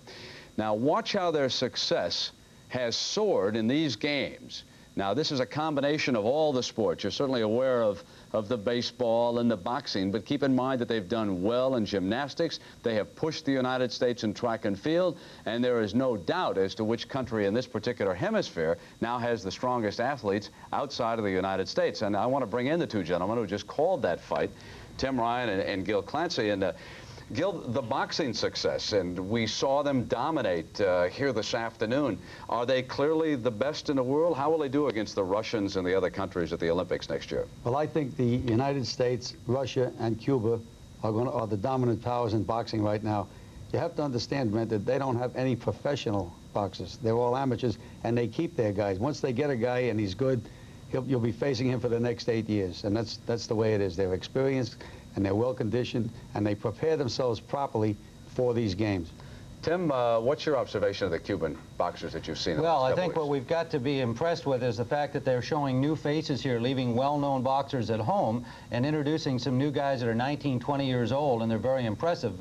One of them, Juan Lemus, even though he won a controversial decision over Kenneth Gould, is clearly a guy on the rise. Espinosa's 19, the heavyweight Savona's 19, so they continue to introduce into their national teams good young boxers on the rise. We talk about Cuban baseball players who could make it in the major leagues, Gil, and you mentioned professional fighters. How many of the Cubans that we have watched would have an opportunity to become world champions? Well, I think, for example, that this kid, Darin, a heavyweight, he's only 19 years of age. You remember Stephenson? I think this kid may be another Stephenson. He may win the Olympics for the next 2 or 3 years, two or three times, I mean. Now, if he moved to the United States and got a good trainer, he could be a great pro fighter. Espinosa, the middleweight, is another guy. He looks like Marvin Hagler. Does everything right, can punch with either hand, but again, they remain amateurs. So 4 years from now, our kids will be facing an Espinosa or Darin, the same guys, and they're tough. Tim, you still think the Gould decision was a bad one? Oh, yes. You know, we spent a lot of time on our commentary talking about amateur scoring, but politics certainly plays a role in these things. There's no question about it. I think this was the only real bad example out of the 6 today, but we clearly thought that Gould won the fight. Well, let's bring up the third round of that fight, how you called it over there, and certainly everybody who was watching here agreed with you. They thought that Gould had the best of it. But let's take another look at round 3. Round number 3 for the gold medal at 147 pounds, the welterweight division. Right hook by Gould. Nailed Lemus with 2 good punches right at the start of this round, Tim. Well, he's just full of energy and fire, Gould. Tim, those bombs, though, they can connect at any time. Now, Lemus would like to take some of that fire away from Gould, but he has not been able to do it so far. He had the 1-8 count. He has landed several others, but Gould has effectively smothered him.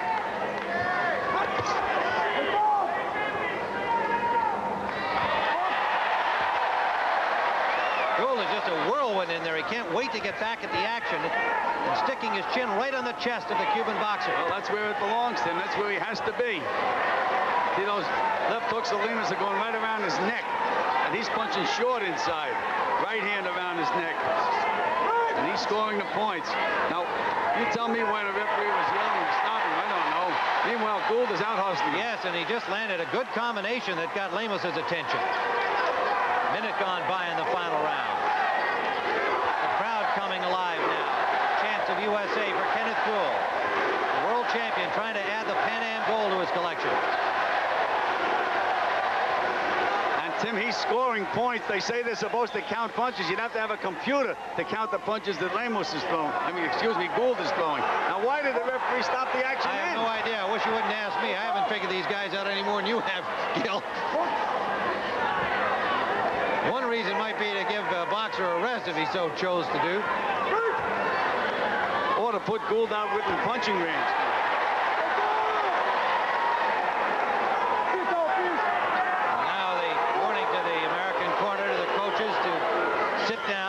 Vocally assist their boxer. Nice combination by Gould, Tim. Beautiful combination. 5 or 6 punches to the body and 1 back up to the head. Kenneth there he goes Gould again. Just staying right on top of Duverhel, except when the referee breaks them. On top of Lemus, Tim. Yes, of Lemus, pardon me. You got that other guy on your mind. He's out hustling him, Tim. Look at this display by Gould.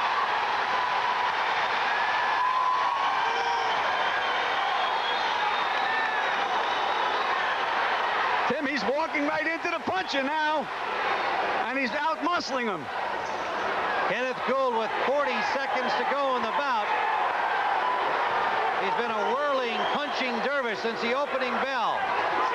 There he comes, Tim, like a freight train. Lemus just can't find punching room. Kenneth Gould is absolutely sticking to him. Tim, I can't believe he's walking right in. Doesn't have to do that now. Well, you never can be sure, and I'm sure he's had enough of these close decisions. He wants this win. He's lost twice to this young guy, trying to assert his dominance and win the Pan Am gold.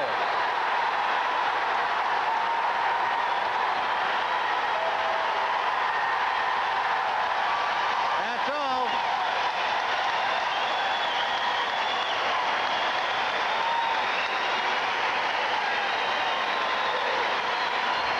That was a very impressive final round by Gould. What was the scoring like for just that round, Gil, on the 5 cards? Well, that's what happens, Bert. 4 of the officials gave the last round to our guy. The one guy that gave it to the Cuban, he had to give him that round to give him the fight. He had it even going into the last round. So therefore, he gave the last round to the Cuban to give him the fight. Yeah. I don't want to take away anything from the Cubans, though. Maybe one bad decision. I think the point is they have come here, Tim, with a tremendously talented boxing team. And when I was in Havana, they weren't there. They took the Cuban boxers over to Mexico for like about almost 2 months to train at altitude down there, and I guess it's helped them. Well, Gil made an interesting point today that the U.S. team finishes their preparation in selecting the team with 2 competitions, the Olympic Festival and the Pan Am Box-Off, that are immediately prior to the Pan Am Games. I spoke to the Cuban coach later this afternoon after the competition was over and asked him how they do it. They select their team in May and then take this training session that you described with no further competition. That might be a better way to go. Right. Gil, tomorrow now, who do we look forward to seeing for the American team? Well, I like Kelcie Banks to win, and I think Todd Foster's in tough. Again, he's in with a guy who 8 years ago, Tim and I compared to Tommy Hearns. 8 years later, he's still boxing as an amateur. We have a young kid that's been fighting for 2 years in the amateurs. Okay, well, we look forward to those 2 bouts tomorrow. They'll be exciting. All right, Tim and Gil, let's take a look at the medal count. I don't want to leave you with the impression that the Cubans are about to outdo the Americans completely in these games, because as you can tell, the United States is still well ahead of Cuba, with Canada in 3rd, followed by Argentina and Brazil. 6 of those American medals, by the way, 2 gold and 4 silver, were earned this week in the equestrian events, far from the hustle and bustle here of Indianapolis. In fact, 40 miles south of here, and our Ann Butler filed this report on today's activities at the Hoosier Horse Farm in rural Edinburgh, Indiana.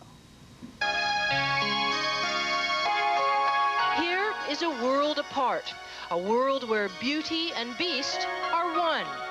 It is a separate and peaceful place where most are content to serve, to care for, and to preserve a uniquely American spirit that belongs to one of the chosen few who rides. Rodney Jenkins grew up with a healthy respect for tradition and family. My dad was a huntsman for following hounds, and I worked for him, of course, and helped out in the stables, and then I went to a few horse shows that he showed at and saw it happen, and took off myself, and when I got out of high school, I went into riding Grand Prix jumping. As a professional, Rodney has won 68 Grand Prix and virtually every major title in national and international show jumping. He is considered one of the greatest riders ever in the history of American equestrian competition. Here's the winner. That's the one. Boy, oh boy, Rodney Jenkins with a clean round in the jump-off. Of course, it might be easy to assume that Rodney Jenkins has done it all, but these Pan American Games present a unique challenge. Thanks to a recent International Olympic Committee ruling, Rodney is now competing as an amateur, really for the first time since he was a teenager. And now, at the age of 43, he's looking forward to winning his first medal in Olympic-style competition. It's always been, since I was a kid, something to do for my country. Believe it or not, I'm very proud of this country. And it's always something I've dreamed of since I was 18 years old. I thought he was playing. The Olympics remained a vicarious experience. For years, he could only watch while others won medals on horses he had trained. I made so many of the horses that other people competed on. It was some self-satisfaction out of that. But sure, I've always wanted to be able to compete. That's part of any sport. If you're an athlete, you want to compete. His amateur status restored, Rodney is now the senior member on the U.S. equestrian team, and it's a responsibility he takes seriously. I think the job of the senior person is to try to relax the younger people, and you know, it's as much pressure, I think, on the senior team member as it is the younger ones. The younger ones are experiencing something new, but as far as I'm concerned, this was something very new for myself. And the thrill of it is the competition itself. Last Tuesday, the final competition in individual show jumping drew 6,000 to Hoosier Horse Park. After taking a silver medal in team competition, the pressure was on America's #1 jumper. Entering the day in second place, Rodney Jenkins and his horse Czar did not ride a clean first round. Uncharacteristically, they kicked 2 rails, leaving the door wide open for first-place Canadian Ian Miller, riding tall on his mount, Big Ben. The Canadians also had trouble in that first round, downing 2 rails themselves, yet still holding on to a slim half-point lead. So when Rodney Jenkins came up for his final ride, his task was clear. If Rodney and Czar could ride a perfect round, they would force the Canadians to do the same. It was a good start. Rodney and Czar looked smooth and fluid over the first of a total of 8 jumps, each at least 5 feet in height. This course was especially challenging. A soft, sticky ground made pacing and timing critical. All went well until the triple, where the Americans clipped the second rail. And although they managed to finish without another mistake, now it was possible for the Canadians to win even with 1 fault.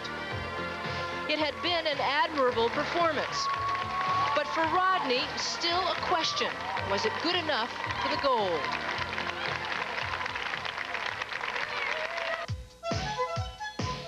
And as Ian Miller was preparing to provide the answer, Rodney waited and watched on the sidelines, knowing that the odds were not favorable. The Canadians would have to kick 2 rails in order to hand him the win. Like Rodney, 40-year-old Ian Miller is a seasoned competitor. This was a familiar situation. Earlier, the Canadians had upset the Americans to win the gold in the team competition. Now, another upset in the making. All Ian really had to do was take advantage of his slight edge and relax into this ride. His final round was comfortable, confident, and yes, flawless.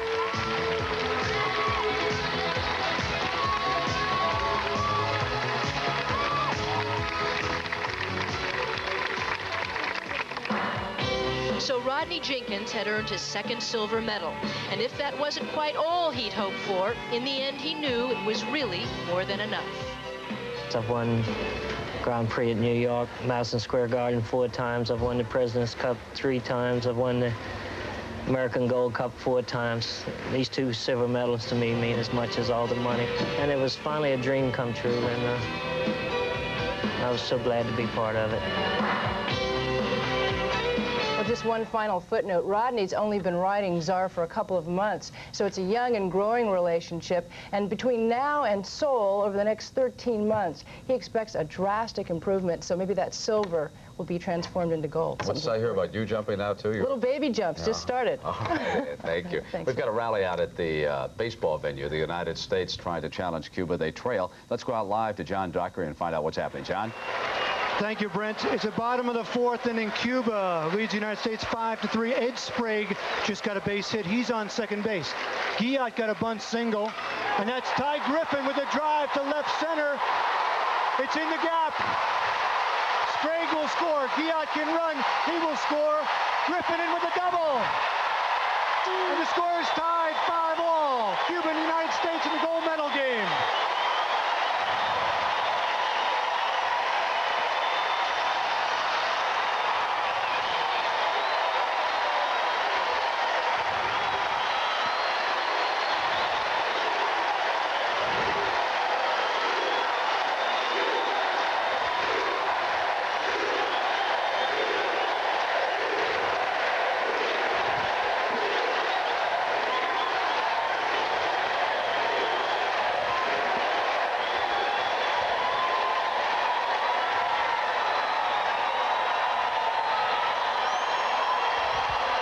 The fans on their feet here at the stadium, perhaps remembering last week when Ty Griffin, the hero that last week, hitting a 2-run homer to beat Cuba. There, a key base hit, 2 runs scored, and we're tied.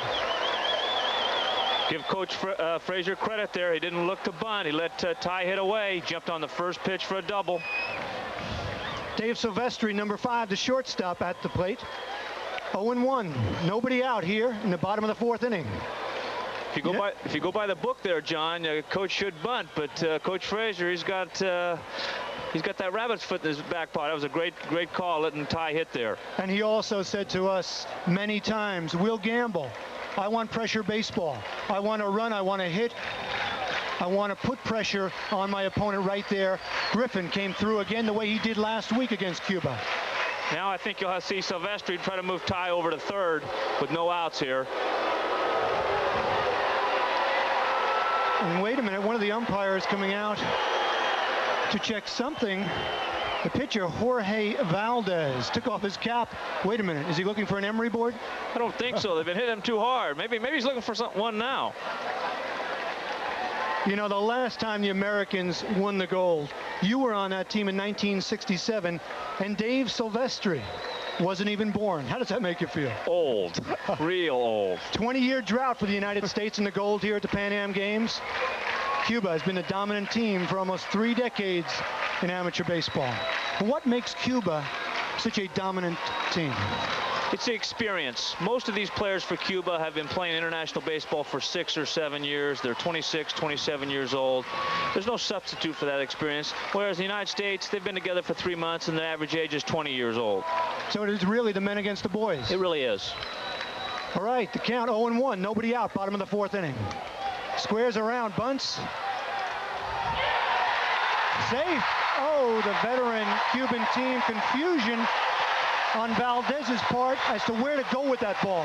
That was not Valdez's fault. That was Pacheco's fault for not covering second base. He's got to be there for sure. Here we go. Good bunt, but Ty doesn't go on this. He's not going to third. Valdez looks, now goes to first. No one there. No one's there. Pacheco didn't come over. And you Casanova went to field the ball. It's not the first baseman's fault. That second baseman must be there. And they gave him a base hit on that play.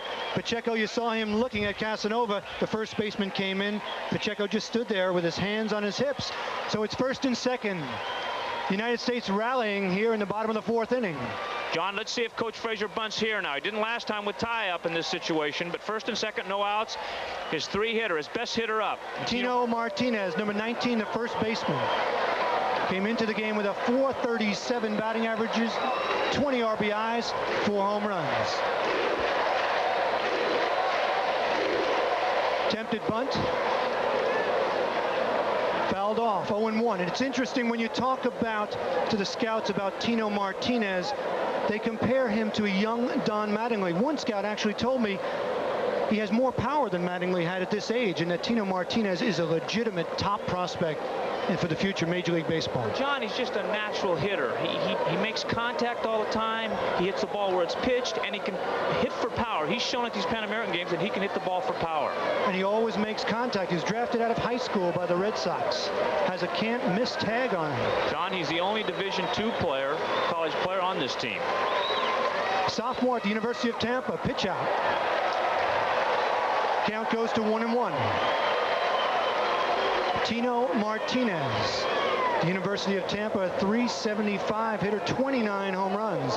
Valdez on the mound. You see his stats there in replacement of Pablo Abreu, who didn't get one United States hitter out this afternoon. The big left-hander out right away. Valdez in relief. Tino's got 20 RBIs. Leads the Americans and runs batted in. This is the man Coach Frazier wants in this position. Fouled off. Count goes to 1-2. And I have this image that most of the people on the island of Cuba sitting in front of their TV sets or huddled around radios watching this game. Coach Valdez and the Cuban people, this is of national importance. Oh, no question about it. Everyone's watching this game in Cuba. This is very big. This is very big to win the gold. They're used to winning the gold. They won 6 of 9 since the Pan American Games started back in 1951. And baseball team in Cuba are really national heroes. They are. Everyone in Cuba knows these players, knows their stats, knows what they're going to do. Outside. Count goes to 2-2. Good discipline by Tino there. Laid off that low pitch. And it was interesting in this game, as you look at Ron Frazier, really, he led Miami, as you see, to 2 NCAA championships, 25 years at Miami, and only the second Division I coach to win over 1,000 games. 2-2 delivery. Martinez swings, went after a bad pitch. That is unusual for Tino to strike out, but it was a good pitch by Valdez. Up and away. Got Tino to chase. Here we go. Ooh. Up over his hands, John. Chased that high pitch. It's 1 out. Mike Fiore. John, this is an ideal situation to hit and run. Best hit and run man on the team at bat. Speed on the bases. I wouldn't be surprised if Coach Frazier put something on here. And of course, this is one of Ron Frazier's players at the University of Miami, a junior, 21 years old, from Coral Gables, Florida. And Frazier will tell you he's a .520 hitter with runners in scoring position. The pitch inside, curveball, ball 1. And he doesn't chase bad pitches, can handle a bat, hit the ball behind the runner. Good hit and run man. Score tied 5-all. Cuba and the United States for the gold here in Pan American baseball competition.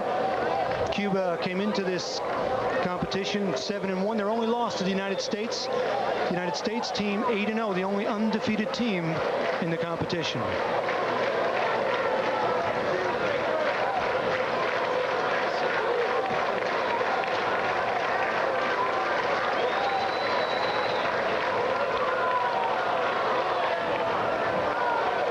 Speed on the bases, John. Silvestri and Griffin. We had a 1-hour rain delay here earlier, as you know, Mark, and because of that, we won't be able to finish this gold medal game here between the United States and Cuba. Pickoff attempt by Valdez. But at the halftime of tonight's football game, we'll bring you the results of this competition. It's 5-all and highlights. The United States and Cuba battling for the gold. They're tied. Bottom of the 4th inning.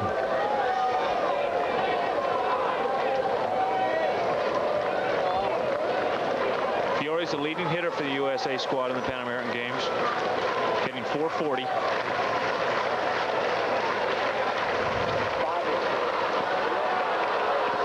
It was interesting the way Ron Frazier had his United States team approach this game. Their goal coming into the Pan American competition was to get a spot in the Olympics. They've done that. He said to them just before the game, gentlemen, you've done what I anticipated. Now have some fun as you go out and play for the gold. We haven't won the gold in 20 years. This is an opportunity of a lifetime. They're playing very relaxed. Pitch. 2 balls, no strikes. They are playing relaxed, and they're very confident. They beat Cuba, of course, for the first time in 37. Cuba hadn't been beaten in 37 games in Pan Am competition until the United States. Ty Griffin's home run last week beat them 6-4. A packed house here at Busch Stadium. Over 12,000 people. One of the hottest tickets in town for the gold medal game here in Pan Am baseball.